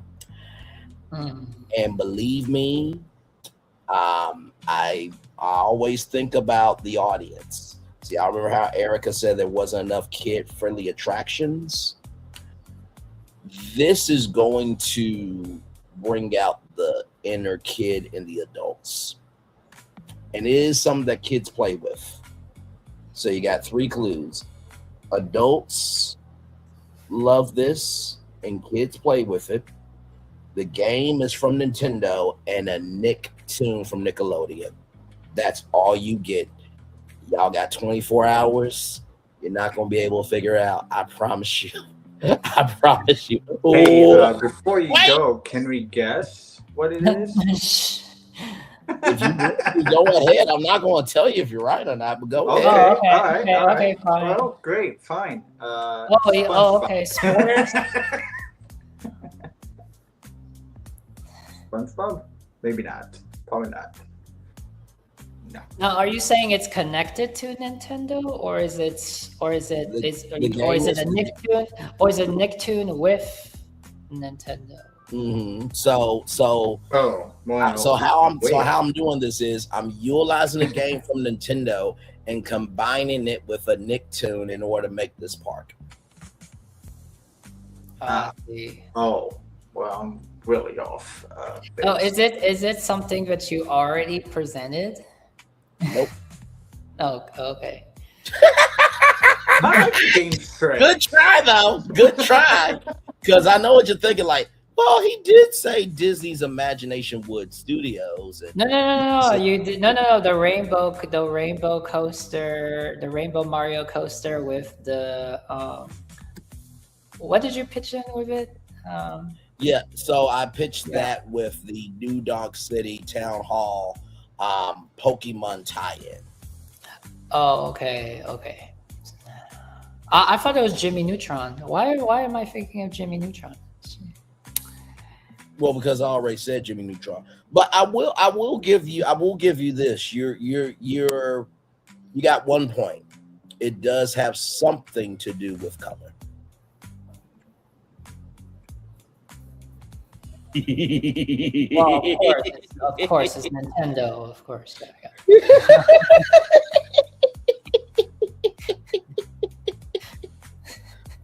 Y'all sure y'all don't want to guess before we get off? I'm not going to tell you if you're right or not, though. Y'all just going to have to wait. I like the game straight, so but I'm done. I'm going to wait till Monday. Okay. But yeah, look at this ornament. Tune in next week. Yeah. On the big screen? Oh, sorry. You do that, y'all. My bad. Hang on. Oh, my Lord Jesus. A replica of the Twilight Zone Tower of Terror. Yep. Tune in next week. Okay. You're going to enter into my 5th dimension concept. Okay. Very good. And this is going to be for Hollywood Studios. It's going to be for Sunset. No, that's what I'm saying. It's like it's going to be for that attraction. Yeah. Okay. Yes. Hollywood Hotel. You're going to step back into 1939 with me. Very good. Very good. So, already filmed for part 1. And like I said, you guys never know what we may come up with. I do want to try that nightclub thing that we did to bring that to this. I think that would be cool. Of course, we got, the fifth dimension. We always got something cooking. And usually how these things happen is we all pay attention to what's happening in the theme park sector. So it might be Bricky, it might be Mickey Views, it might be anybody to give us some intel. And then it's like, y'all really want to do some Imagineering on this? And if we do, it might take a week, it might be a day. You know what I mean? So, but as always, you mentioned entertainment. I'm running on the idea of having a front gate hotel at Hollywood Studios, which all of you were discussing. Maybe they all need a front gate hotel. Epcot gets one from Florentine's concept. Right. My concept has, the secret, just north of Contemporary Resort. Yes. Oh yeah, okay, fine. I have Epcot, you have Magic Kingdom. There we go. And I'm going to try to I still Studios. I still like Brayon's though. Brayon's is more like Walt's Epcot, so it's separate. The Osmopolitan Hotel. Yes, that one. Yeah, but I love your that one was a smooth one. I got to give myself credit for that one. But that one should be a standalone Walt Disney World hotel. Yeah, I agree. I think that would definitely add to the landscape for sure. Like, and like you said, it honors Epcot, but also too, it's a standalone. So yeah, because I think you would go there. You would go there to stay like on a retreat. You would not go there to go to the park. Yes. As for a while, my Epcot resort concept really tries to combine both of yours and Walt's dream, which Phil, one day in a blue moon it will be finished. Yeah, Phil, we never really mentioned to Brayan. I don't think he knows, but we have a whole team, right, for the World Showcase, and even for the countries that we've been working that have not the countries that would be for Westcott or the future Epcot pavilions. We have a whole team, and I must say they're all fine. They're all gorgeous. Oh, they're beautiful. They're actually very beautiful. Well, listen, I can't wait to see it. And honestly, to tell you the truth, I can't wait to also see Phil's Epcot because to take my Osmopolitan Hotel with Florentine's Gate Hotel plus Walt's Dream. Listen, I pull out some impossible stuff my damn self on our channel, but that's a heavy task. Yeah, and he saw our hotels, so that's big shoes to fill right there. Yeah. Yeah, and I mean that's the reason why I went back to the drawing board, because like you guys are pretty damn talented. Let me fix this. So we're like, what did you do? No, but he was talented for Animal Kingdom. Yes, you were. You that Animal Kingdom thing. I literally all I did, y'all, was take snow dogs and snow buddies, and I said we gotta figure out how to do this. And Phil said, "I'll be right back," and came back and shut the whole motherfucking thing down. And honestly, to tell you the truth, the Tundra relates to Expedition Everest so damn well. Like it's just, and it also too it relates to Happy Feet and the Ice Age, so it's a full brilliant circle.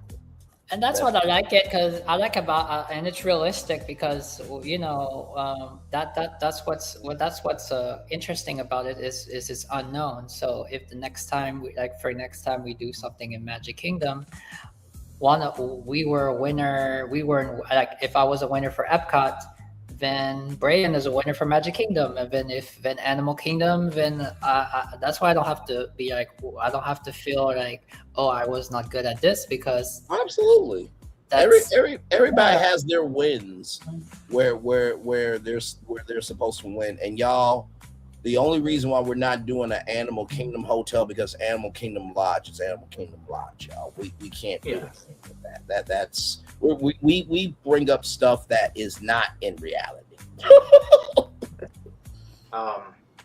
But I am wondering if I could expand behind the Lion King Festival Theater.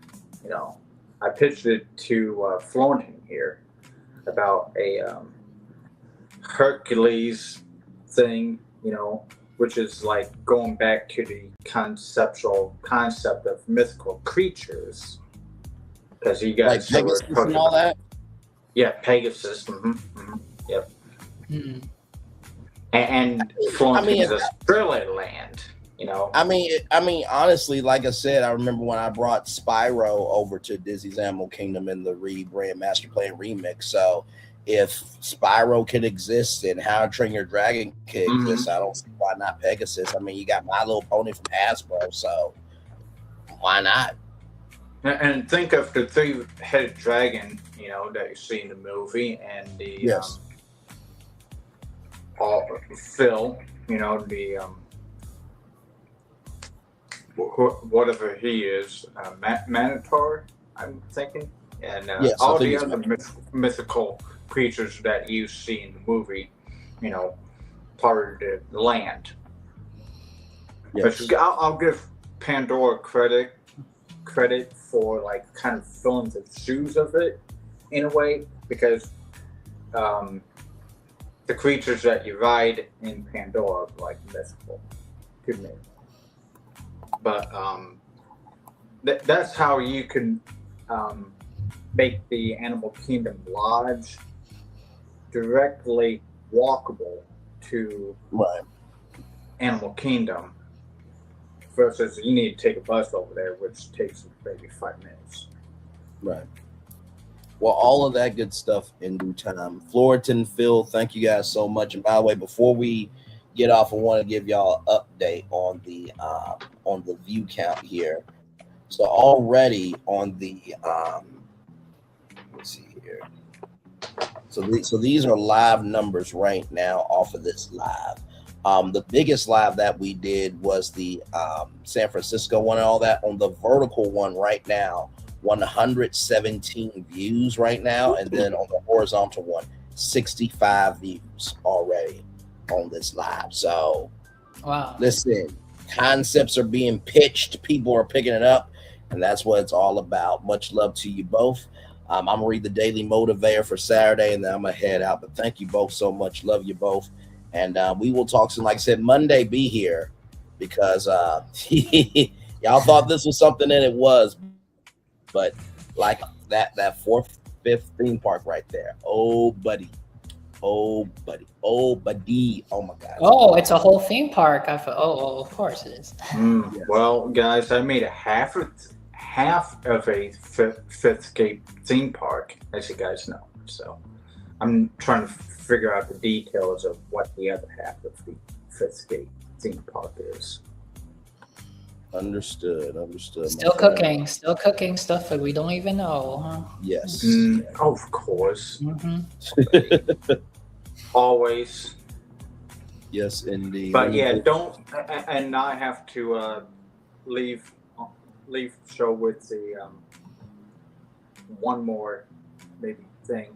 I was laughing about penguins earlier because Florentine sent me a story about a woman who was so into Happy Feet that she jumped into the pavilion. Oh yes, yes. That story was crazy. Yeah, it really was.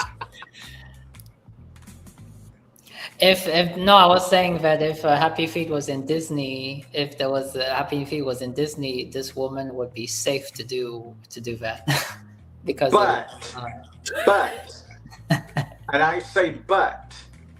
They are letting alcohol into the Disney theme park, so she may still go tap dance with penguins at the park. Yes. Because she's drunk.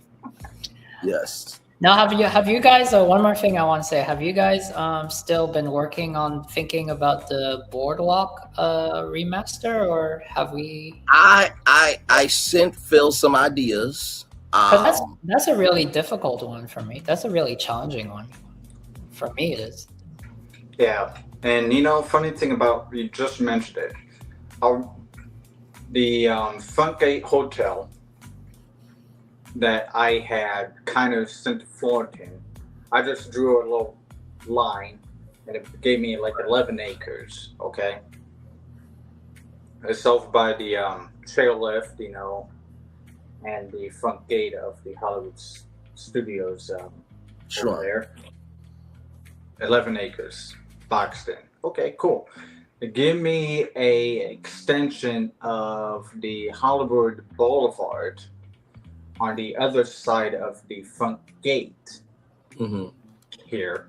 Make it in a hotel. Put rooftop pools on each of the buildings. Oh, nice. Well, I sent it to you, I might believe. I might have sent it to you as a concept, just like a general idea of where I'm going to go from here. Right. It's the same thing as the Hollywood Boulevard when you go through the Hollywood Studios gates. Down in the 1930s, maybe like, Hollywood, Disney-fied. Well, it's a hotel, but I'm considering adding in some entertainment there. Since we have no Pleasure Island anymore. Yes, sadly. I'm kind of wondering, like, I cannot build a Pleasure Island. I could build a Pleasure Island at the current Disney Springs, but I don't know if I can. So I'm building it here at Hollywood Studios, over by the hotel. Understood. I'm not sure if that would work. Your opinion before we go. Anything is possible. I remember when I brought mannequins to Hollywood Studios and we did the AI art. It was beautiful, y'all. So we definitely will have to do that because I would love to present to y'all here in public.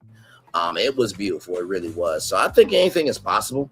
I think with Pleasure Island, I think that they probably just needed to evolve Pleasure Island from the touch, taste, smell, feel, and I can't remember the other sense, but that's what Boardwalk should maybe turn into, maybe kind of.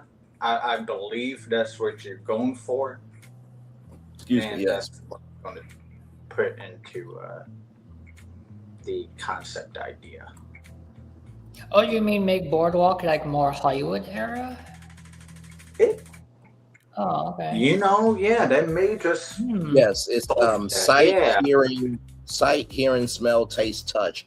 I think if they would have expanded Pleasure Island for those senses of pleasure and the pleasure of, oh my God, I get to go to Tiana's Palace or I get to go, to the Dingle Hopper restaurant and bar. I think if they would tap into the pleasures of what fans really wanted to dig into in terms of Disney and culinary, I think Pleasure Island will still be around because there was no other place to celebrate New Year's Eve like Pleasure Island.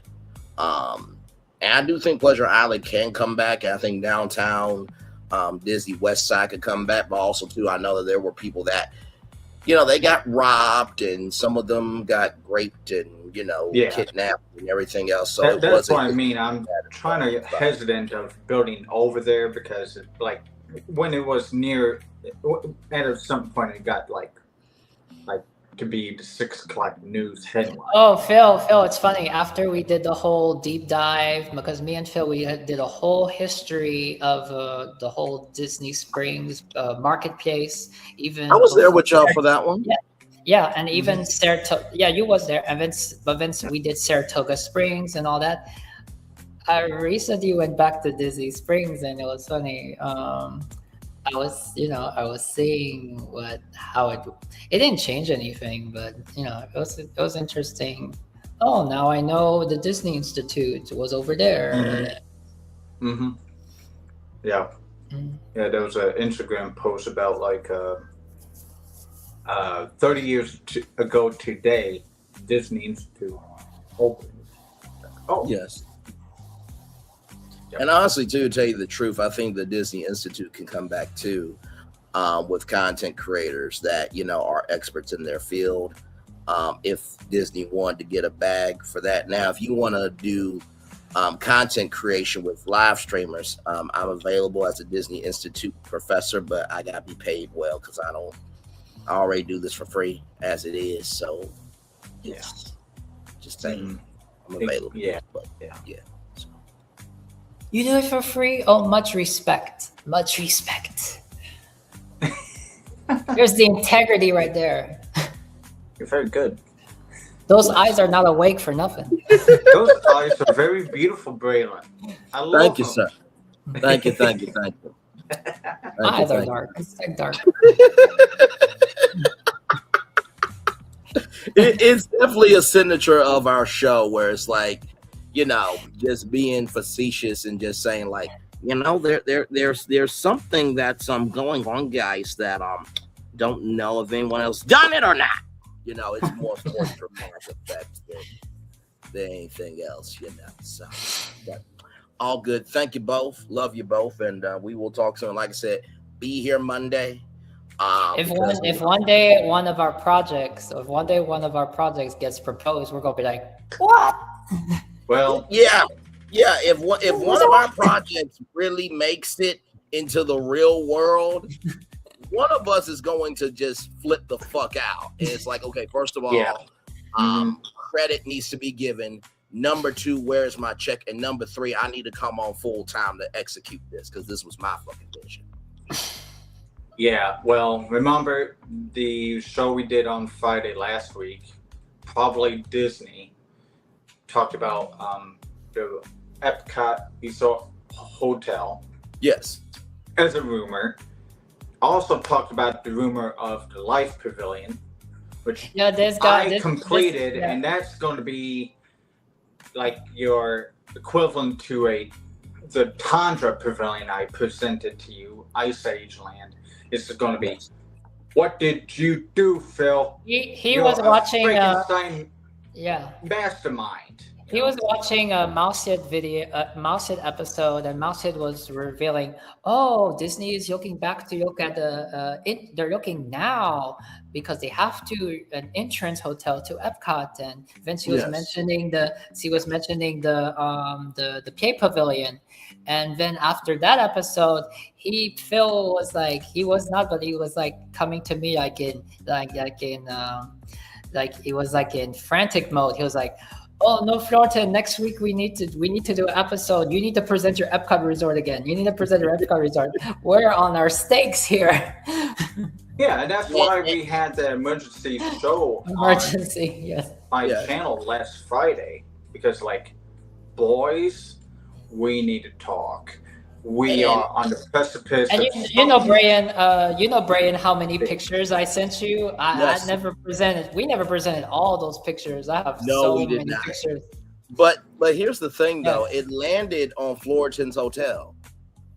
That was the thing. Like, it literally, beat by beat, note by note, melody by melody, it landed on Floriton's Hotel, which, I mean, at this point, if they do Floriton's Hotel, then it's like, sir, you need to be hired on Disney full time to lead that project.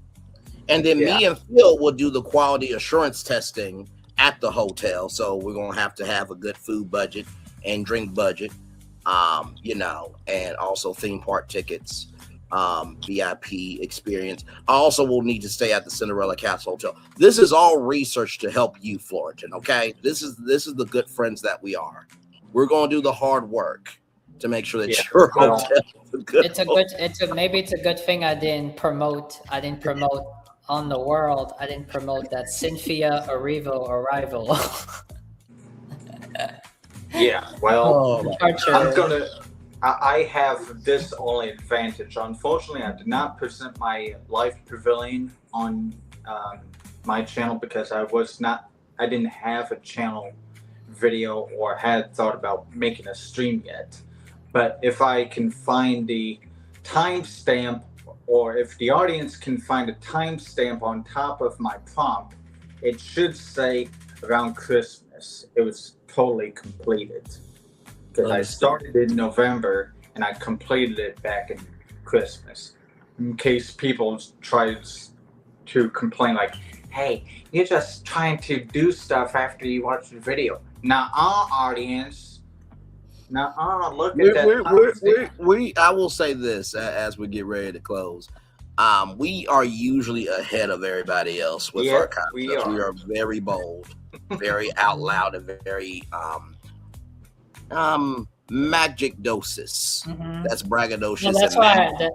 That's why I want to say thank you, Braylon, for offering us this platform, because we have the evidence. The Epcot resort that I presented. How many months has it been now? It's been a few months now. Yeah, but we have the proof of that. So it's not like we watched mouse shit video and all of a sudden we're like, oh, guess what? We came up with the idea before, and I'm gonna run on my computer and I'm gonna make up something. No, This was presented months ago. Yeah, so. And like I said, we're the only three, on YouTube that I know of. Maybe there's others. But I think we're the only three that actually brings forth solutions in the fashion that we do it. And we just have passion for making it. We just have passion. It just brings us joy. It just brings us joy and peace and relaxation to do this. Yes. We're not doing this to impress and to get likes or to get views or That's a part of it, but it's not everything. If it falls, it falls. Yeah. Yeah, but I'm going to definitely take what you just said about Boardwalk, because it will work at Boardwalk, Pleasure Island, all the dingo hoppers and whatnots and galore, because it sounds like a good idea. I did soon actually. I did send Phil some concepts, and there were some pretty decent ones. It takes some ideas are a little bit longer in the tooth, but I think, Phil, from what you saw, there were at least good foundations of ideas. The ones I sent you. Yeah, and I may just implement it into the Hollywood Hotel, maybe there. But to make you guys feel even greater and myself greater, I've seen at least 2, maybe it was posted 3 times, seen by probably 6,000 people on various X accounts. Just because Dinosaur had closed this earlier this weekend, on Monday, people have been asking lately, what about this 28 acres? In case people have been watching on Braylon's channel, we did something on Halloween. Correct. About that.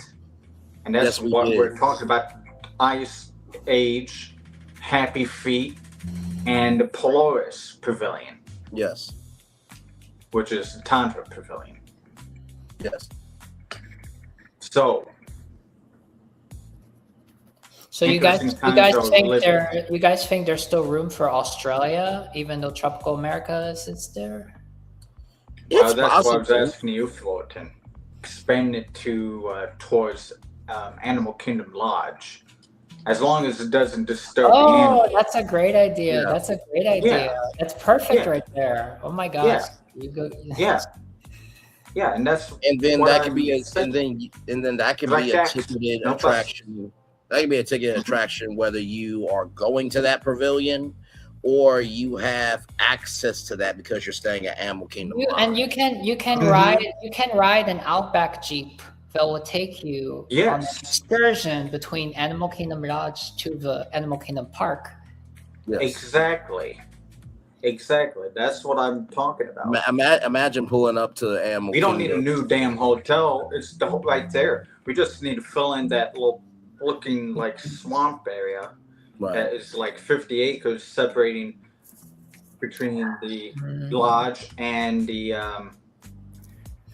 I always thought Lion King Festival Theater. I always thought just a Skyliner, if they were ever going to expand the Skyliner, just the Skyliner between there and the hotel and the park would Well, need to build a Skyliner between Coronado and Animal Kingdom. That's all you need to do. Well, listen, next project, I'm going to go ahead and read the Daily Motivator and then get on off of here. So, love you both. I will see y'all soon. So, well done tonight for sure. All right, y'all, it's time for a Daily Motivator, a Valentine's Day edition of the Daily Motivator for you all. If we all did the things we are capable of doing, we would literally astound ourselves. Thomas Alva Edison. Well, that's what me, Phil Florentine, do all the time. So, I think, Thomas, you said it best, my friend. All right, it's time for the Daily Motivator for Saturday, February 14th, 2026. The person you've become.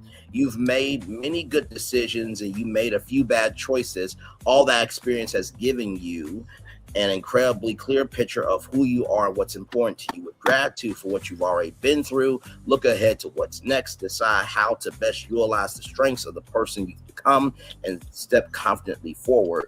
Transform the value of your past experience into new richness as life continues to unfold. Build upon the strength you worked for so long to gain.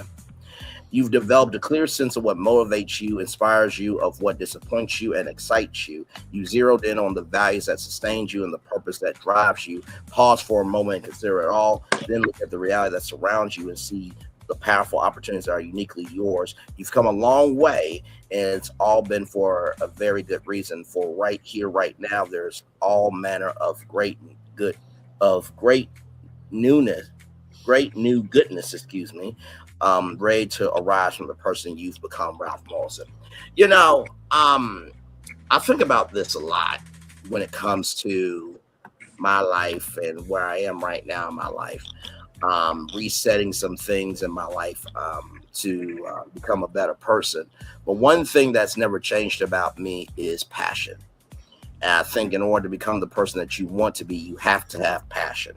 If you're not excited about something, then you're not going to care about anything, right? So that's the first thing I'll say to you all. The second thing I will say to you all is you zeroed in on the values that sustained you and the purpose that drives you.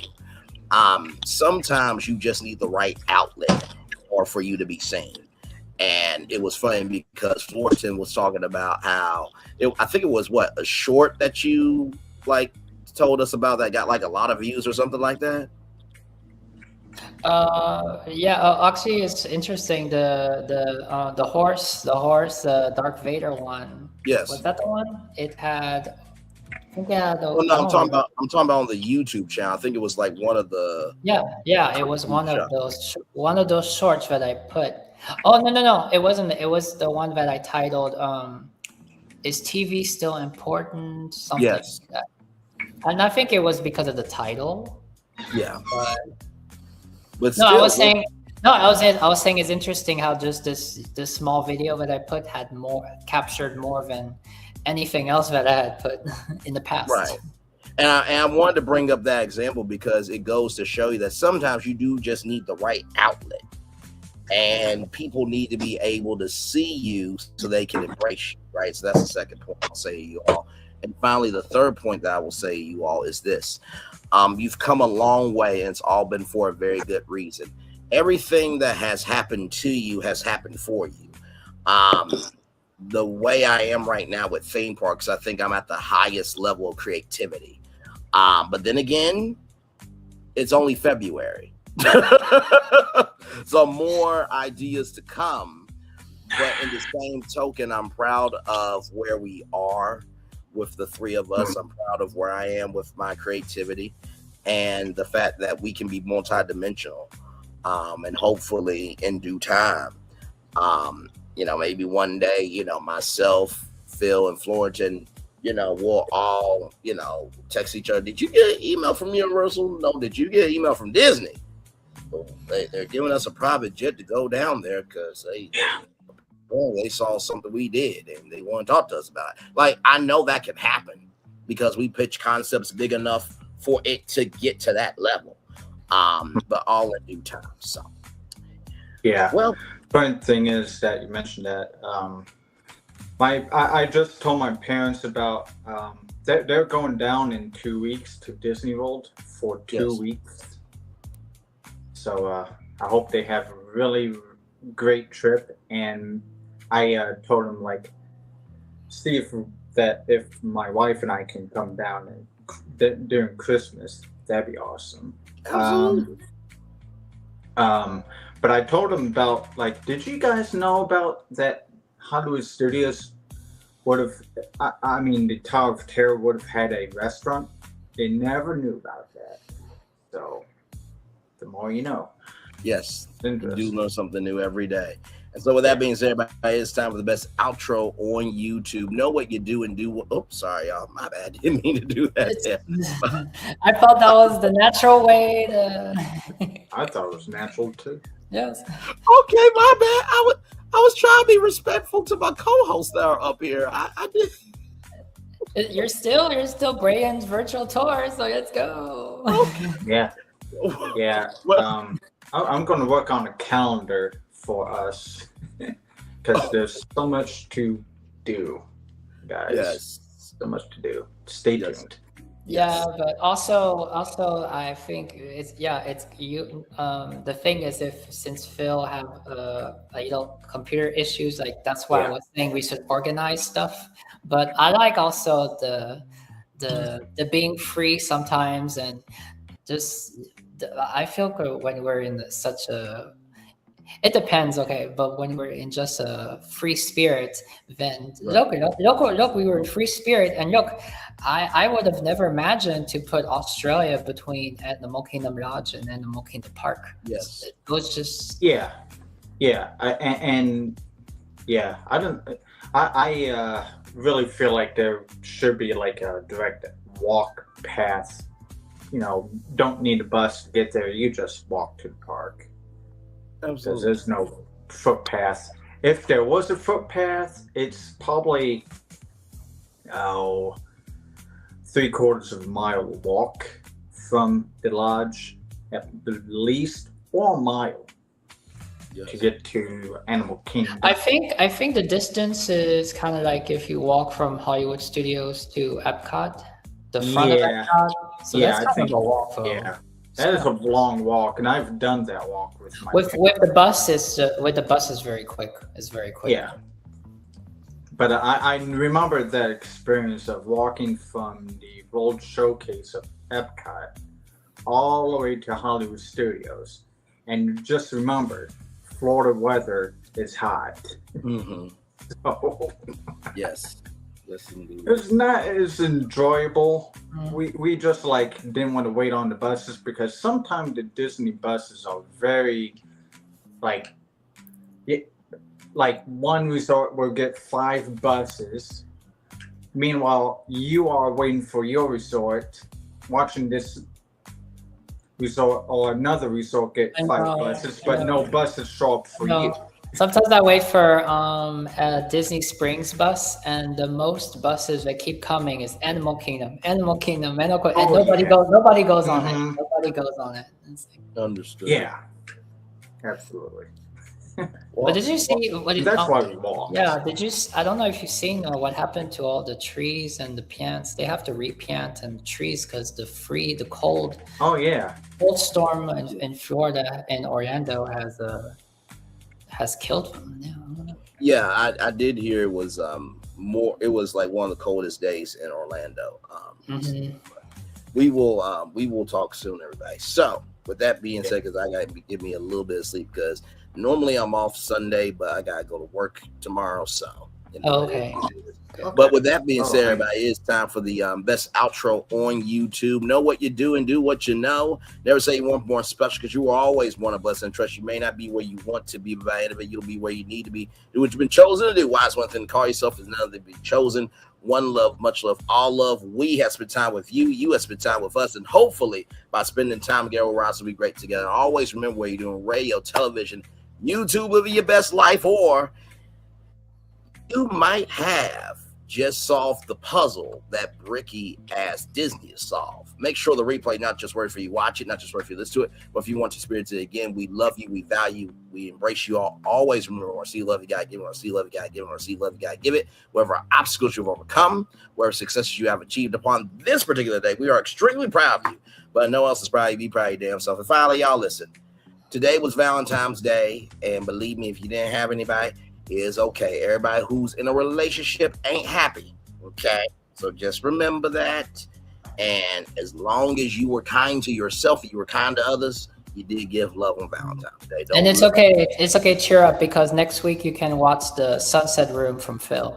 Yes, you can. There will be that. That'll bring some hope for your future romance. Yeah, you know, funny thing about you mentioned about Sunset Room, on YouTube, there's somebody that had uploaded a Hollywood Tower themed for relax and chill and sleep video that's 4 hours long that you could listen to this week.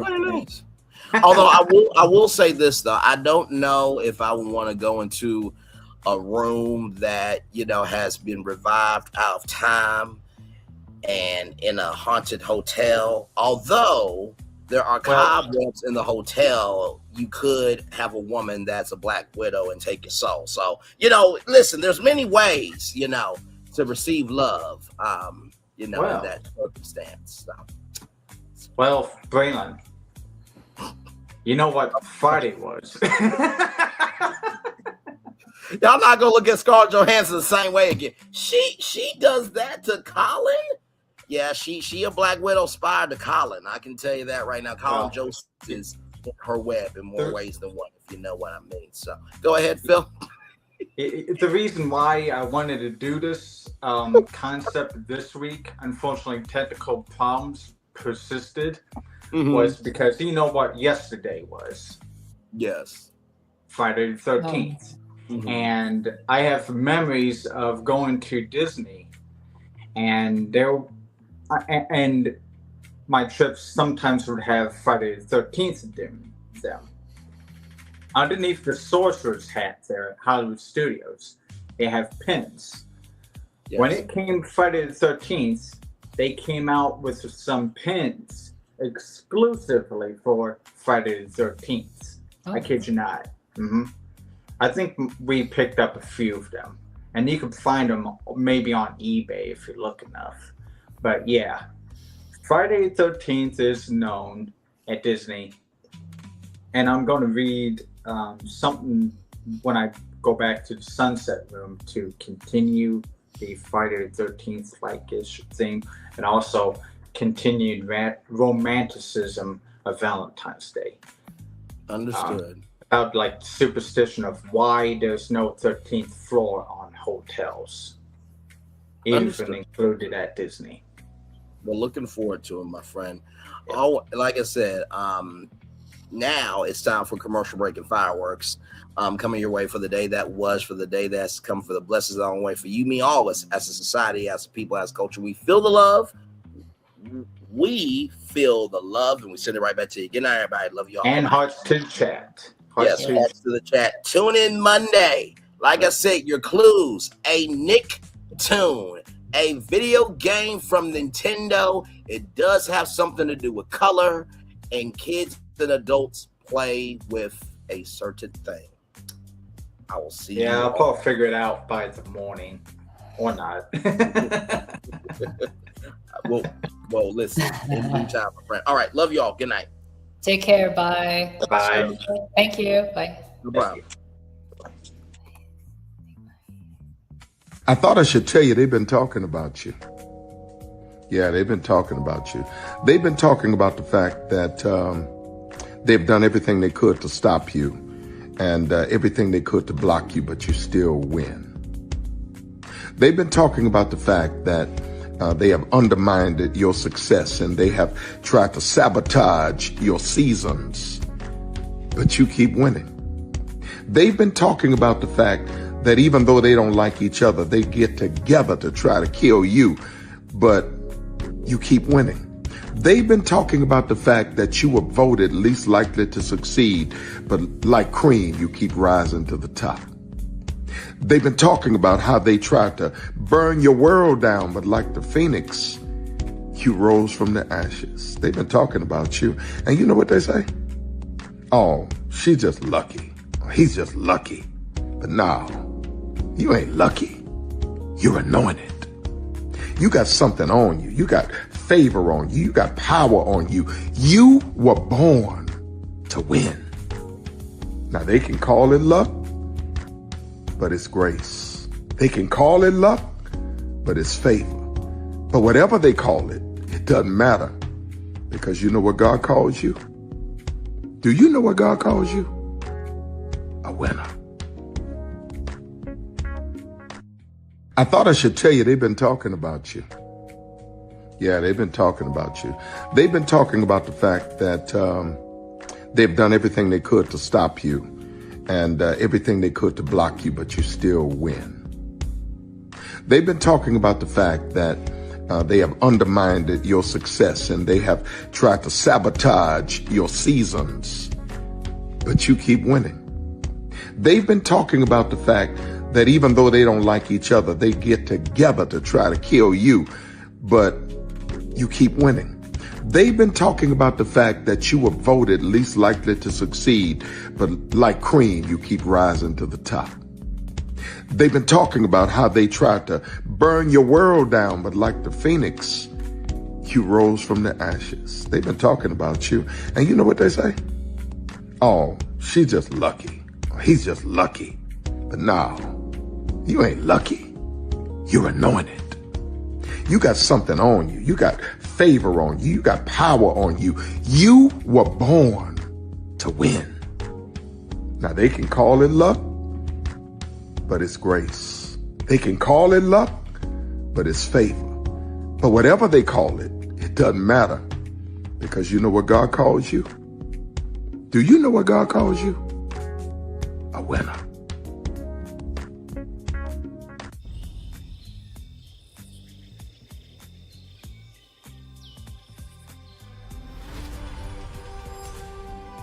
Here you leave today and enter a world of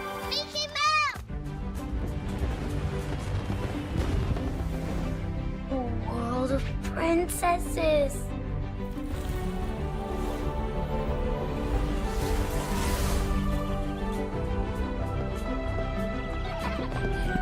A world of villains. And heroes. Raise your sabers!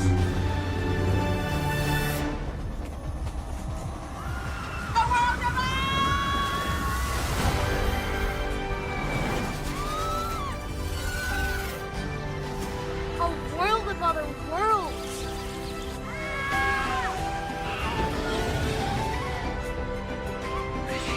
A world of all the favorites.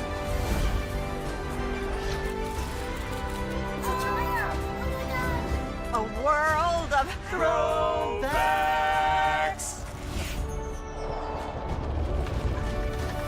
A world of for whatever you love. Infinite worlds await. Open your eyes. Think of the one place you've always wanted to see.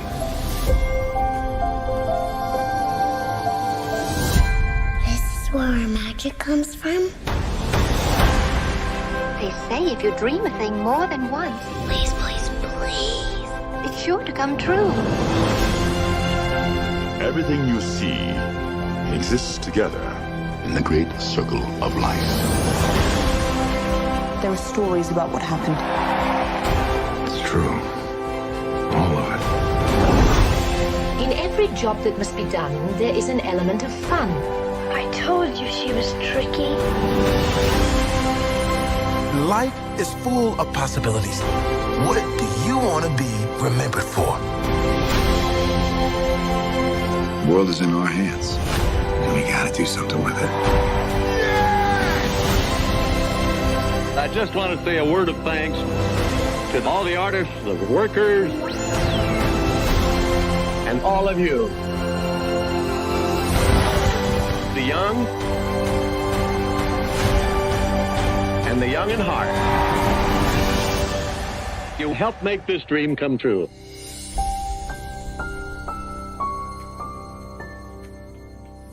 Because here's the thing, a good streamer can find other content.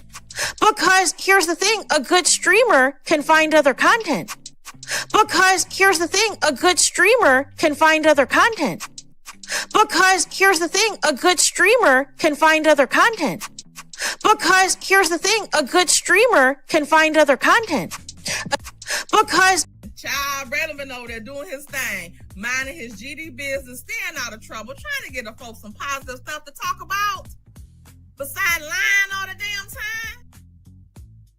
Child Braylon been over there doing his thing, minding his GD business, staying out of trouble, trying to get the folks some positive stuff to talk about. Besides lying all the damn time.